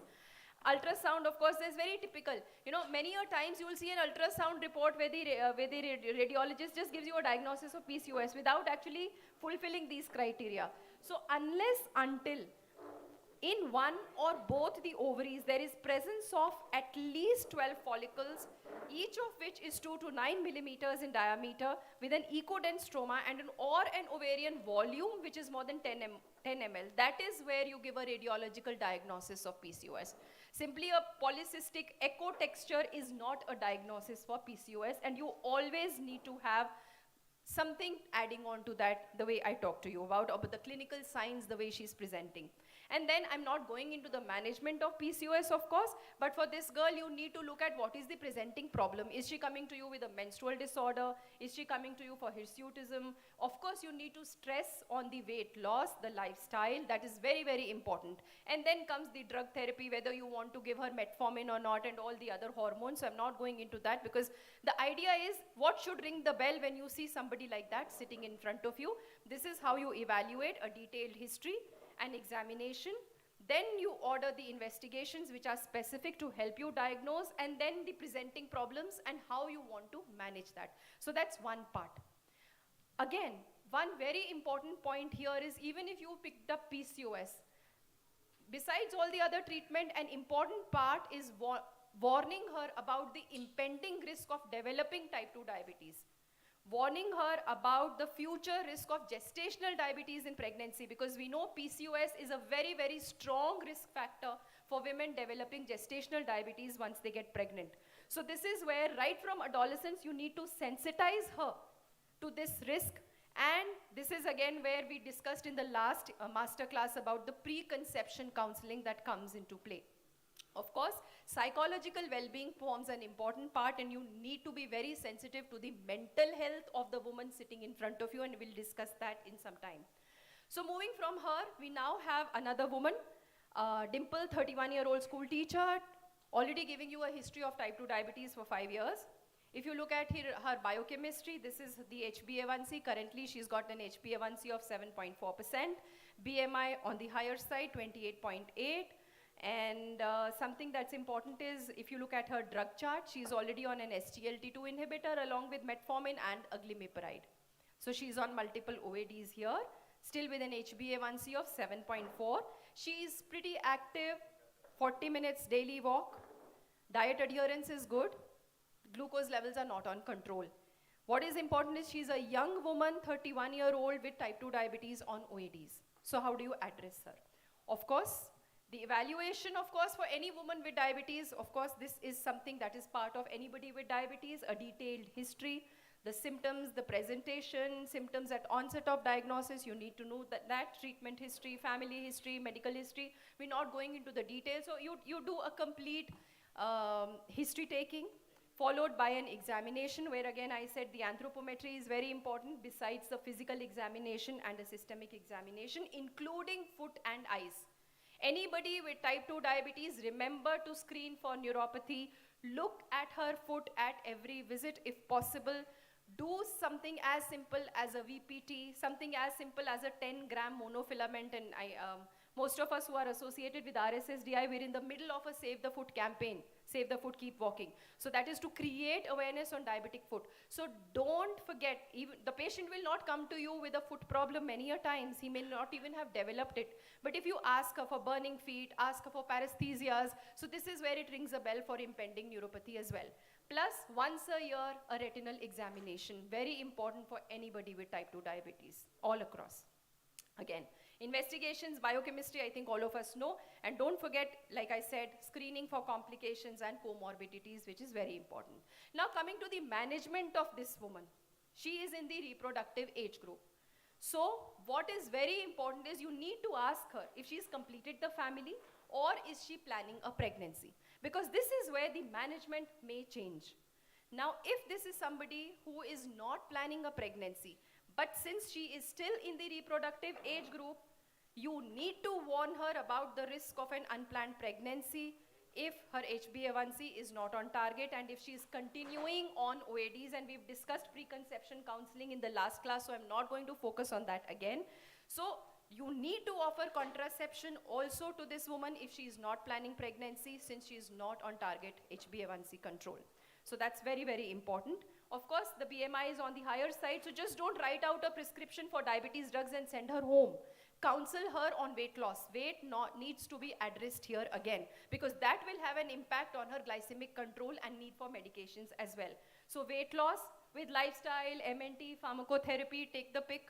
Depending on the patient, it has to be individualized. Again, when it comes to drug choices, if this lady is not planning a pregnancy, she's already on contraception, of course you can intensify with the whichever algorithm you want to follow. You have the IDEC guidance, you have the Aac guidance, you have the RSSDI wheel for the Indian patient with type 2 diabetic.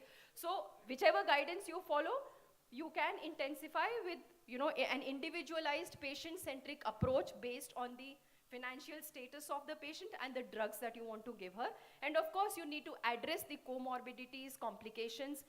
Again, an early screening for complications is very, very important. So microalbumin creatinine ratio, looking at the retina for any background retinopathy, doing a basic VPT or a 10-gram monofilament to address the microvascular complications, and probably an ECG echo lipid profile, which would probably give you a little idea on the cardiovascular impact as well. The CV risk assessment, very, very important. And of course, structured diabetes education.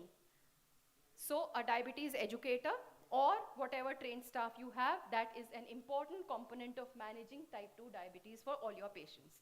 Now, things change if this woman tells you that, yes, I am planning a pregnancy. Now, what do you do next? Because this is here again, like I said, preconception counseling becomes very, very important. So this is where you need to tell her not to plan the pregnancy with an HbA1c of 7.4 at present. All the guidelines clearly tell you to aim for an HbA1c target of 6.5%. So besides the routine checklist of preconception counseling that we talked about, starting folic acid is very, very important. I told you in my last presentation the neural tube defects and the congenital anomalies, very, very common in an unplanned pregnancy if that happens with uncontrolled diabetes in the first trimester.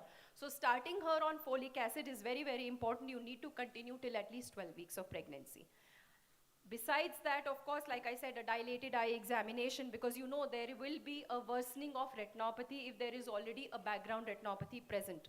So then you need to screen for any background retinopathy. If you are picking up retinopathy, this is where you need to get an opinion, because obviously there is a risk of retinopathy worsening, so you need to warn her on that and address that issue. Similarly, look at her renal profile, microalbumin creatinine ratio, something which is very, very important, and ACR has to be done. So all these profiles, all these things should be ringing a bell when she's sitting in front of you. So besides the routine preconception counseling, you need to understand, ask her, if she's planning the pregnancy, is she in an urgency to plan the pregnancy? So if you do not have time, this is the time to take her off the OADs and put her on insulin preconception itself, so that you can get to target as early as possible. Once the glucose levels have been stabilized, the preconception targets are being met, that is where you allow her to conceive and proceed with the pregnancy. So this is where the drug therapy has to be very, very clearly onboarding onto insulin as early as possible to address it. Of course, if she's in no hurry and she says there is time, you can probably intensify with orals, but warn her that whenever we want to start planning the pregnancy, this is where the orals need to be stopped, because very clearly there is clear data that says none of the orals, except of course metformin, which may be continued till 12 weeks in certain high-risk women. Otherwise, the best is to onboard her onto insulin. If it is somebody with type 2 diabetes, probably a premix twice you can onboard. Once she gets pregnant, then based on the SMPG, you can probably escalate her, intensify to a basal bolus regime to get the glucose levels on target. So with that, I think I'll end here and hand over to Benny ma'am again to take it forward. Thank you so much, Shalini. I think you've done a wonderful job. You've told us all the problems that the patients face in the reproductive age, and you've given a very good plan at all stages in the management. And now I call upon Dr. Nitin to speak on post-reproductive age problems in diabetes in women. Thank you, ma'am. So in the next 10 minutes, I'll take you through what we see when we have a woman after menopause seeking for diabetes care. I think it's not uncommon, but the important thing is that when the postmenopausal lady walks into your clinic with focus on diabetes and blood glucose, I think we as physicians need to take a step back and look at the bigger picture. There are many small pieces of a big puzzle that we need to solve here, and I will take you through some of them in the next 10 minutes or so. And I think the first symptom that I wanted to address was often the symptom of sweating and palpitations. Now, I think when people have diabetes, we often do counsel them very well about hypoglycemia and the symptoms of sweating and palpitations and irritability, and it can be very, very variable. But when we are transitioning through menopause in a lady who's postmenopausal, I think it's important for us to counsel regarding the hot flushes that they experience. And many times patients do get confused with these symptoms because these symptoms are very similar. And if we do not counsel them about that, these patients would sometimes mistake a hot flush for a hypoglycemia, probably eat anything and everything that is available at that time, thinking that this is hypoglycemia, and will land up with high blood glucose levels. So it's always very important to check the glucose levels when these patients have these symptoms, to let them know that these are symptoms. And today we can treat hot flushes very, very effectively. I mean, SSRIs are available, and we can give them for a period of 6 months. We can improve the quality of life significantly. Also, we can counsel them about how to avoid the precipitating causes for a hot flush, avoiding heat, whatever possible, and reassure them that this is not anything very severe. Sometimes patients do get very scared and worked up as to what is happening.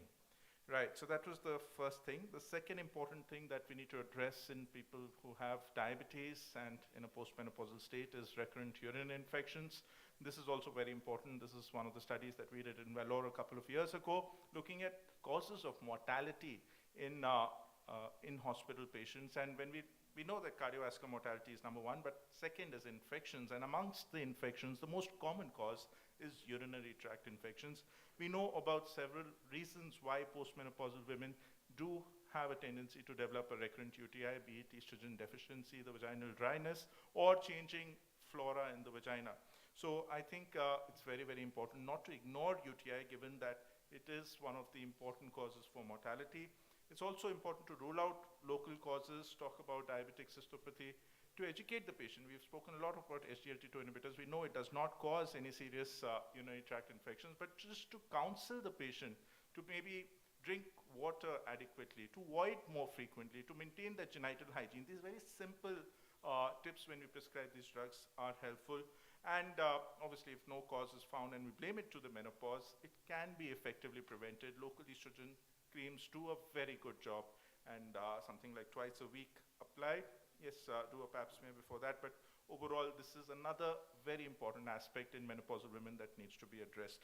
The third important part of the puzzle is the calcium and vitamin D, which is something that is often ignored. I think we all are aware that our recommended dietary allowance of calcium intake in Indian postmenopausal women is to the scale of 1.2 grams per day. And that would come with 1.2 liters of milk per day. How many of our postmenopausal women actually can consume that amount of milk?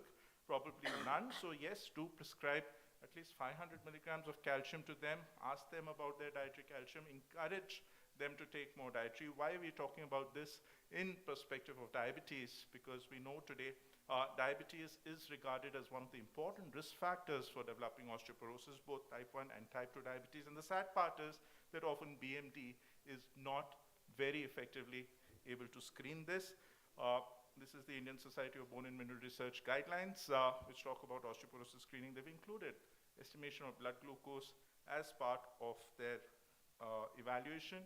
And even for treatment, when we talk of diabetes, the thresholds are actually a little lower.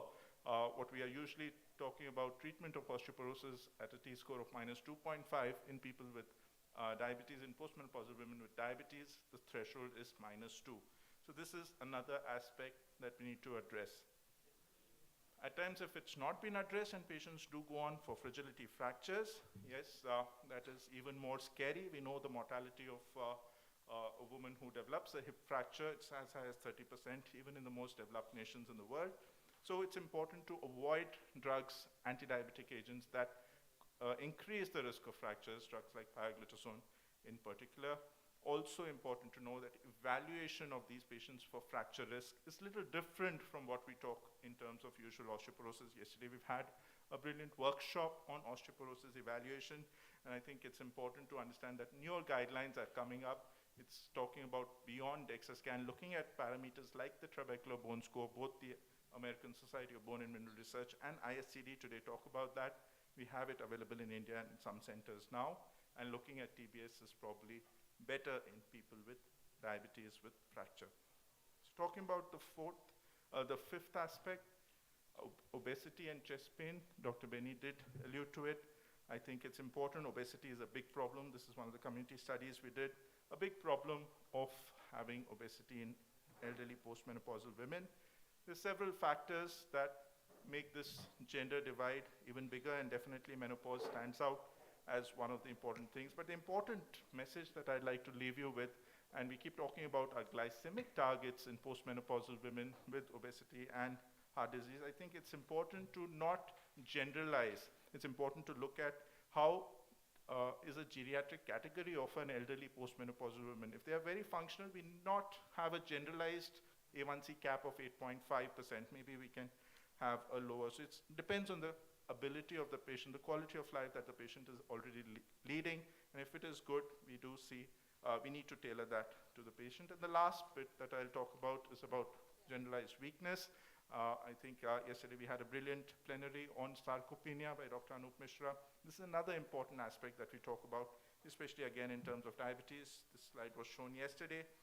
We know that sarcopenia is an important risk factor for developing metabolic problems.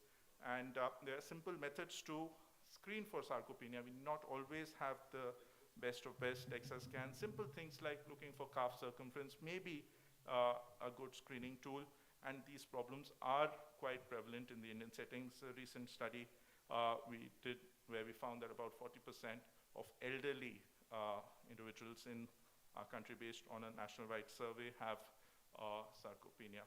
And then again, the treatment and the counseling with respect to that.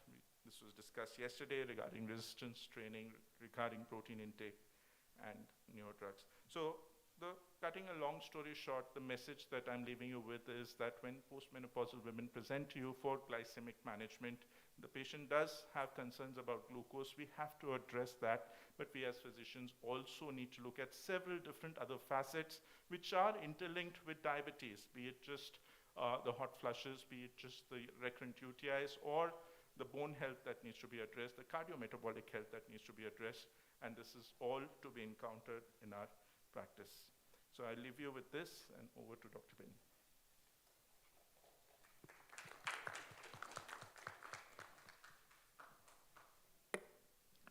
Thank you, Dr. Nitin. And before we go to the protocols, and Neeta, I must tell you, it's a very difficult task for us to make all these protocols because this is something new. And we just had to be very creative doing this, but of course we are open to suggestions later on. So let me ask just one question each, since we are short of time. Shalini, if you were to write the guidelines, what would you change in the guidelines, global and of course Indian guidelines, using gender-specific considerations? Would you add, minus? I would just add that one caveat on whether your patient is a female, and if she is a female, what is her reproductive stage? Is she in the reproductive age group, or is it in the post-reproductive, which means the post-menopausal age group? Because my treatment would change there itself. So, if she is somebody in the reproductive age group, I go one side, wherein I talk about preconception counseling, wherein I talk about using certain drugs that may be safe if she is to conceive, certain drugs that may not be safe.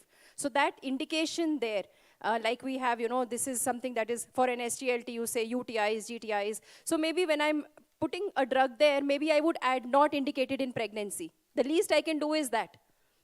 Put that particular caveat there, this drug not safe in pregnancy. Metformin maybe continue till about 12 weeks in high-risk cases. So not safe in pregnancy is the minimum that we can add to most of the drugs to just put that gender-specific guideline there. Again, when it comes to certain drugs, such as pioglitazone, we all use it. I mean, it's a great insulin sensitizer, we all use it. But then, for a post-menopausal woman who's already got osteoporosis, then we do not want to use this drug because of its direct correlation with osteoporosis in postmenopausal women. So this is where I would put a rider. Use it with caution in a woman who's postmenopausal, who's got osteoporosis. So those small points, I'm not asking for a separate guideline completely for a woman with diabetes, but maybe those small pointers here and there which are a little more gender specific and sensitize somebody who's reading that guideline and following that guideline on certain red marks that you need to follow or to keep in mind when you have a woman with diabetes sitting in front of you compared to a man. Because both of them are equal, but they are not similar. So that's the idea. Right, Dr. Nitin, you know that most of our diabetic patients are sarcopenic. In fact, even non-diabetic patients in India, and especially women in their menopause, become sarcopenic, and a sedentary life just adds to that. Now, are there any clinical measures that in your clinic you can assess for this? Thank you, ma'am, for that question. Very important indeed. So yes, diagnosis of sarcopenia looks complicated when we talk of hand grip strength and talking of skeletal muscle indices on the DEXA scan. But simple screening tools that have been validated, a simple screening tool called SARC-F questionnaire, which has just 6 questions that you look at, and you can screen whether this patient is at risk of sarcopenia or not. Or even if you don't want to do that, even a more simple measure, measuring the calf circumference. It's a very simple measure. You just measure with an inchi tape the maximum diameter of the calf, and if it's more than 34 or it's less than 34 and less than 33 centimeters in men and women, that helps us suspect sarcopenia, ma'am. Yeah, thanks for that, sir. So I'll just summarize in few slides. So we know that this is the standard of medical care in diabetes 2022. We have the president of ADA right here, Guillermo sir, and he is also on the board of forming the guidelines. He is part of the guideline committee, and he has been in this in the last several years.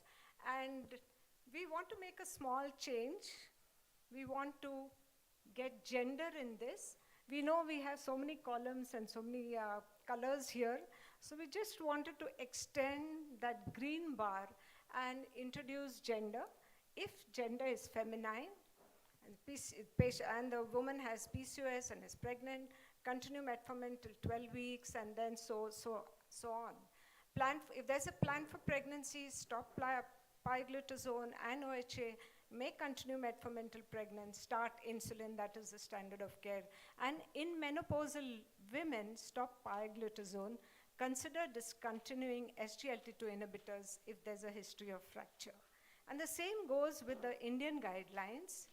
We have this RSSDI therapeutic wheel, and we have all the Indian stalwarts here in this, Dr. Sanjay, Dr. Neeta, Dr. Rajiv Chawla.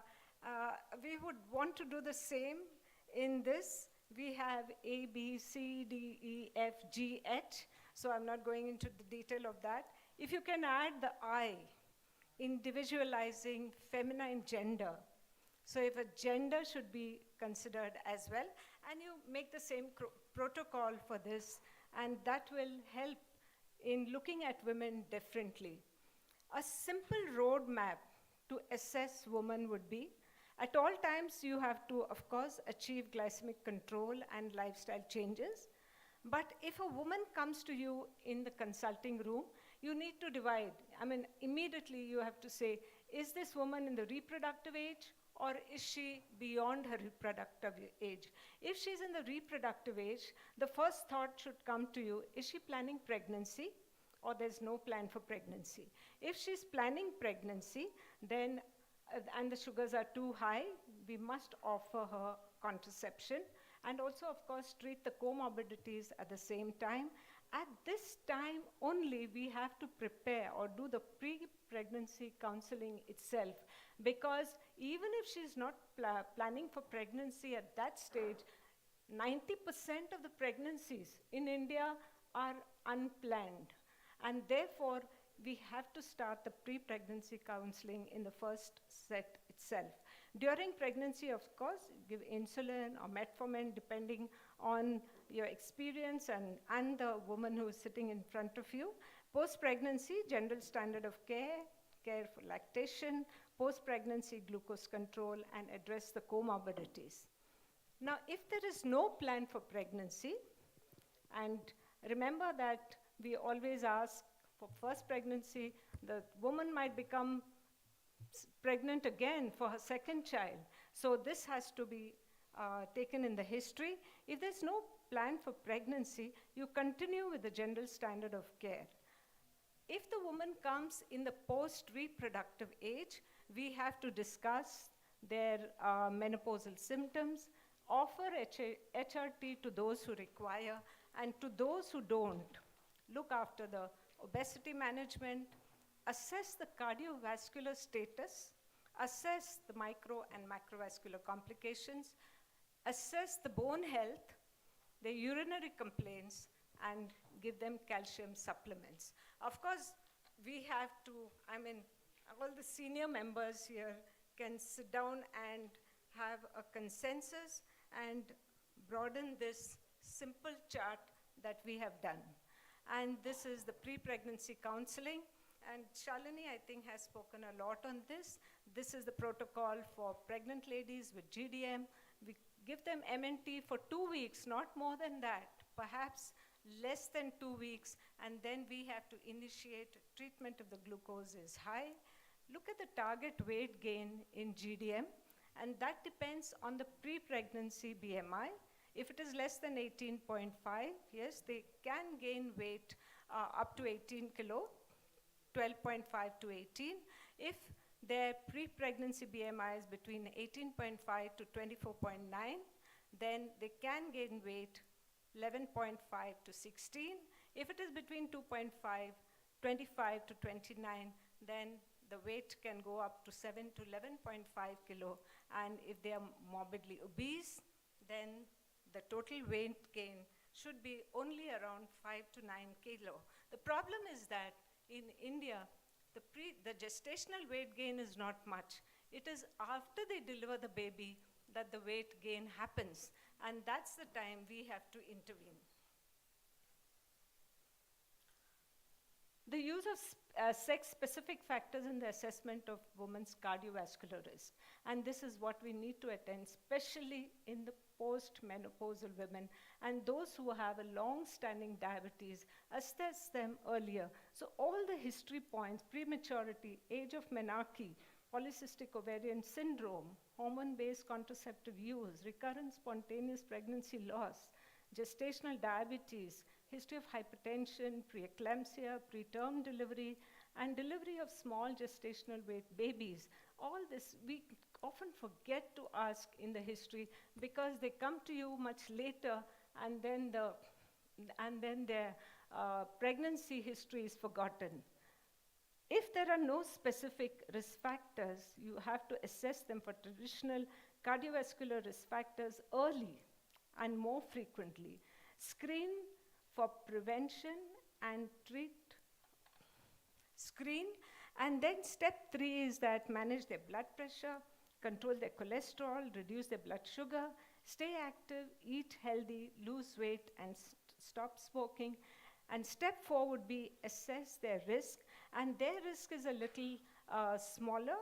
You see the 10-year atherosclerotic cardiovascular risk. If it is between 5 to 7.5, we have to initiate treatment, especially statins, in these women who have a history of, say, hypertensive disorders of pregnancy or other pregnancy problems in the past. Again, the cholesterol clinical practice guidelines of 2018, AHA, ACC, have used 2 factors for considering gender in their guidelines, and those factors are premature menopause and pregnancy-associated conditions that increase atherosclerotic cardiovascular risk, where you have to give statins earlier to these patients. This is the ACE recommendation for osteoporosis. You see the T-score, which Dr. Nitin just mentioned. If it is between -1 and -2.5 in the spine, or femoral neck, or total hip, or 1/3 radius, and if the FRAC score, that is the 10-year probability risk for major osteoporotic fracture, is more than 20%, or the 10-year probability of a hip fracture is more than 3%, then you need to initiate pharmacotherapy, and this could be anti-resorptive drugs, that could be parathyroid hormone analogs, or even monoclonal antibodies. So thank you very much. I think this is all that we could do, but we need the guidance and suggestions of all of you to build these protocols. And let me see what you have to comment. I think Sanjay can comment on this. So Benny, all I can tell you is that we are really, the whole session has been great. And this year we are coming out with the new RSSDA guidelines. And we are in the process of framing the guidelines just now. So we'll definitely take up your suggestion to have a gender part included in the guidelines as you just suggested. So do send us your recommendations, and while we are framing the guidelines, we'll be very happy to review that and include it. So I think after the H, we can have the I now. I think that if the RSSDI actually manages to put in the gender-specific guidelines, I think we'd be the first in the world to do so. We'll definitely do it for you. So we'll pitch for it now. What does Sir say? So the ADA standard of care this year made a lot of changes regarding to pre-pregnancy counseling, hemoglobin A1C less than 6.5 for all women, and something when do you have to screen first time, according to risk factors. So don't wait until 24 to 28 weeks. If you are high risk, screen from the beginning in whatever way you want to do it. And finally, something that I don't know if it's done anywhere in the world, It says that if you have type 1 or type 2 diabetes prior to pregnancy, you must send the patient to an ophthalmology or do an eye exam. And this is at the beginning and every trimester. And also following delivery, 3 months later, you have to do an ophthalmology exam. And because of the progression of retinopathy that may occur during pregnancy, we are aware that pregnancy is a state of growth. And everything grows, even blood vessels in the back of your eye. So the recommendation of the ADA is to do screening for retinopathy, and every 3 months during pregnancy and after pregnancy, send it to the ophthalmologist for an eye exam.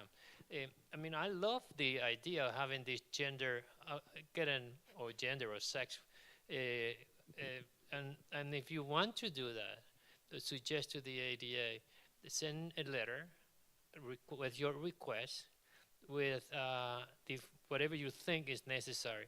I know we in the section of gestation we put all the contraindications about pioglitazone and all these things, and we recommend insulin as the main therapy. But if you suggest that, maybe you and somebody else or you yourself send a letter to me, and I forward it to the professional practice committee. It has to be before August 30th. So we are kind of late to be implemented this year, but that is something that can be discussed for the following years. Dr. Rajiv, you want to say something? I think these are very, very encouraging remarks coming from an ADA sitting president, and once Sanjay is there, and Neeta and Dr. Beni, Dr. Shalini are part of guidelines, I think surely we will like to be first in the world to have some recommendation added to that. I'm not saying that we will have gender-specific guidelines, but definitely we can add one column or a box there which can be highlighted in a different color based on the evidence, because ours are own guidelines. We will not go with Caucasian evidence at all. Now we have evolved over the last 25 years with our own evidence. We have now 3 editions of RSSDI wheels and guidelines already available. So we can collect, we can have help from Professor Sheshai, who is not only the patron of RSSDI, but also patron for DIPSI, and we can collect Indian evidence. Based on that evidence, we can have at least a box where we can address to the issues of female gender. And the last one, I think... And Benny, this recommendation is so appropriate because it has been raised at the University of Women. This is the University of Women, this institution, so it's perfect. Thank you so much, sir. I think we'll have the last word from Dr. Shashank Joshi.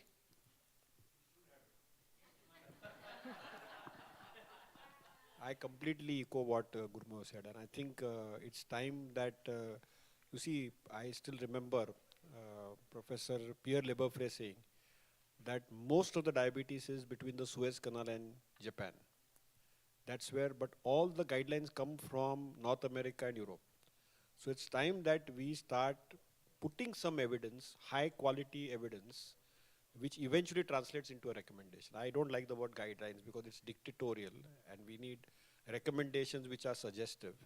And that's what the ADA CPC does a fantastic job, but I think, I think they are very, Endocrine Society has become very gender sensitive, and they have all women presidents now, and they have a women's representation, and I think ADA is following the line, so we congratulate you, and I think that's something we should be done.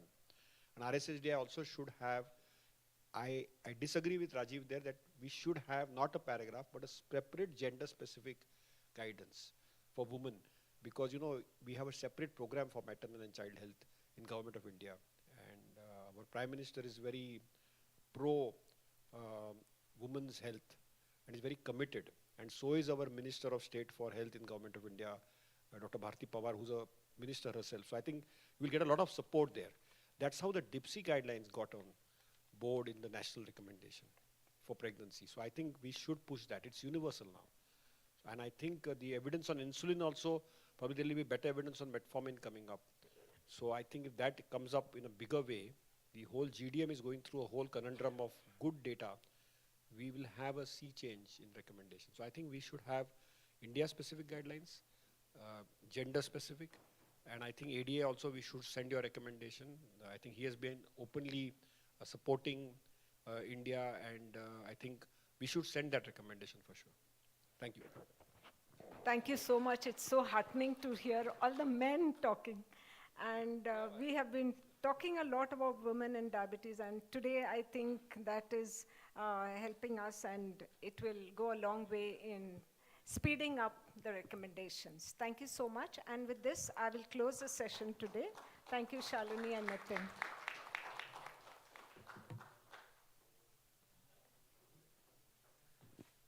Thank you, everyone, for staying back to the last session. I request to please hand over memento to Dr. Benny. Benny.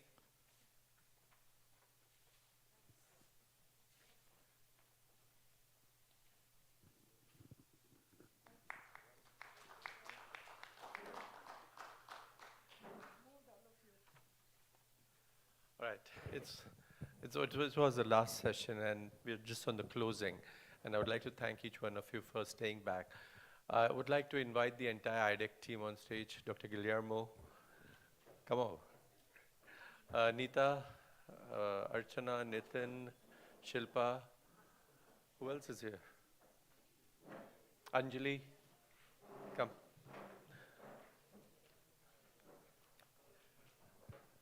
I think it's been a very satisfying 2.5 days of great science that has been discussed. It has been challenging. We moved to a new venue, and we came over here, thought that we'll bring the meeting to a temple of learning. And, we had sort of, I don't know, we were quite apprehensive that how will this work out. But I can assure you, this has been a great experience. Everybody's been excited to work over here, and this fantastic team did a great job putting the meeting together. I think each one of them contributed in every possible way, right from helping in the logistics, to planning the meeting, to the scientific program. I think you guys have been great. They've been the heart and soul of the whole meeting. So I would really like to say thank you to all of you. And I would like to say thanks to a number of people who have contributed to this meeting. First of all, the entire faculty who's traveled from all over the country to be over here with us. I know it's difficult, and you've all been over here. So thank you so much. The RX team, the media team, the Symbiosis Institute. It was a chance meeting with Dr. Rajiv Yeradikar, who is who's the dean of the college, and the chancellor's son-in-law. He and I are great friends, and he said, why don't you bring the meeting to Symbiosis? We'd love to have it over here. And I had never done a meeting in a medical college, but I said, okay, I'll come and try it out. And I just loved it. I said, okay, let's face the challenges and let's put the meeting together. And I'm sure none of us regretted being over here. I think it's been a great experience. And I'm sure we'll come back again and again for future meetings over here. So thank you, Symbiosis, and thank you, the entire management team of Symbiosis. And of course, the delegates who have always been here for us, because without you, this meeting has no meaning at all. So the delegates have been at it, interacting, listening to some great lectures over here from the best authorities in diabetes. So you've been great audience. And of course, the industry. The industry is what, is part of us. And we always sort of embrace you with warm-heartedness because you support us. And I know that without your support, these meetings are not possible. So thank you for the entire industry who's been with us in this entire meeting. And I don't know if I've left out somebody else. So, Guillermo, be here. I remember the presidential oration when he finished. He said, done. And I said, so now I'm going to say done. So your comments. So thank you so much. And I'm so proud to see the Emory logo there. And he has been with us for the last 6 years. And hopefully will continue to interact not only with IDEC, with anybody in India. Emory University is a growing institution. It's have the 6th largest endowments in the United States. So we're doing extremely well in science. And we'll love to continue to support not only IDEC, but any other group or institutions. And And ADA, I will still be for the next year or so involved. So, I mean, I just love Benny's comments about the women part of this. I mean, I think that I'm going to bring it up to the board of directors. Can we have a position statement, a white paper on how we should treat women in a different way, or in particular with all of the aspects that was mentioned today. So I think that having this comment in the University for Women is just so appropriate, and I just congratulate you, Benny, for this. And to the team, hey, thank you so much for having me part of you. Thanks. I just want each one of them to say just a few words, before we end up. Come on, Nitin, starting with you. Thank you. So this is my first time with the IDEC committee, and I think I am balancing the gender, which is a little bit was women-driven, but it has been great to be a part of this lovely team. Thank you all.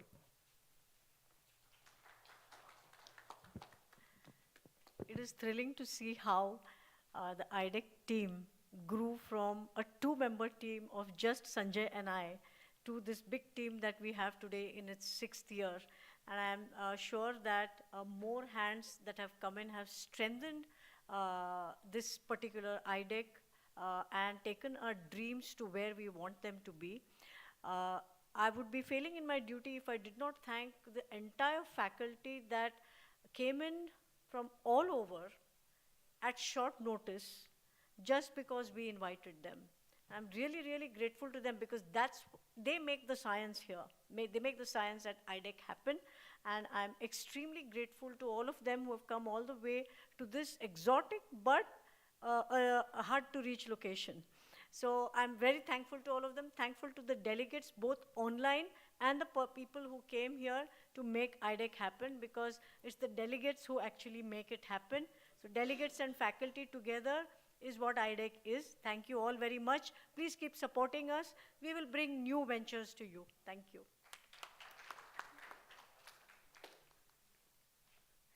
Thank you to everyone. But in addition, I would like to mention the mentorship of Dr. Sanjay Agarwal and Neeta Deshpande. So it's lovely to work in a team where you are given a free hand, you're given opportunities, you're not judged, and you're allowed to grow. So that's my strength. This team is our strength, and we hope to do great things in the future. Thank you so much.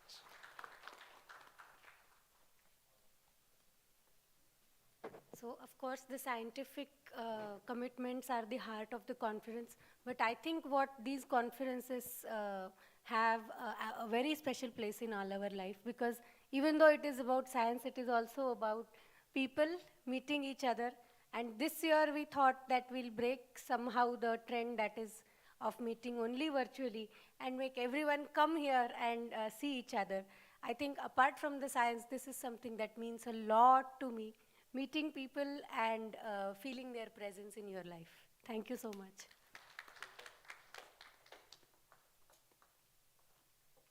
So thank you everybody for being here, and thank you for Team IDEC, especially Dr. Agrawal, Dr. Neeta, for having me here. It was a learning experience, and it was a great meeting, but beyond that, what I'm going to probably miss is the 7 a.m.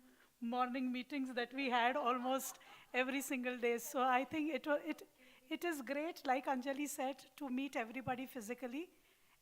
So let's look for many more meetings in coming years. Thank you. So, thank you once again. If anybody wants to say something, you're most welcome. Others will wind up the entire program. Thank you so much. Thank you. Thank you very much. Thank you. Thank you so much.